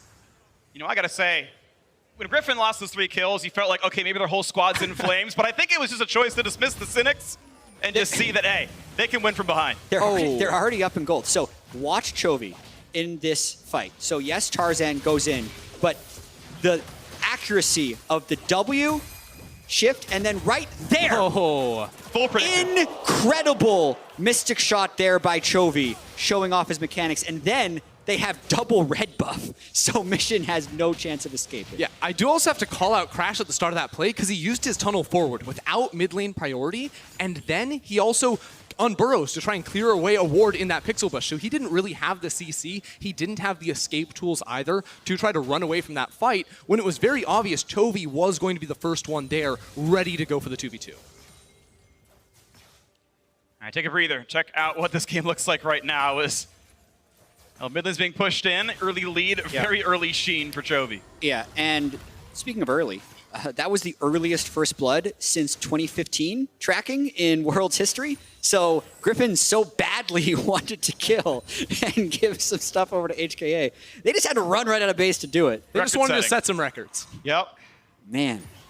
Earliest recorded first blood. Beautiful. We'll see how the rest of this game goes, because so far, pretty bloody. 1 kill per minute. Yeah, and looking where the... All right, we had 3 kills in 1 minute. I think the average is going down here, Freak. We started at 3 kills a minute. Unbelievable. It was crazy. Looking at this mid lane matchup, though, Chovy, off of that kill, now has a completed Sheen up against just the cloth armor there from Mission. This was already going to be a really good matchup for Chovy. You know, they flexed Viper, or they flexed the Aurelia to Viper in that bottom lane, so they could have this ranged advantage in towards mid lane. You can already see it building up. That's now 10 CS for Chovy, and with that more powerful first base of the Sheen as opposed to something like the Tier, he should be able to harass a lot more. And because he's playing against a melee champion, it means landing Ws through the creep wave and then stepping up to proc the auto attack is a lot more viable, and you usually never get to pull that off in bottom lane. So he accesses more power in his kit. Yeah, I'd heard a lot about the mid lane Ezreal and scrims as a gank actually comes in bottom as well. Here's Tarzan. Pretty big stun, but Viper wants to put in damage now. Here comes the re-engage. They found the stun. They found the chase down, and Viper's going to be defanged. And the chase down maybe towards Lehen's. Ult comes across. Decent damage. Might mean a re-engage. Yeah, that was a play that Viper really wanted to make, but the fact that Crash was there for the counter gank and it was not necessarily synced meant he ended up just dying by going in too early in a 2v3. It's always going to be a struggle playing these double melee ball. Me and Dracos actually play this kind of stuff all the time here. But whenever you go for the all-ins, there's no real escape. There's no running away from it because you do go into melee range to deal your damage here. So as Lehen's, Viper dove on in, Viper was always going to be hung out to dry without minions to try and retreat onto with his Q. Yeah, and the Drake is going to be set up next, but I got a question, Ender Freak. Why does 3Z have a dagger? I was going to, yeah. We both saw that. Triforce Scion coming in, maybe. Maybe? I mean, it's not Wit's End. I have never seen this before. Because there's been a lot of different Scion builds. There's been the Titanic Hydra Zizirot one who just dies and tries to hit turrets. There's like a Sterix Gauge Rush. Yep. All of them seem to revolve around AD and health. Very few attack speed Scions have I seen. So we will see. This is one of the great mysteries to me right now. What if it was a cloth harmony misclick, Like, that's theoretically possible. And it's like, well, too late now. Another 300 gold item? Yeah. Maybe. We'll wait and see. I know there's someone who has watched this solo history and is like, guys, it's this build I trust. And yeah, we missed it. I'm sorry. We'll see what comes through. Regardless, Sword down in CS. Now, to be fair, that is the extra kill coming in from the level 1, so he had an item deficit the whole time. But Sword doing his best to, I guess, go equal in the Scion lane. Yeah, I think so much of that. I mean, look, Ninja Tabi Bramblevest, he sold it. He sold it. There we go. Yeah, it was a misclick. I was right. It was supposed to be cloth armor. Kaiwing running away now. Yeah, as expected, and I think the fact that Scion got 1-0-2 at the start actually really inhibits Griffin's overall game plan in this game. Like, yes, they did get the kills in the mid lane, or in the mid and jungle to equalize the gold a little bit, but the fact that they can't build up that advantage is very detrimental to their overall strategy. I really like this move coming out from Hong Kong Attitude. Level 6 Tarzan on wants in. Unified, so much power. Ooh, lands the Q. It's stolen. Oh, he smites a little too early. 20 health left over. Gets over the wall just barely. At least doesn't die for the sin, but... And the Infernal Drake does come over to HKA. That was a bold 50-50 to go for right there. As Tarzan barely off on the smite. Yeah, actually, when I'm jungling against Lee Sin, I feel like it's like just a 75 or an 80-20 for the Lee. So I'm surprised Tarzan missed that.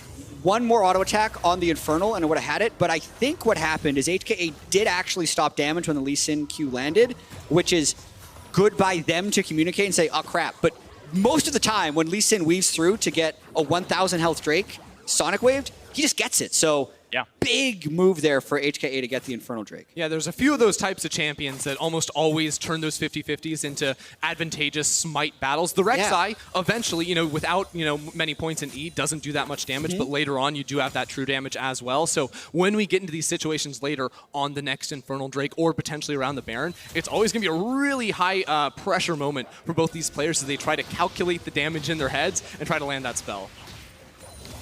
Well, back to a holding pattern now with that Drake gone. Second Infernal going to spawn in 3.5 minutes, so that's going to be very important for both these teams to get some control over the bottom side of the map. Infernal's very highly prized here.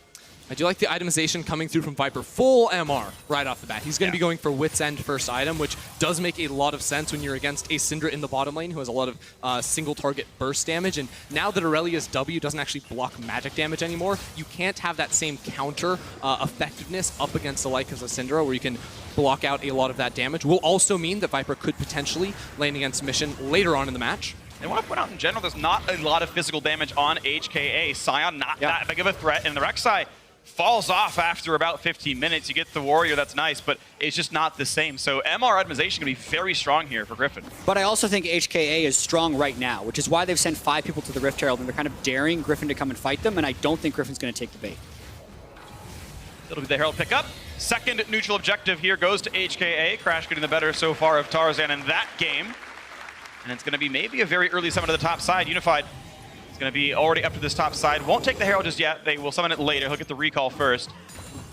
I actually think that would have been a great window for them to try and make that play up top side where, Griffin didn't actually have multiple members stacked in bottom lane to go for a counter push of their own. So maybe dropping the ball a little bit right there with some of the information they were lacking, not necessarily knowing how many members of Griffin were on that top side of the map. Regardless, though, they still will chip out at least one plate. And now Crash is going to continue to play around this duo because they are so powerful in that 2 versus 2. And if Tarzan isn't around, covering for Griffin's top side of the map, it's going to be trouble.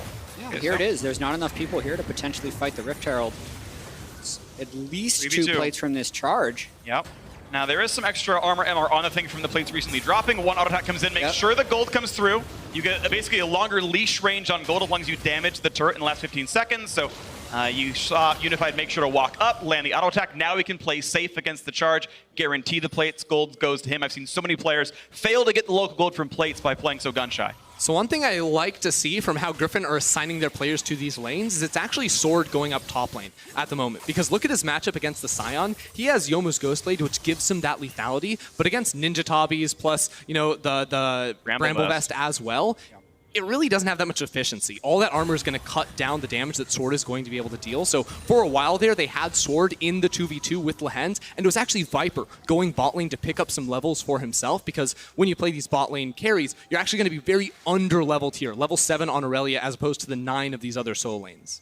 And I think that matchup dependency also kind of brings into the question of how's the next 10 minutes, 20 minutes of this game going to play out, because HKA doesn't have a traditional marksman, and as we mentioned, doesn't have very much physical damage. So an MR stacked Aurelia, or an Ezreal even with a lot of gold, should potentially have a field day, but Hong Kong Attitude with the second Infernal coming up, potentially have so much immediate power at this moment, before anyone can actually shred through a Sion, like a stacked Aurelia or a stacked Ezreal. So I think HKA is going to be very happy about this Infernal spawn in 30 seconds, and if Griffin is playing it safe, they might not even contest Infernal 2, which seems a little bit crazy, but I think it might happen. Yeah, so Chovy is TPing back in towards mid. Viper will have the ability to access his teleport as well to get down bottom side too. But right now, as you said, Hong Kong Attitude with all the engaged power and the upfront burst damage in team fights. That's what they're always going to be trying to access here, as quick fights for them where they instantly burst out 1 or 2 of the Griffin carries should favor them. But the longer the fight goes on, the more value the Ezreal and the Jace poke is going to give to the side of Griffin. Well, the Drake is up right now, and you've got pretty simple Sion versus Aurelia matchup up on the top side. The MR not as valuable in that matchup, but the other 4v4 is sitting here, and this is Griffin with the poke squad, right? Aurelia the least useful in a fight like this.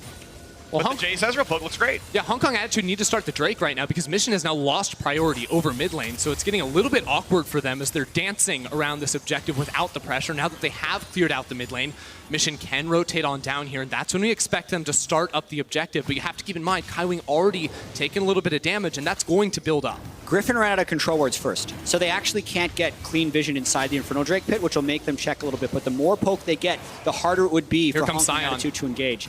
Sion can definitely just charge through. This is a great angle if Griffin moves into the river. I would ult. TP's going to come in right now. So Here we go. Let's go. A full 5-on-5 in the river. Not going to find anyone for the knockup. Here comes the ulti across, though. Double knockup there on the Griffin side. Stopwatch prize is second, but 3Z, where can he even go? He flashes backwards, going to stay alive just now. So Mission's going to walk back. There's the rehook, though. You'll come across as well, and 3Z going to take a nap.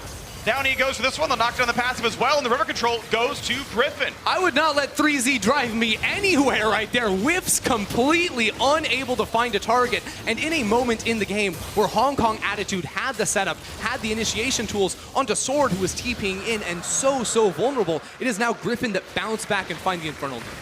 I think overall Griffin played that cautiously, but quite well. I also feel like Hong Kong Attitude delayed several chances they had to engage. When they had control ward power in the river, they needed to be the ones to fight and do that much earlier before Griffin was able to kind of see the Sion from a mile away. I don't think they needed the Sion to be able to ult in to do a Leona ultimate, but as soon as this does happen, you can see Ezreal, Lee Sin, both very hard to hit. Definitely should have gone for Viper. There's a static teleport target that 3Z could go in for, and then because not only had Hong Kong Attitude been poked, but also because they had started the Infernal Drake, no one can support the Sion while it takes eons for Griffin to kill him. And it's always going to be that first attempt from Hong Kong Attitude that will tell you whether or not they win or lose the fight, because they have these big, powerful ultimate cooldowns they want to burst through to get the pick, the CC2 from Leona and the Sion in the top lane. You must find, a true strike on that initial engage, or you will just be run down and cut down. That was sort of a preview of the fights to come here as time continues to work against the side of Hong Kong Attitude. One thing I do want to point out, though, on the flip side here, we've talked about how they're very magic damage heavy, don't have much physical damage. The same is true here for Griffin, right? Griffin is 4 AD champions. I mean, I guess there's some magic out of the Aurelia with Wit's End and her passive, but you've got 2 actual tanks willing to stack armor against them. So I'm actually curious, whoever kills Sion in a real team fight. I think in both cases, it's kind of hard to kill frontliners, again, because Syndra's your only consistent damage, but you'll have a 300 armor, 4,000 health Sion at the same side. I love that point, because both teams will have things that they have to struggle against, right?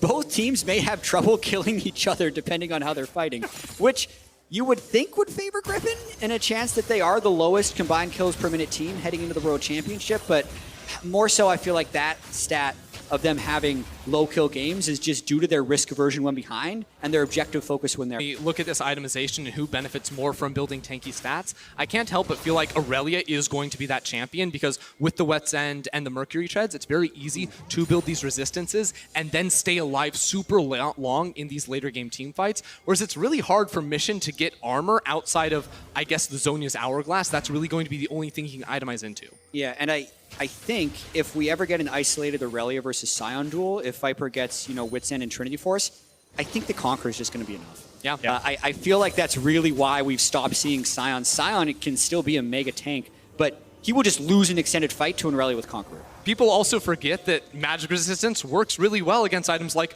Bramble Vest. That's going to be returning magic damage to you. The Sunfire Cape as well. So that sort of damage that 3Z is itemized into that also gives them the tanky effectiveness is going to be cut down pretty significantly by Viper. But the important thing to point out is it will still take a long time to kill the Scion in right. any teamfight setup. So Griffin will either need to isolate him like they did in that Drake fight or find immediate backline access, because front to backing against that Scion would be troubling. Well, right now you're going to see the attempt at the side lane. Gets a bit of damage down across that bottom turret, but not enough to knock it down. Equal gold, equal Drake so far in this game. 18 minutes in. Very, very tight one. Keep in mind, HKA was the world's leading gold deficit of the group stage yesterday, and now smack equal with their opponents here. Griffin, a team that on paper, they were not supposed to beat, but they're holding up against. Yeah, they were down 2,800 gold at 15 minutes against Cloud9, but then actually stayed in the game for around 50 minutes. It ended up being an incredibly long one. It does speak, though, to a little bit of inability to close out games. We saw a lot of that in the play-in group stage, because we've actually had Hong Kong Attitude playing here for a while, so they should be a little bit more familiar with playing in this Worlds meta, and we have seen, I guess, a little bit of that out of this game, but still, plenty of League of Legends to be played.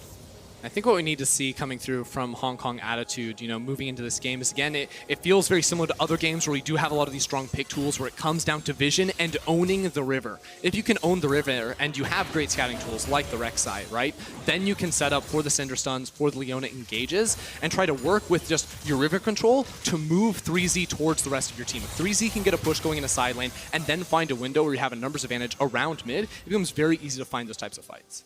And Chovy's a few spells away from turning that Manamune into a Merman.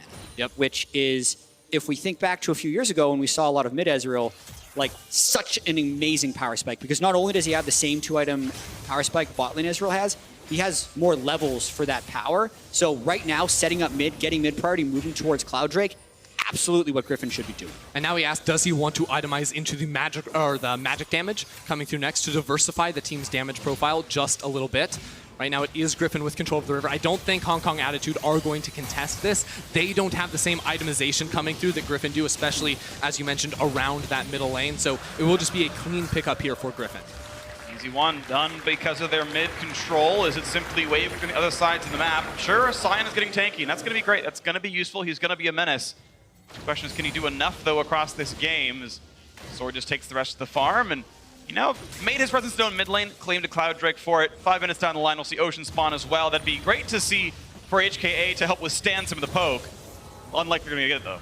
One thing that is fun to look at, because Griffin aren't running a standard marksman in the bottom lane, is where does Viper actually go in these lanes? And for me, I think the itemization is pretty telling. When we look at Sword, right, he's going full lethality even against this tank Sion, right? Where maybe you go a Black Cleaver, or even we've seen Blade of the Ruined King be a good item into these tanks. So Sword actually is telegraphing that in the mid to late game, he doesn't want to be side laning. He wants to group with his team and poke, and that's where I think someone like Viper could take over the mantle of running into the side lane. Yeah, it definitely means he doesn't want to side lane against Sion. Right. The lethality could be better against the Akali, and I think in terms of the rest of the lane setup, it is as if the Ezreal was where the bot laner usually is at 21 minutes, which ends up being in the mid lane. The overall point I'm trying to make is the champions are suited to where they should be, not necessarily the players at this stage in the game. And Viper has now caught up in terms of levels too. He's one level over the side of Unified and just dragging behind slightly the other soul laners in this game, where the gap was 2+ levels earlier on in the match. It now is just 1 level, and he's going to continue to pick up solo EXP here too to catapult himself further ahead. Pretty good on this one. We can see, though, still a 500 gold deficit here for Griffin. Not very meaningful as they continue to siege down to the mid lane. Kaiwing takes that shot again and hitting Unified. It's a lot of damage coming across there. Is going to be backwards again. And all right, knocks down the rest of those minions, and a bit of more money comes through. We see the Vamp Scepter come through at a Chovy. That can either be Gunblade or more likely Blade of the Ruined King. We've also got 5 Merc Treads built up by Griffin here. You can see Chovy so much damage dealt this game. The Ezreal sort of inflates your damage numbers because you just get to put out so much free poke, but as we get further on and further on into this match, we are going to see Griffin adopt a style where it's not about forcing these all-in fights, and it's more about whittling down their opponents before they go in. Yeah, and listen, if Griffin's going to win this game, I feel like it's going to be a Chovy hard carry. Because we have to think back about the way this started. 3 kills immediately to HKA, armor for the Sion in the top lane, items and tempo for the bot lane in Syndra and Leona, and it was Tarzan and Chovy who very quickly picked up the double kill in the river to start off Chovy. And since then, I feel like a lot of the debts are just being paid for what happened early game. And now maybe Chovy and Viper are ready to fight back. Shin revealed, tries to kite away. Nice Warhop into the kick. This could be a pretty easy kill 3v1. He keeps trying to kite, keeps trying to flash, jumps away yet again, but the second stun is going to be landed. And that could be followed through. Stopwatch opens up, but the ult's going to go right on top, and Chovy grabs his second kill of the game. And at the same time, Hong Kong Attitude do not respond with the Baron on the other side because they don't have a marksman. They don't have the DPS to get through it quick enough. Their Baron would be so slow. It would be so slow here. So I think it's actually a genius call from Griffin, even past 20 minutes, to send 3 members down towards the bottom side of the map. It pays off big for them, and that should mean that Viper is able to secure that tower as well. I like that it feels like Chovy always has a buff. Like he's basically been on blue buff or red buff for seemingly the whole game as he continues to stack more and more gold. And this could be what tries to open up the game for Griffin. I'm curious to see if we're going to see another Scion ultimate out of 3Z because with the way this game is going, Viper is getting stronger and stronger in side lanes. Once he gets Trinity Force, he'll probably be able to 1v1 anyone in the game. Chovy is consistently getting poke out in the mid lane, and it almost feels like a bit of an inevitability unless Hong Kong Attitude can find a fight. So I wonder if they're going to do that because sometimes you're hesitant if the fights are so difficult or if there's not a good window because you're worried that the fight could just end the game for you. Why don't we just wait for the other team to make a mistake? Oftentimes, if we, start watching this game at 2 minutes, it's not Griffin who makes the big mistake that leads to a triple kill. Yeah, so the way that Hong Kong Attitude have to play out the game in order to be the ones playing on the offensive is actually just group up. Forget about side lanes for a little bit. You need to bring 4 or 5 members around the river to push in and apply deep vision. And that's what they have right now. They have priority in both top lane and bottom lane. So 3Z and Mission both start moving on over, but they're actually setting up for a player on bottom side potentially with Crash sitting here. He doesn't necessarily have to look for the dive, but just the tremor sense means that Mission can step up very far forward, and they have the option to bring in Kai Wing for potential play. Game State keeps going Griffin's way. 1,000 gold lead for them. Again, we saw that triple kill at 1 minute. The game since has gone 4-1 in kills in Griffin's favor. They have absolutely gotten more done. They've been better around the map. More Drakes, more everything picked up here aside from turrets, which, hey, credit HK for that one, but it's still not giving them a gold lead.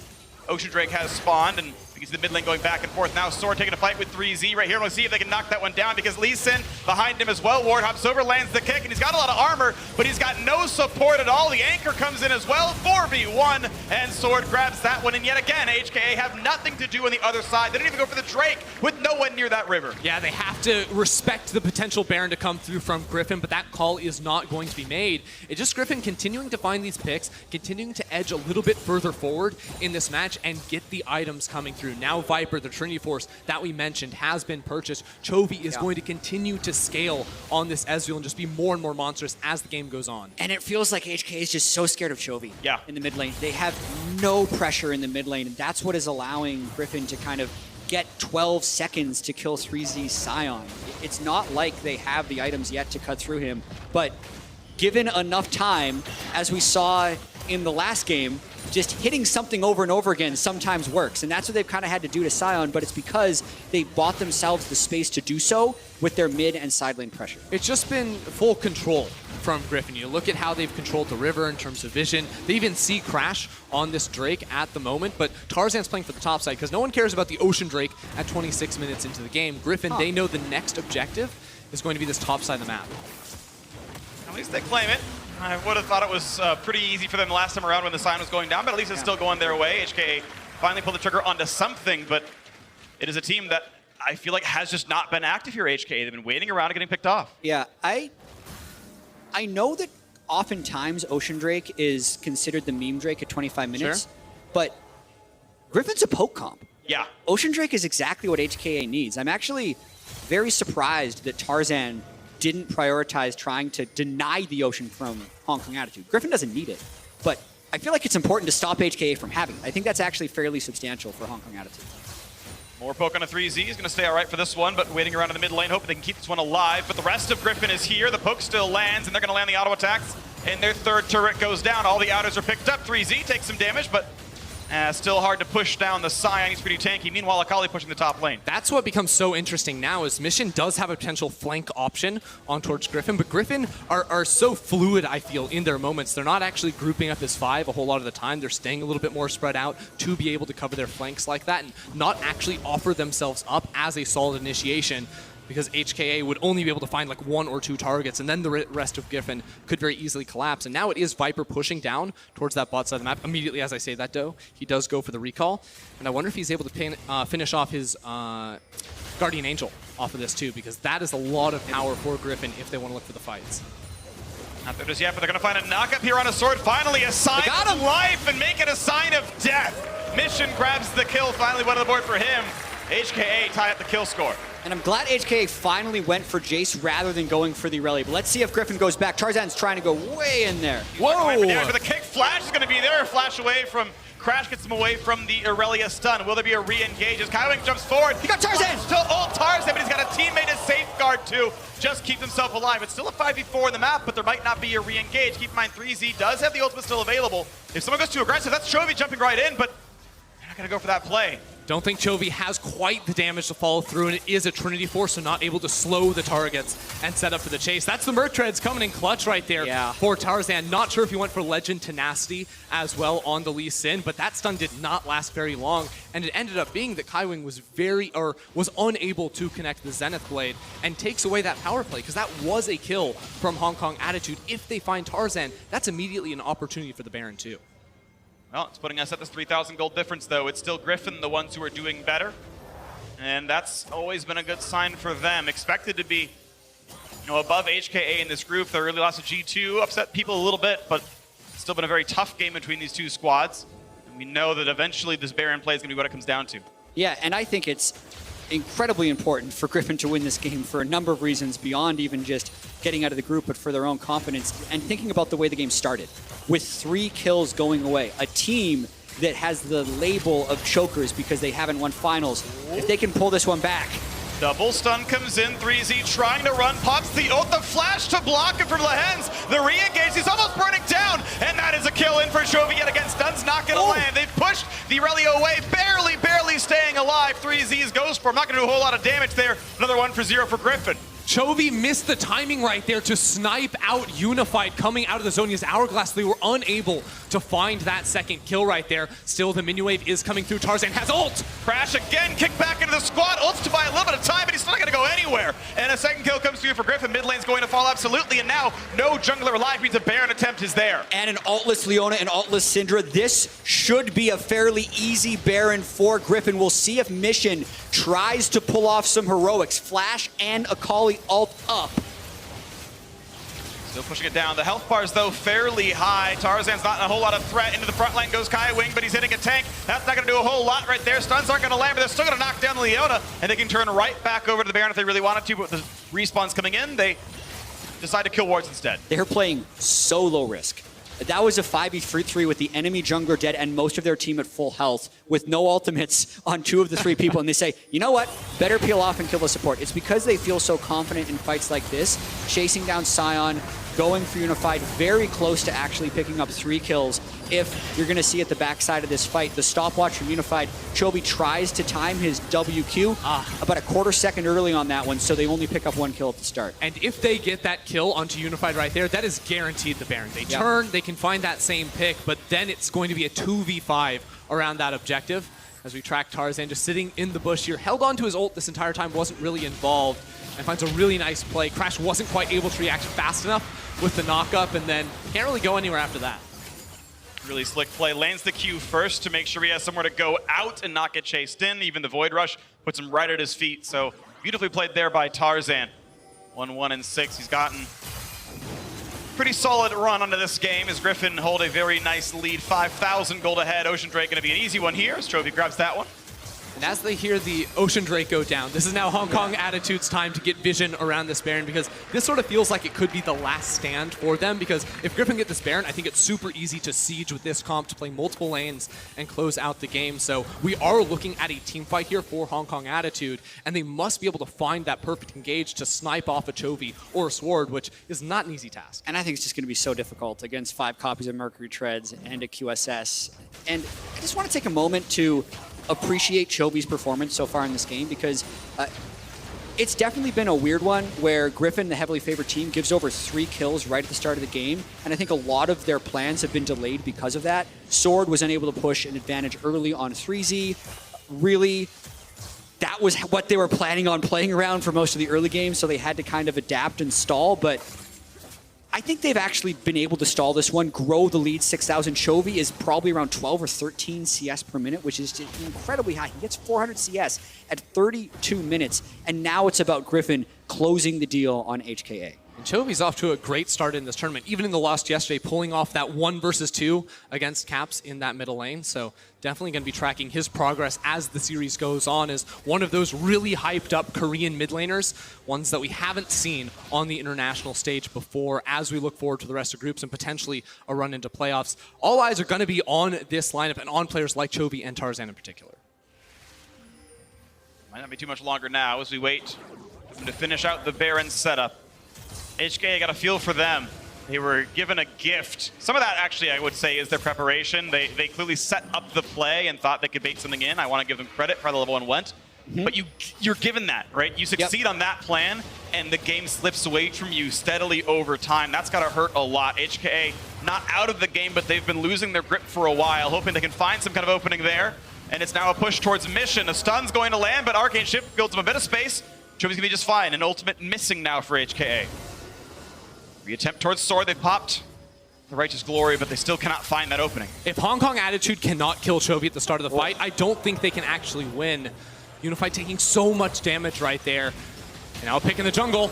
Crash is trying to get away, but again, just kicked back into the squad. Again and again and again, Tarzan has the number. Carpenter goes down, Mission rejoins the squad. Coming for us to run away. There's Mission on a kill, but it's going to be one traded back now. 4v4 in the map. His 3Z is tanky. Has popped the ult, but he's again withstanding so many of these shots that his team can still put fires in. Oh, but that is a snipe. Goodbye to Unified. Now we watch Viper side of this fight. Mission back and forth with him. Pops Guardian Angel. Does he have the damage to kill him? No, he's going to run away instead, but he's going to be taken down as they are chasing and chasing and chasing. He goes through a ward yet again. There is not a way out for poor Mission. Sword's going to find him, jumps right on top. That's the kill coming across. Griffin take that fight easily. And poor Mission, he tried so hard. That was the strangest juxtaposition. It was like the anime battle of Akali and Aurelia on one side, and then just a bunch of people punching a tank over and over again on the other side as they slowly killed 3Z. But Griffin, they get the poke at the end of the day. They only lose Tarzan. They're very careful about this Baron. Oh yeah, sorry, they're waiting for Griffin's respawn. I'm like, is it going to get stolen somehow? Like, I don't think they're scared of a Scion or a Leona trying to come in for that steal. Absolutely right. Griffin now with the easy siege with that Baron buff. We see this fight one more time because at the start, it is Lehenge jumping on Crash. It is interesting, though, him dropping the ultimate on Kaiwing because he knows he has the damage to actually kill Crash inside of the jungle. And then the ranged damage that Chovy is able to output alongside Sword too means they can find these pickoffs deep into the Hong Kong Attitude backline here, as I think Sword catches, boom, right between the goalposts onto Unified.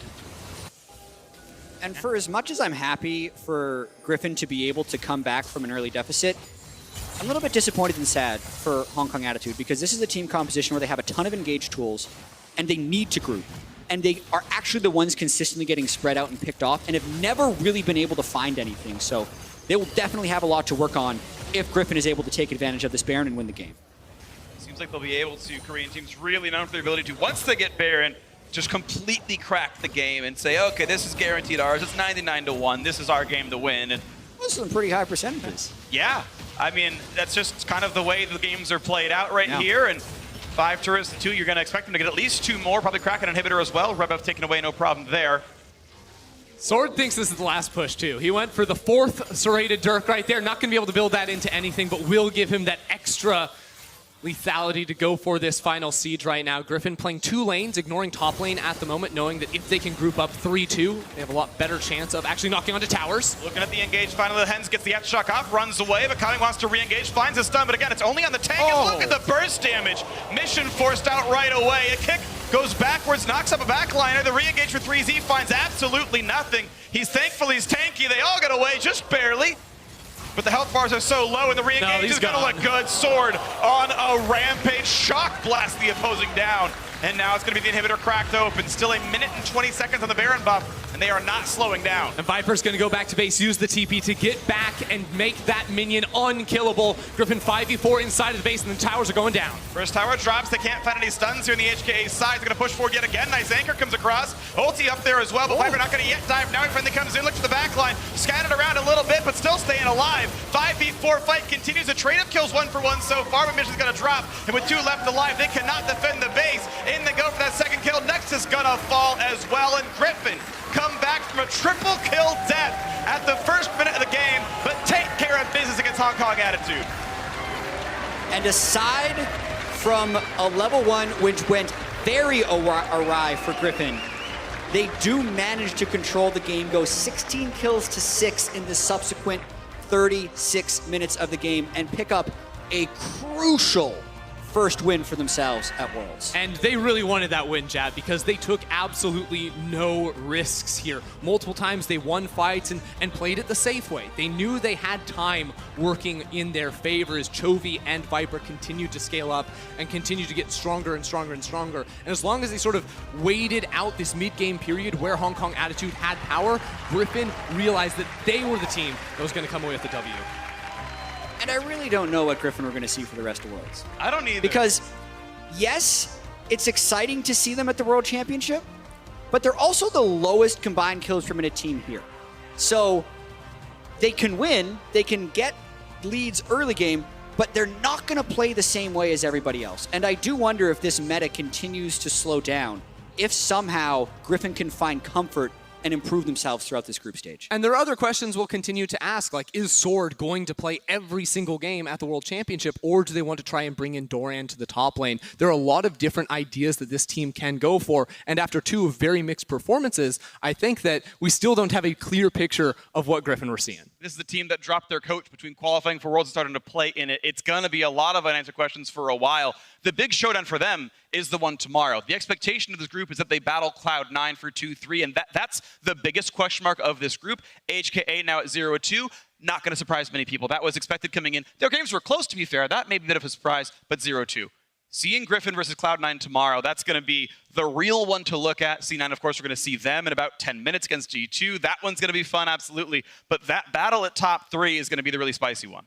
And C9 have the chance, like the measuring stick we saw when Griffin played against G2, who are the projected favorites in this group. It did not look close. Can Cloud9 compete with them early? Because I think that is potentially room to attack Griffin, a team that is known for taking it a little bit slower and going for the controlled closeout. Well, it's going to be a whole bunch of fun here in this group. One more game to play today, and after the break, it's going to be Europe versus North America with G2 and Cloud9 taking to the stage.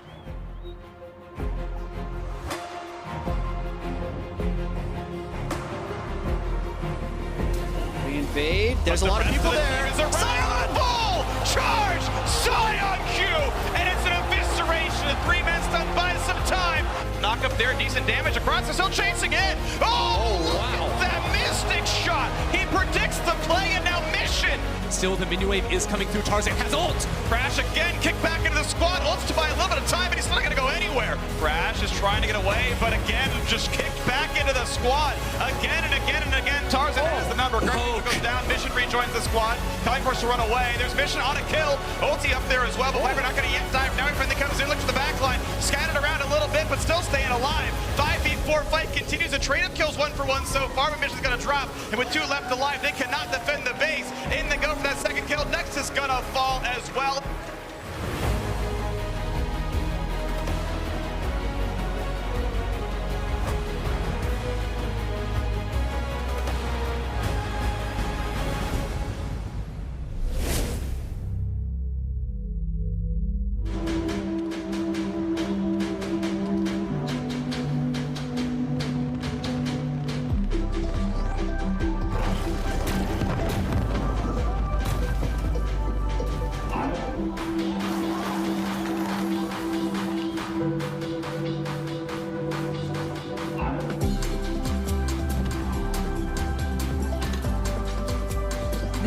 Oppo Reno 2, quad camera, zoom into imagination.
Hey guys, Laure here, and joining me now is Tarzan. After Griffin's first victory, congratulations and thank you for joining me after the game.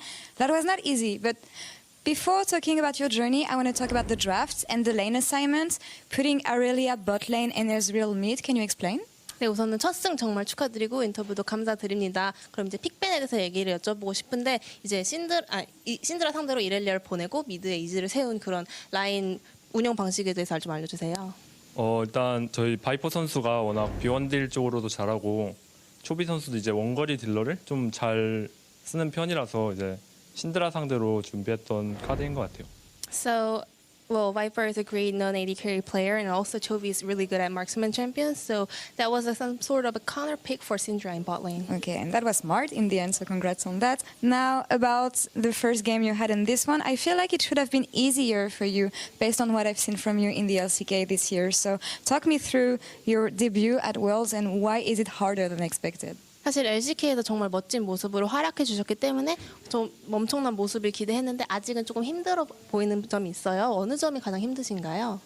일단 아직 좀 보완할 부분이 많다고 생각해서 이제 대회 때 조금 더 집중할 필요가 있는 것 같아요. So I think we have lots of things to work on and improve, so we have to concentrate more in competitive games. Would you be able to say what you have to work on? Some details maybe? 좀 더 자세히. 아직 손이 덜 풀렸다. 이제 근데 오늘 이김으로써 이제 다음 경기는 조금 더 잘할 수 있을 것 같아요. So I want to say we were not fully warmed up. So with this victory, I think we can perform even better. All right. Well, I wish you good luck on that. 감사합니다. Thank you very much, Jason, for the translation. Back to you guys.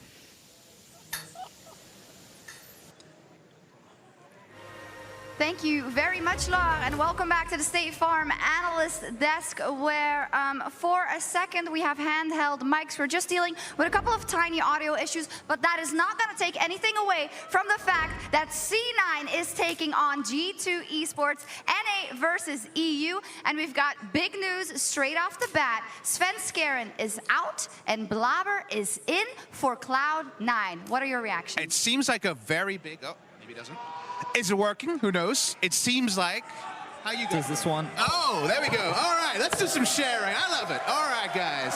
So, Blabber to me seems like C9 responding to the lull in the last game. If you remember yesterday, 30 minutes of inaction after the first 15 where they couldn't close the game. Blabber's known as a killer. This guy has a hard engager, and I think it gives them that more decisive mid-game that they were losing. I can see that, but an immediate question. I can share this to Michael Vettis. Papa Smithy, while you make an excellent point, it does concern me after what we saw from Jankos yesterday. Into the mic, Vettis. Jankos, who did have a fantastic performance yesterday and kind of showcased the difference between him and Tarzan, I feel. Putting up a younger player in the form of Blabber, I think is a very dangerous thing to do in his very first game. Yeah, I think that's a great point. Now, when you do look at C9 and how they've played, they do rely a lot on Svenskeren as well to make that early action happen and those skirmishes in the early game. So what do you think of the trade-off, Roskeren? I mean, it must either be that there's some designed strategy here that maybe they've been practicing in the works with Blabber, but that said, you're always going to say that it's not going to be the same as a Svenskeren type of performance. So I'm still going to err on the side of G2, even if it was Svenskeren. I just now think that this makes it even more weighted that direction. I'm not exactly sure if we have our graphic, but we were going to take a look at the stats for Jankos and Blabber respectively. They look fantastic for Blabber, but he only played 4 games. But we're going to have to see how he does also in this situation. There it is. Showing the numbers here, obviously Blabber with a 24-game play disadvantage, was playing in the Academy League, and again, let's remember that Cloud9 are very good at integrating new players into the systems they played. Kumo came in during the summer season, was able to pretty aptly replace Licorice, even if Licorice is a skill upgrade, and the way they do that is they play around those new players' tendencies where possible. Blabber's an invading jungler, most famous for their Zillion Kindred duo back when Jensen was on the lineup. So pretty much, I'm sure he's got a different champion pool, and follow the leader, follow Blabber. But what do you make of this if you look kind of from the entourage of Cloud9? Because you are also giving a signal then to Svenskeren, right? In the second game of Worlds, and such an important one, to say, no, we're going to choose Blabber? I know that it was really common for RNG when they had 2 junglers, MLXG and Karsa, that they would often start one. This is not the same situation. Keep Karsa in the background, though, so he could study the tape. So this actually could give advantage and information to Cloud9. If you have Svenskeren sitting in the background, you know you're going to get another run at G2 and just have this guy try to download the formula. That's an interesting take, and that could very well be the case, Papa. And we had it pretty famously with specifically Blank watching pathing on SK Telkom T1 behind Peanut 2 years ago, the last time that SKT was a world. So it's a founded thing, and honestly, you wish you had that sideline interview with Reaper to get an idea of where the plan comes from. Yeah. Regardless of what's happening from the side of Cloud9, they have to be afraid of going up against this G2, largely because this was not the G2 that we saw throughout the entirety of the year. They went for a slower style of play. They went for more of a scaling draft. And the fact that they played it so flawlessly and they punished Griffin so effectively just goes to show how much more adaptation and growth this team has made in the lead up to Worlds. But here's my question for the panel. Was that a Griffin-specific strategy to go against their slow tendencies, or is that their tournament read? We can't know with a sample size of one, so how they play against Cloud9 here might give us a big insight. I still feel, though, that what we saw, even if it was more of a scaling comp, G2 still ended that game in 30 minutes. True. This is a team that still pushes advantages forward. They always push forward with their vision line, and the way in which they play around Perks to make sure that gold is consistently funneled into him to be that big hyper carry, I think is still prevalent on the side of G2. Now the players are about ready. I'm sorry to cut you off. I think maybe due to the fact that we have these handhelds now, this is not as spicy, but this is still an NA versus an EU battle. And more than that, it is so incredibly important for the situation in this group. So I wanted some fighting words, but we're just going to go straight into the game and see the fighting firsthand. Massive clash, NA versus EU, C9 versus G2 Esports. Let's go. Thank you very much, Shocks. Welcome back to the caster desk. I am Freak still with Jat and Ender, and this is going to be an absolutely exciting battle. G2, one of the absolute pre-tournament favorites. LEC champions, of course, MSI champions. They are the expected top dog of this group, but against them is a Cloud9 who continue to succeed on the international stage. And both of these organizations made it to the semifinals of last year's World Championship, and both also won their day one game. Yes, G2 comes into this one, I think, as a very real and fairly heavy favorite, but Cloud9 is an international team who is one game away from being the NA top team and really has never matched up against G2 with this setup. If the Rift Rivals games were played, they weren't an indicator. Siki was sick. They were subbing junglers all over the place. Now it's C9 with Blabber.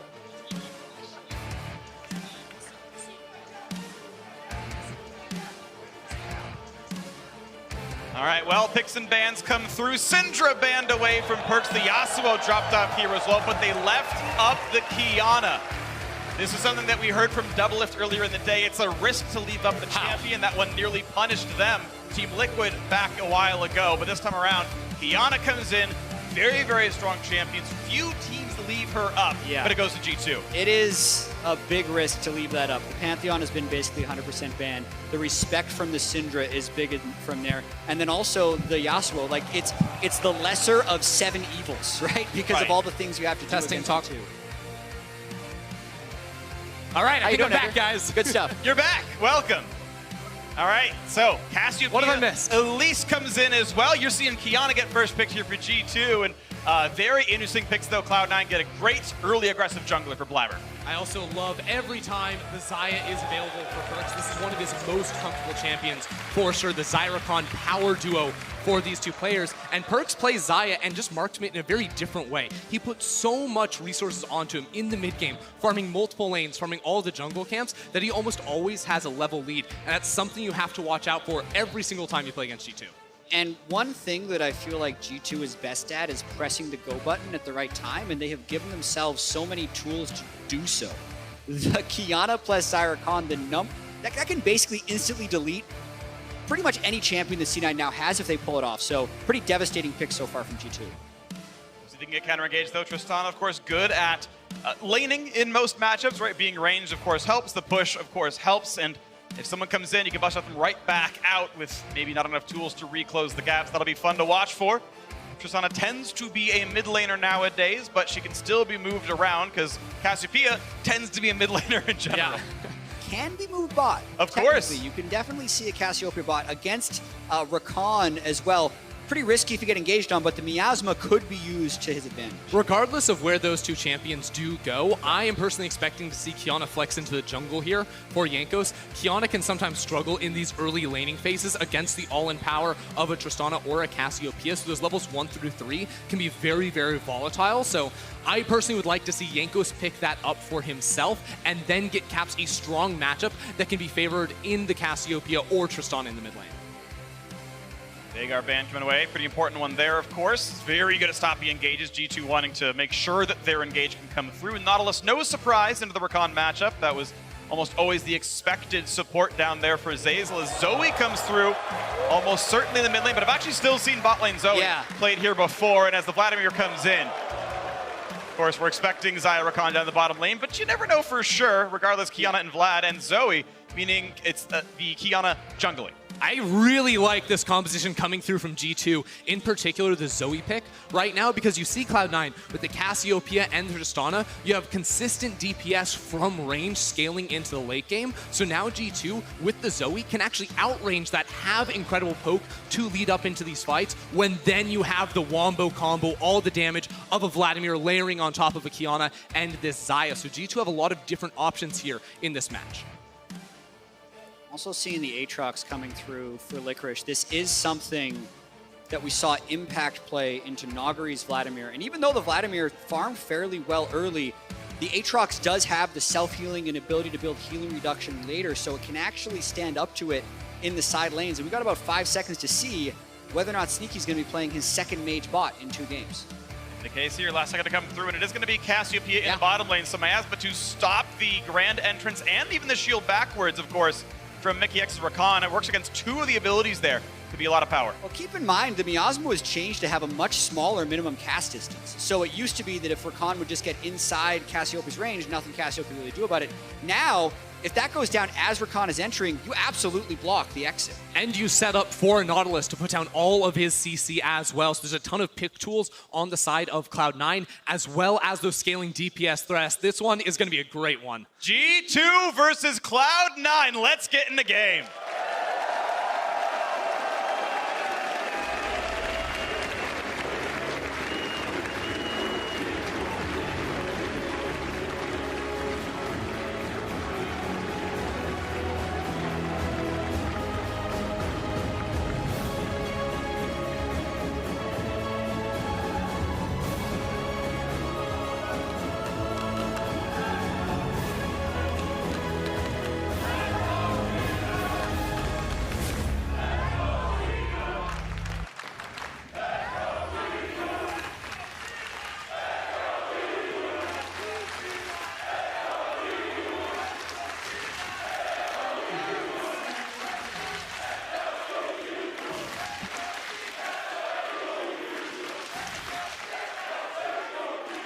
You know?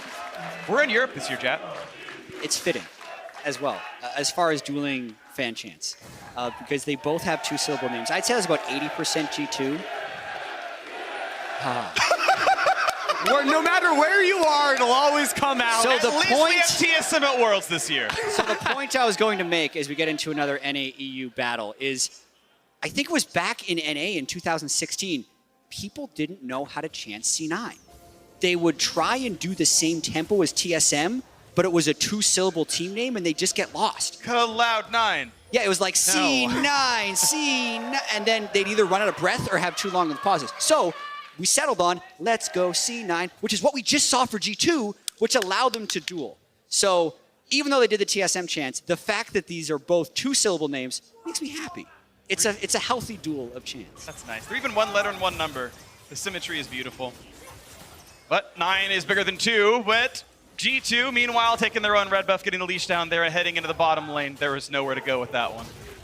All right. As Blabber gets his leashless blue buff on this side. So looking at Blabber's pathing, I just always want to hone in on the new player on this roster and how he impacts this early game. We're seeing him start on the bottom side of the jungle, and what would not surprise me at all is to see him go for a 4-camp clear and then maybe look to make something happen around the top lane. Because you can clear all those bot side camps, pick up your red buff, and then potentially contest a 2v1 or a 2v2 around the Aatrox, because Aatrox is always going to bring a lot of power in these early skirmishes, especially against the likes of a Vladimir that, well, Wonder's doing his best Nuguri impression right now with the Klepto as well as the boot, so he's not going to have a ton of power in the 2v2. Yeah, and I also want to address some of the potential reasons why we could be seeing Blabber, because it's quite a shocking move from the outside to see the North American MVP subbed out in their game against G2 as they have the level 2.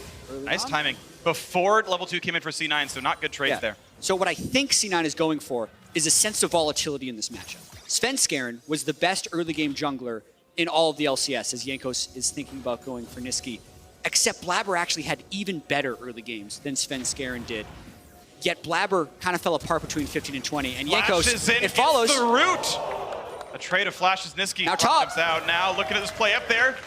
That Sanguine cooled down. Blabber's going to find some red buff damage and walk out. Now, it might not look like the 4-camp into top, but it was because he took away 2 of the small wolves in order to be able to hit level 3 off of just like 3.5 camps right there for Blabber. Unable to find anything, though. While mid lane was a trade, I can't help but feel like Niski is going to be fine with that because now he will have access to that rocket jump, and Jankos won't be able to close the gap on this Kiana. You walk to the brush now. Looking at Jankos back and forth here. Again, flashless now on the Kiana. Use that to make mid lane more volatile there. Blabber can't stay here for too long. Actually, Wonder makes the call that the pressure in the top lane is more important than helping Jankos for Scuttlecrab. That's likely a team call where Jankos will say, don't worry about it or not, because he has plenty of camps to clear. And the lane is sort of frozen in mid as Niski goes in. That's a flash forced out, and now Drowsy onto the opponent, but you can easily just block this one on Blabber's side. Minions help as well, but Cap's now very low in this matchup. I love how active Blabber has been in this game, not only with that early game top lane, but standing his ground inside of the river, knowing that even if a Vladimir roams down, it's not going to be able to match up if Licorice on his Aatrox come down as well. So with this strong level 3 jungler, Blabber has now taken control over both Scuttlecrabs, and by burning Flash on Caps' Zoe, it means that Niski can actually have kill threat in this lane by charging up that full bomb and going for a forward W. I'm also looking at the gold already. G2's 1,000 gold up, 4 minutes and a half in just from laning. It's just little advantages across the board. 500 gold for Wonder. He's been just destroying this lane with his Kleptomancy, only having to burn the pool even after Blabber has gone for that. So the early lane phase for Licorice's Aatrox definitely tricky. Oh, put him back in. This is decent damage. Wonder's running pretty low on HP. He could flash the wall. Does choose to. Does Licorice follow? He can get him. Is this enough? Empower kills him for Wonder, though. He can get the heal. And now the bottom side Sneaky goes down. Zazel can't land the anchor. It's traded to the top side, but that is still overall advantage G2. Perks and Mickey are able to kill Sneaky in lane right there and find that kill, but at the same time, Licorice fires back after losing the CS in this laning phase. Going up against that Klepto Vlad, he shows that you do have that all in power. Immediately, Sneaky is back with his teleport as well, though opting not to go for the combat summoner in this one, and the heal would have actually been the thing to save him. So even with the death in the top lane, G2 still with a 900 gold lead in the early laning phase. Well, recall coming through for Perks, now having burned a lot of cooldowns to make that one through. We can watch that top side fight again, and we see Licorice getting to pull him in on the W. Yeah, Wonder gets snapped by everything right there and dragged back in. Even if he uses the pool right there, it still will drag him back towards the center of the ability. And now he's just trying to buy time for Jankos, who was on the top side of the map, to run on over here. But Licorice lands absolutely everything, is even able to knock him down with that range on the passive. Watching what happened in the bottom lane as well, kind of catching up since we were watching the beginning of the Aatrox play. Let's see how they end up pulling off this kill. It's just a straightforward engage on Mickey, but immediately on their power spike of the level, as soon as they both hit level 4, they know they'd win that all in. Extra stats and extra skill points. Yeah, Sneaky was also pretty low on mana there too, so it was always going to be hard for him to turn and hold his ground, regardless though he couldn't fire off any spells because he was very far behind. Now one thing that is quite interesting from G2, look at that, 3 Fairy Charms to keep the mana topped off in lane, does sell for a large amount of that return. I think you only end up dropping about 40 gold off of that purchase, but will mean that they can apply more and more pressure in these lanes and fire out their skills. I think you lose 54 gold total. It's the cost of an old mana potion, basically. 30% of the, I think it's 180 to buy one, or 45, something like that. Regardless, it is pretty cheap, and it's a lot of mana over the course of time. It's a good laning item, as wards are cleared down to the bottom side, and Sneaky at least has equaled the farm for the most part, but there's still plenty on the board for Perks to grab, and gonna feel good with that early BF sword picked up. Yanko's waiting in the wings. It's gonna be a 3-on-3 as they're gonna go for the engage right away. Don't knock up Sneaky just yet. It gets right back away. That play maybe is different if Jankos is able to find the Water Blade. Ooh. Clutch sleep right there from Caps. He is not able to take these all-in trades up against Niski. And even the poke battle up against him, because Tristana is going to be itemizing into the Blade of the Ruined King, you already see the Vampiric Scepter. It makes it very easy for Niski to stay topped off in lane and give pressure for Blabber. Wants to take the advantage, though. He has the control ward and should be able to know the red buff is there, but... Oh! Nope. Yankos grabs it, able to walk away. Level 5 for both. Blabber's got to watch out. Blabber plants a stun, but he's got Caps kind of nearby. Gets just away from the sleep, just walking for this one, but is there enough space to go? There is, just barely snaking away with his life. The ward spotting Caps, they're so clutch right there because Blabber almost gets hit by the bubble, saw it coming though, and was able to escape. Still, I continue to praise Blabber for this aggression because this is what I need to see out of him to make it pay off for C9. The only way we've ever seen teams reliably be able to beat G2 in the LEC was to attack them in the early game, to get an advantage over them. So Blabber's role here was to come in and blow the game wide open. He got a flash so far, and he is trying to play aggressive, but I need to see more and need to see especially him get some kills onto the flashless members of the G2 lineup. Now looking at the game state overall, it remains 1,000 gold difference as the bottom lane has very much been Perkz and Mickey centered here again, up 10 CS and that kill. They finally jump in. There's a little bit of grounding there, but Mickey able to walk away. The Guardian Shield helping as well, and just not a lot of harm down there. The other side, though, is what I'm more interested in, this top side. Licorice getting that solo kill early on, but Yankos could come around. Yeah, he's level 6 as well, so here he comes, flashless Licorice. Blabber's pretty far away. Does have ulti for move speed if he needs it. There's Hemo playing on top. There's the ult for the move speed. The flash in there. Go look at a big hit right there. A lot of damage. Licorice! Licorice is in a 1v2 and it's not enough people. Send a bigger army. Wow, for Licorice. Here we go. That just like last time. Featherstorm over the top. The big root coming across though. I don't know if they have the damage knocked on Sneaky. The feathers do come back, but it's one traded and Mickey is on the wrong side of the map. He cannot walk away. The anchor's too big. What are G2 doing right there? Yankos misses the ultimate in the top lane, then go way too ham underneath the tower, and now Wonder has the flash, has the pool, but he's in trouble. See if he can walk away from this one. Of course, doesn't have many of these tools, and they don't pull aggro just yet. Now they can re-engage, but the pool is down. Gonna try for a little bit, but the jump right back up. The slam comes down. 3 kills for Licorice. Caps can't capitalize on this, and Licorice gonna look to walk away. Jumps over the wall. Yankos nearby, and he's gonna pull for it. He's asleep, and Niski sleeps with the fishes. They want even more. This play keeps going. Caps wants to get Blabber. Ignite, that's enough. Nice pickup there for Caps, and they're hungry for more. They force the flash of Licorice, but Yankos, oh, that could have been dangerous, but walks away, getting 2 kills back. These are the games we've been waiting for. Yeah. 9 kills in the first 9 minutes, only 300 gold. G2 had so much lane power in the early game, but Licorice comes in massive with the 2v1, and C9 repelled the second dive from G2's bottom lane to keep this game competitive. C9 are basically able to win everywhere on that map. Blabber coming in as well to find that tower dive on towards Wonder. Maybe staying a little bit too long right there as G2 were able to fire back themselves. Still ahead in gold, still maintaining control in that department. Can't help but feel that once Niski gets some items, potentially try to run over. He keeps running out, just barely gets away from the feathers. Good damage across, but it's not going to be enough. Sneaky just cannot make these trades happen. G2 still strong in the bottom lane. 30 CS lead for Perkz. Just dominating that 2v2 as Perkz and Mickey did to most at MSI and throughout their time together. If they continue to aggress, though, as C9 is counting on it, C9 would be here. I'm still nothing but impressed by Perkz as a player. The thought of him role swapping to bot lane to make room for Caps in the lineup, and yet he's probably the strong point of the team. They're gonna pull in Mickey, but he gets away in time. The miasma's not there. Sneaky wasn't quite in range to cast the miasma and didn't want to throw a blank there, but that's a decent investment of time from C9, and it ends up giving them basically nothing. Both junglers are still sticking around right here, and there's gonna be a fight in the bot side. Well, not sure there's Elise to go, but she's gonna find some damage back across. Does knock down Yankos, but a trade killer comes in. Sneaky's dead right away. The flash away, Perkz knows to respect Licorice there.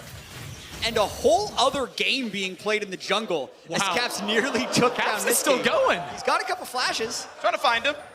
Took the safe recall. That's smart of him to do. And C9's still going in here. Caps is full health in their jungle. And Licorice is about to run out of his. He's trying to run backwards. Just barely going to go down to the Featherstorm. But Perkz, he's got backup. He's got shielding. Zazel's going to drop. And I'm not sure Blabber has the damage. Picks up 1. But Caps has arrived. Puts the bubble down. Gets stunned. But there's still going to be enough damage here. And the G2 army knocks down 3. It keeps looking like Cloud9 are winning these fights, but then against all odds, Perkz and Mickey jump in for the 2 versus 3, win that fight, and the whole time, Wonder is just pushing up in that top lane, making back the gold that he lost after a couple rough trades against Licorice. 3 plates taken down to the top side. He's got to be rich right there. 103 CS, highest in the game.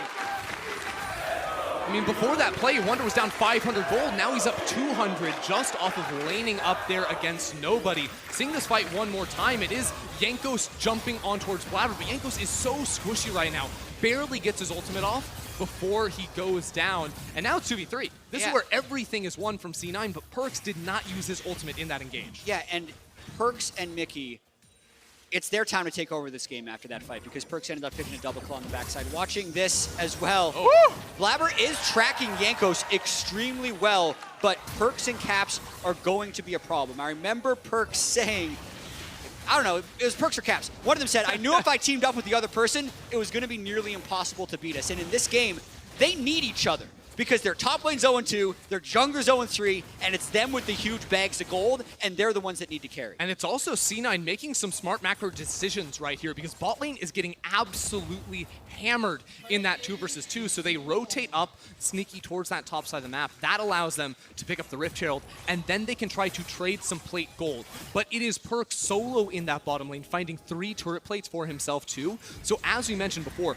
Perkz as a player loves just funnel so much money onto him. He has a 1,200 gold lead over anyone else in the game, and Wonder is number 2. Yeah, coming into the day, Perkz was 11.1 CS per minute, which is the highest of players at Worlds. He's going to keep that up as G2 continue to match C9's pace. Takes a lot of damage. Oh, Jankos can't get over the wall. Takes a whole bunch of damage, and he's going to get slammed down. Some plates fall, but the bot lane turret already dropped. Now it's again Wonder, a bit against the world, looking around for his opening, gets knocked up yet again. There goes the Sanguine Pool. Caps across the wall now as well. The turret falls, the stopwatch buys some time, but there's still no way out for the Vladimir. Cloud9 do pick up 2 kills, but they again do lose that bottom turret. This is reminiscent to me of the way C9 tried to play against RNG last year in the group stage. They are just going so fast, and even though G2 is the best at matching people, Jankos and Wonder have been killed 7 times in this early game. And without getting a kill either, those two look absolutely flustered, because in that situation, the top side of the map is the weak point for G2. They only had 2 players there underneath the tower, but as Jankos getting picked off one more time, as the rest of his team tries to come over towards him, they're unable to actually protect against that dive here. So G2 definitely need to be able to stop the bleeding on this top side of the map, because if you look at it, I think scaling looks very good for them. Even though C9 do have some late game threats and range at their disposal, G2 have a lot of different options in the way they can approach this game in terms of pick, in terms of poke, in terms of team fight.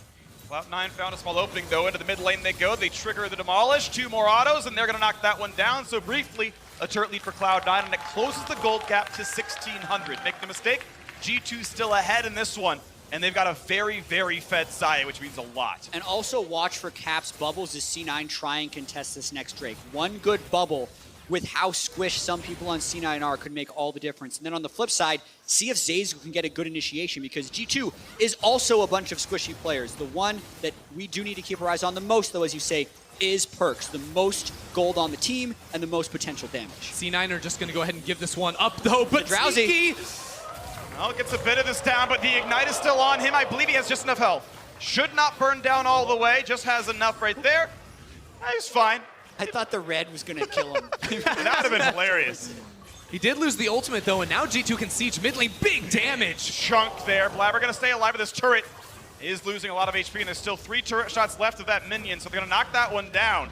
Even though the bubble from Caps does not result into the kill on Sneaky, removing that mid lane tower from the game is going to be so pivotal here for G2. All of a sudden, much more easy for them to gain control inside of the enemy jungle, and whenever you have Zoe on your team, that's where you want to live, because you want to use the added range of those walls with your bubbles in order to catch the opponents by surprise. And all you have to do is deny vision inside of the river, and that leads to some very easy to execute picks. And G2 is moving around the map so quickly and so well right now, getting that top turret. And this is where I have questions for Cloud9, because we know Blabber's amazing early game. His weakness and C9's weakness with Blabber instead of Sven Skaren was the mid game here. So how can C9 stop G2 from just running over them between 15 and 25 minutes?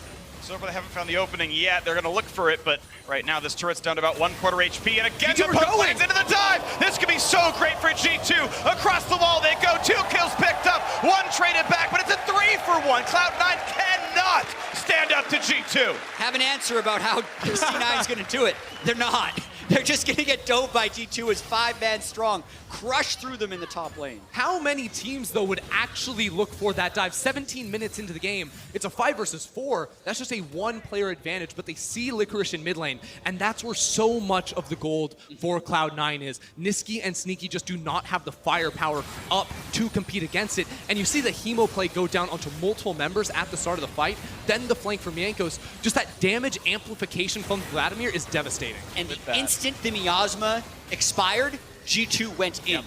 Sneaky has to be so careful with that cooldown because if he uses it flippantly like he did there, just to clear the wave, that will happen. G2's willing to press the go button. And G2 had to know exactly how much damage they did too, because their carries were split on the left side of the tower. If they did not instantly blow up those 3 primary targets from Cloud9, they're instantly split up, they're instantly left out to dry, and Cloud9, with the flanking Aatrox, could get so much back in that engage. G2 definitely play a very risky style of League of Legends, but when they're able to calculate the damage like that and just know how powerful they are at this moment in the game, that's when it feels almost impossible to compete with them.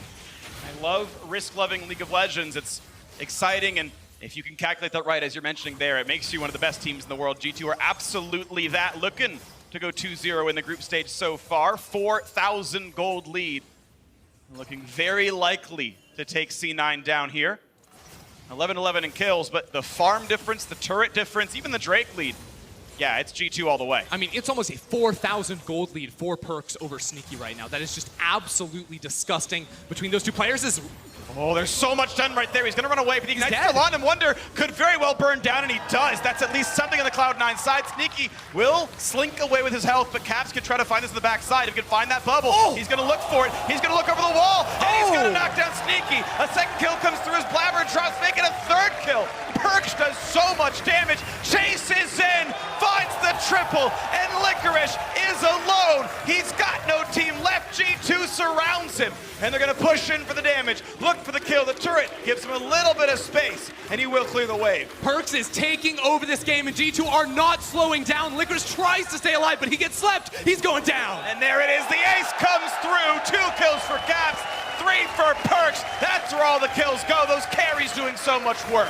They are so on point this game. Caps and Perks together. Every time C9 expends themselves to kill Wonder or Jankos, Caps and Perks absolutely have their backs. They know what C9 used. They said, hey, it doesn't matter if we start this fight a man down.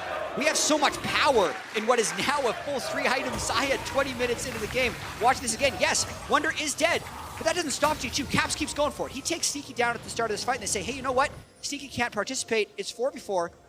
And we don't have time for replays because everyone thought Wonder was going to get jumped on again. And when you have a roster this stacked, sometimes it just does not matter, but Blabber's in so much trouble. They're going to find a double knockup at a Mickey, and the re-engage not so far great for Cloud9 side. They got to run away, but there could be a re-engage. Caps goes in, doesn't find the damage. Perks was still down on the bottom side of the map, though, so G2 weren't ready to jump all the way forward. Perks with 3 items now at just 20 minutes into the game. Absolutely monstrous. He's going to go ahead and solo out the Mountain Drake too, and with 2 mountains with this super fed marksman as well. It seems inevitable that G2 can move over towards the Baron. Look at the gold.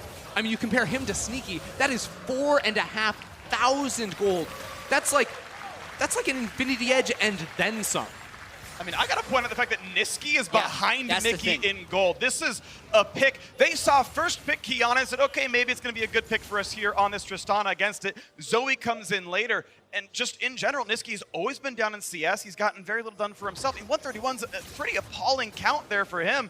I mean, there's a 1 in 4 Vladimir with way more than he's got, and there's just no damage out of that mid lane. And in his defense, he was ganked very early on, and then the kills from Caps came from roaming around the rest of the map. So he didn't get that laning phase that he actually wanted. Here we go. First stun's going to land for a little bit there. The ult across the backside, but Mickey's staying alive. And this could be more of a re-engage stun through the wall. They're going to look for Licorice here. Now this one, Perks could be found out. 1,000 gold to Licorice, but Zay's going to get deleted. It's still a 2-for-1. It's Cloud9.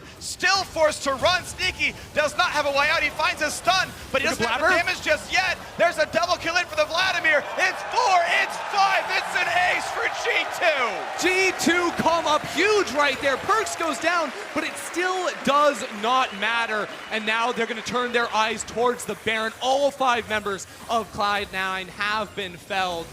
It's with double mountains, it's going down fast. That felt like the final nail in the coffin for C9. They were desperately trying to get the fight after they take down Perks, which felt like hadn't happened, but they didn't get Caps, they didn't get Wonder, and all of G2's carries, plus their massive gold lead, were able to finish this fight. And the start, actually pretty good, right? They got a face-checked Rakan, unable to finish the deal on that. Niski loses vision when he rocket jumps in to try and last hit Mickey, and even if they caught Perks, look at Caps on the backside. So much damage. Yeah, and Sneaky can't retaliate because he's just getting outranged by Zoe at this point in the game.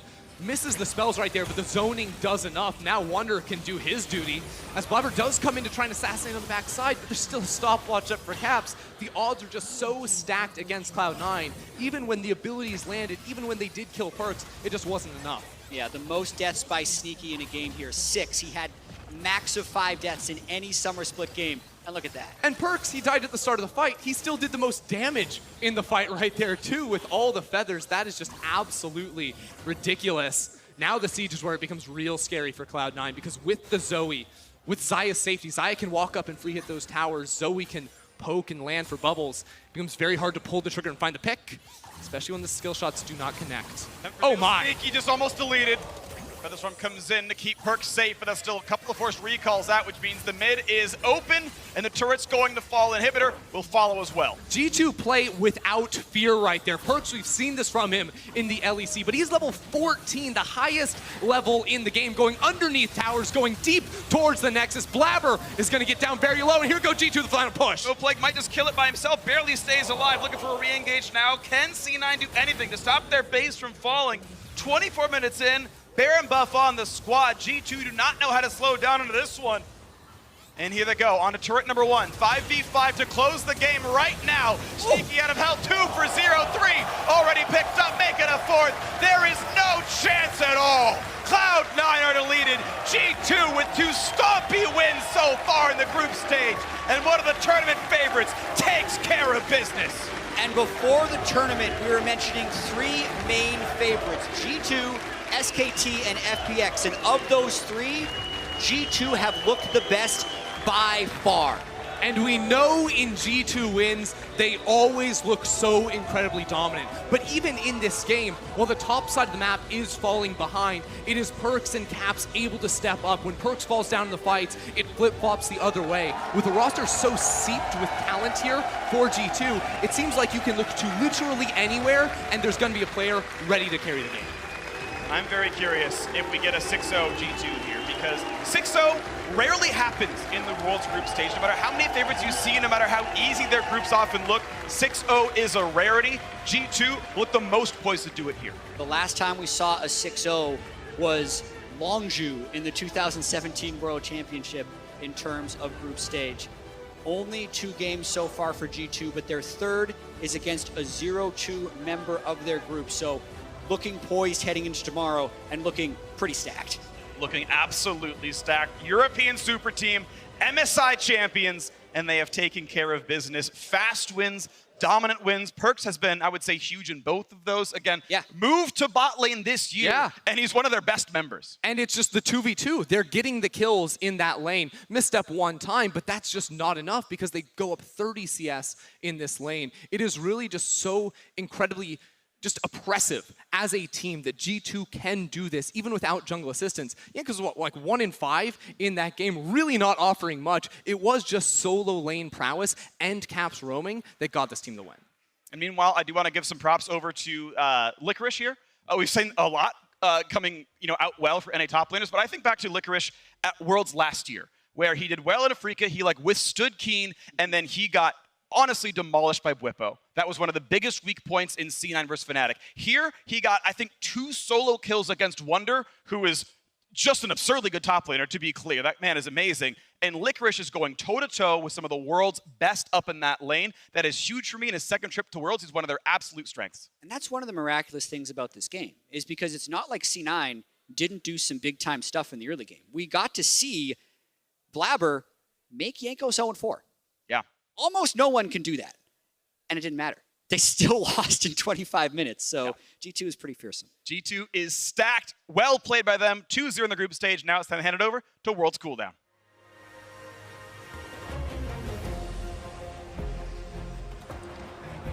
Hello and welcome to Worlds Cooldown. What an explosive match to end the day.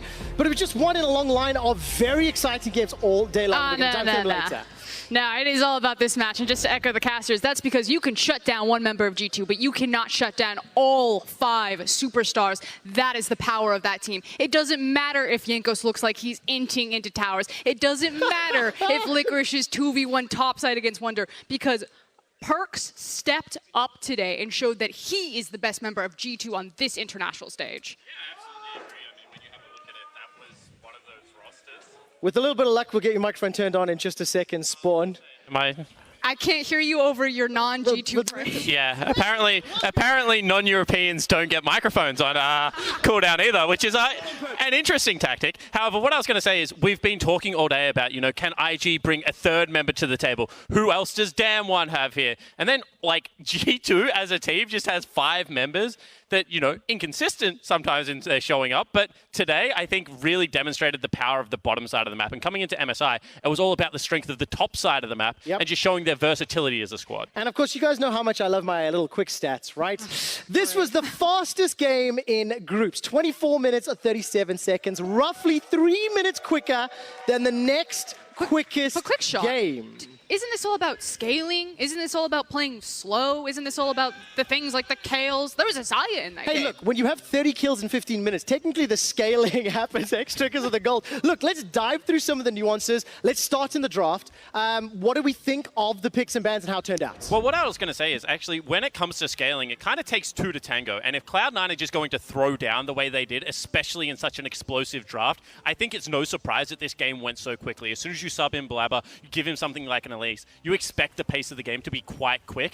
And it's an interesting tactic, because much like when teams used to do against IG, I think it actually suits G2's wheelhouse a little bit more than it suits Cloud9. And we were talking about this earlier on in the day. When someone comes sprinting at you, as Spawn is talking about, you can't just gentleman agreement like, hey, can we slow this down? No, you have to go toe-to-toe with them. And when you choose to go toe-to-toe with G2, you show how quickly that gets out of control. It looks messy, but there is a beautiful genius behind it in the split-second decision-making, which put G2 on top. And as all good genius, there's also some insanity mixed in there, because Wonder walked up to trade 1 empowered Q for a pull and then died. Just straight up got solo killed and put down. So I think but that's the edge you want your players playing on. You want them to be so confident in their 1v1 matchups that every single advantage they get, they exploit to the maximum. And sure, sometimes it's going to explode, but if you have 5 players playing that style, majority of the time, if your players are good enough, they're going to get those big advantages. And especially when you see that there are individuals that can carry in every single role on this squad. I love the statement that Perkz made on the Xayah. Now we've got a huge clip, a roll of B-roll replays is the word I'm looking for. Highlights. You can tell I'm not warm. The highlight package. Let's talk through it, and this is going to be from start to end of the game, and this is where Perkz and Mickey start the roll. So I want to go a little bit deeper dive analytically with Perkz and his Xayah, and why, yes, Xayah is a mainstay of the current meta, but especially for Perkz, why it's so devastating. This guy was originally a mid laner. He knows exactly how to abuse zone control and how to start a lane from level 1. And Xayah is an AD carry that allows him to do that. With the feathers, with the pullback, she gives you everything, and she plays very similar to a mage. Also, unlike a lot of other AD carries in the world, he didn't have to play in a meta where you needed 4 items to be useful. So Perkz is willing to push his lead much earlier in the game, and you should see that he does play around those 1 and 2 item spikes, maybe more aggressively than we would see from other AD carries.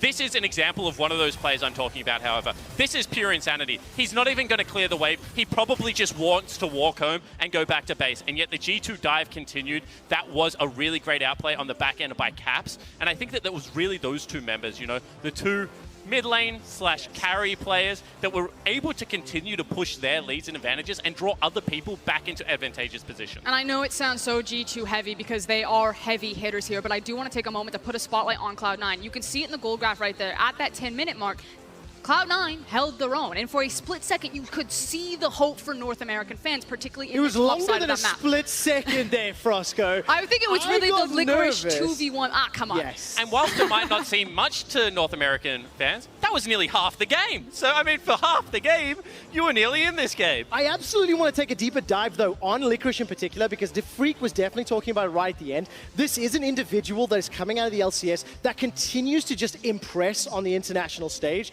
Blabber coming in as the substitute, I was not anticipating, but the duo worked very well to build up an advantage. It wasn't enough to overcome the man on your screen in the bottom lane and the advantages he had accrued, but you have to give credit where it's due. They can punch back.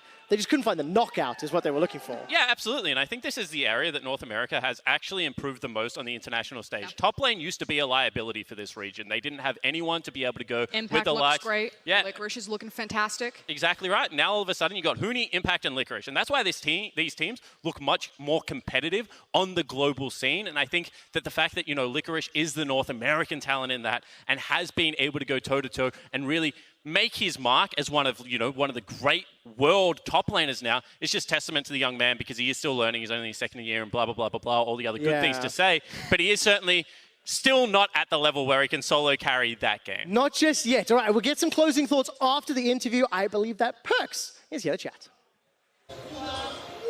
Thanks, guys. Laure here, and joining me right now is Perks after the 2-0 and second victory against Cloud9 just now. Congratulations on the victory.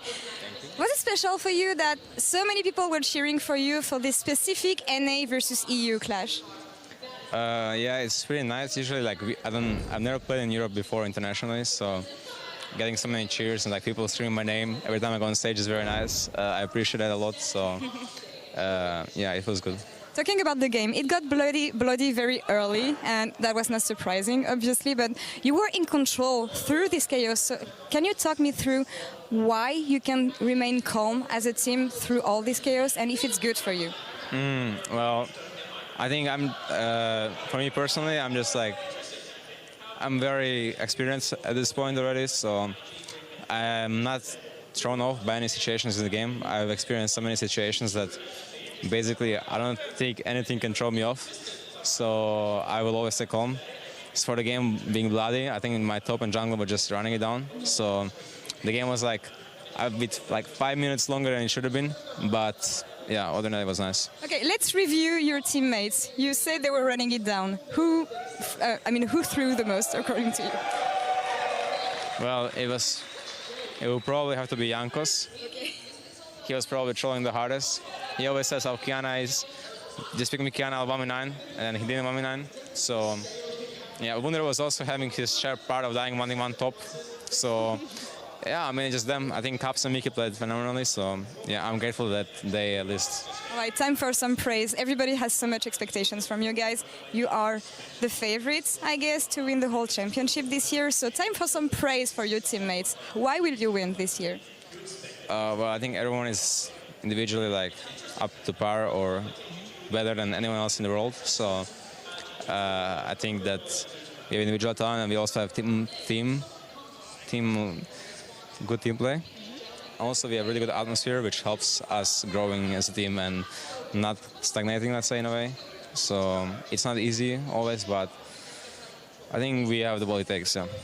From what you've seen so far, who's the most scary team right now? SKT, I guess? Yeah, I think the most scary team is actually IG. I think IG has like, some of their players are not performing well, but I think their solo laners are performing really good. Like I think like the Shy is playing insanely well and Rookie is playing insanely well, which is like something you don't really see from from SKT. Everyone is playing really well, so they're a scary team. But IG has this like individual power that like could carry games. So I think for us as a historical matchup, probably harder. But SKT is definitely the scariest team as a whole. just IG is probably scarier for us. Now, from a recently role-swapped AD carry, who do you want to face the most in lane? I don't really have anyone in particular I want to face, but I guess I always like to face good players, so probably RNG. Like, yeah, he's a phenomenal player, right? So beating him on 2 roles would be quite an accomplishment, right? So that's something I'm looking forward to. Hope you can face him later then. Thank you very much, Perks, for joining me. And back to you guys in cooldown. Thank you so much, Laura. And I want to focus in on the front part of that interview when he was talking about the crowd cheering for him. Because for so long, when G2 take the stage, they are the villains. They are the conquerors of Europe. And they would be booed or the crowd would be silent. It was always heavily Fnatic favored. But when they went to MSI and now at Worlds, they're now the champions of Europe. And Perks says, watch me. And Europe says, hell yes. Hey, put my international hat on for just 1 second. I reckon they're still the villains. I mean, this is a team that still has so much, you know, cockiness and swagger and bravado and everything else that you want to throw on top of it. I don't think that means they're not likable, but I certainly don't think they're the good guys of League of Legends. The thing that's amazing is I definitely think you can pick certain elements of what they do and you can defend either perspective.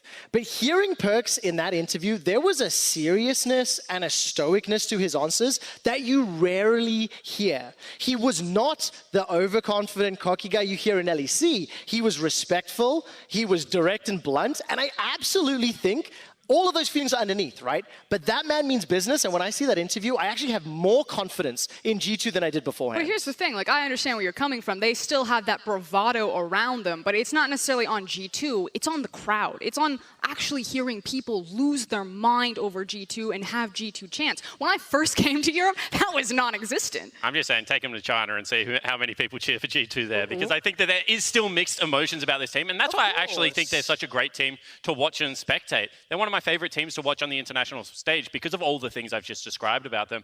And I think that the reason that he is being reserved is because we haven't yet seen a game where it has all come together at Worlds. You have games like that during Europe, right? However, they still need that one performance where all 5 members pop off and then they do get the 20-minute closeouts that we were seeing MSI. When they reach that final form, that team is unbeatable. But you give the Shy 6 kills, and he might be enough to run over your team, right? So I think that there is still that stage where they're like, okay, we do need to be a little bit reserved. We are crushing people. We are definitely the front runners. I have picked them to win Worlds before. I walk outside and get mobbed. However, I do think that there is still an extra level that we did see at last international event that I'm super excited Mate, about. you think you're getting outside? I'll take you right now on the table. Oh, I love this, I love this, I love this. All right, we've spent a lot of time talking about G2 versus Cloud9 because it was such an epic game. But 5 other matches happened today. I'm going to focus in on some of them. Team Liquid versus AHQ is where I'm going to start. And Frosco, what's your takeaway when you think back to how this played out? I mean, I think Doublelift's interview said it all right there. We've had some very blunt and honest AD carry interviews, and his team was running it down. Every single time you saw that Jensen got blown.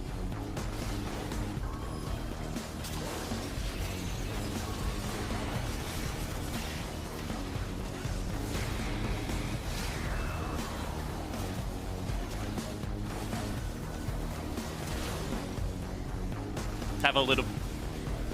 But this is one of those games where I think it extended for a very long time, and it was really just Doublelift.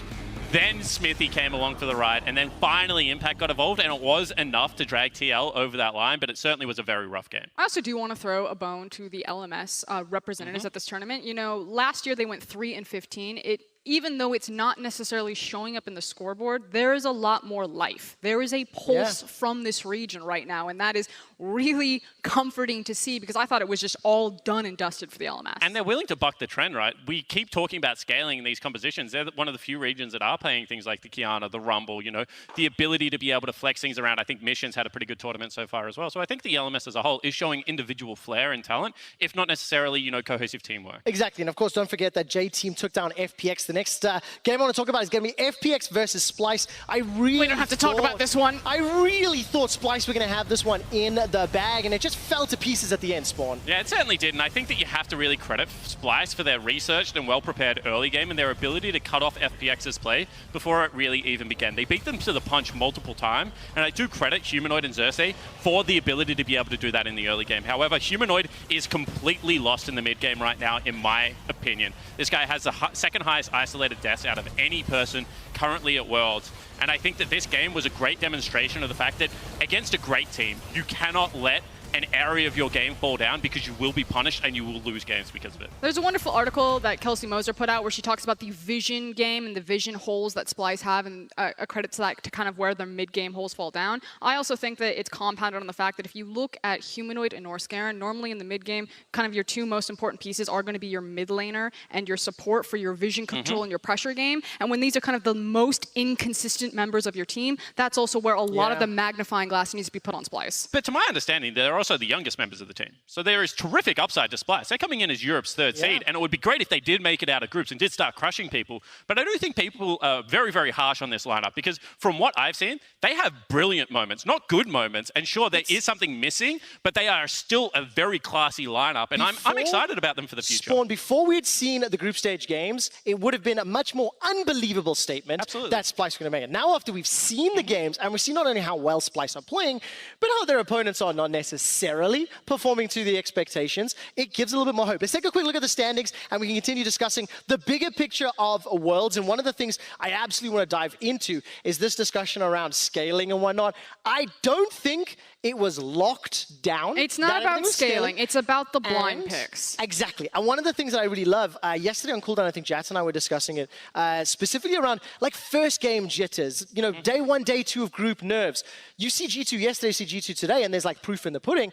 Today's games ramped up in kills, in action, in speed, as it were, even if game times didn't necessarily go down. Hell, I think we should just go back to like crediting versatility. Maybe that's just not a best way to play the game, but depending on your opponent, and depending what they give you in pick ban phase, there is a best way to be able to drive towards that, then play the game. If they get rid of Kiana and Pantheon, maybe there are better scaling options. However, if they leave them up, I have all faith that G2 is going to take those two picks and run over an early game as well. So I certainly think that the meta is not set, but I think that what it has shown is the meta is wide open. Yeah, and that means in best of fives, as Spawn's kind of alluding to, that you're going to get very tailored series metas and not necessarily a tournament meta. I think that this is going to be a Worlds where, depending on who your opponent is, it's going to heavily determine what your priorities are going to be instead of the set OPs. Oh man, we only have one more day of groups before we close out each individual group, or at least the first half. Group D is already wrapped up. Damwon, IG, and Team Liquid all tied at 2-1. Yeah, and I think that I'll call this a group of death, right? You got three teams up the top. Unfortunately, one of them is not going to make it out of groups, but I do love Group B, you know, the group of mess, where everyone is just absolutely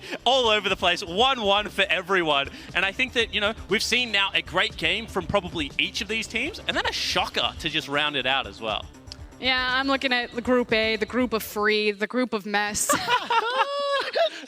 Sorry to get one more shot in there. I absolutely love the titles. Just one last question before we do head off. RNG versus Fnatic is the opening game tomorrow. Fnatic have given me more questions than I would like. What time does it kick off here? 3 p.m. Okay, European fans, get in at 4. Like, I'm just going to do you a favor. I'm going to make sure that everyone's happy when they get in. I don't want to ruin people's day at 3 p.m. Hey, I told you want to throw down right now.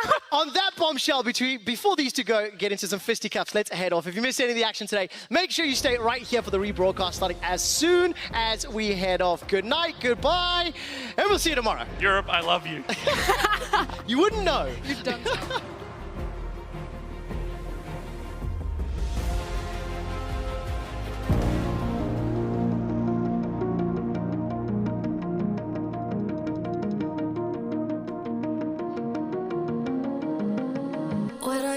Should be able to pick it up. The body slam in the middle of the animation is going to be there. It's a shy. Backflips on top of him. Executes Canyon. Now everyone's running away. He's still going. Can't get out. Another backflip forward as Nogari's going to get taken out. Alex just poking there with the Q. Ysera's going to dive in. It's a brilliant equalizer as immediately the Gragas is going to fall there. Supreme display of talent into the backline. Jensen once again has to go into the Zonyas as that's a supreme display of talent on the 4 members, and then the killer instinct in the backline to augment an impact once again, trying to be the hero, but he can't do it. A double kill for Alex, as if can he can. Looking to try and get in there. We've seen this before. There was Tien early into this pit. Oh! Somehow the burst didn't work out, and now the dive bomb comes in. The shotgun into the backline, and there goes LWX. Here comes the re-engage. GPO going to kite out of it. Low health bars could make things dangerous. Leaf's going to lose the Guardian Angel. The re-engage comes across. And this time's in. join in, but it's 2 for 1 so far, 3 for 1. It's all game so far, shutting down everybody.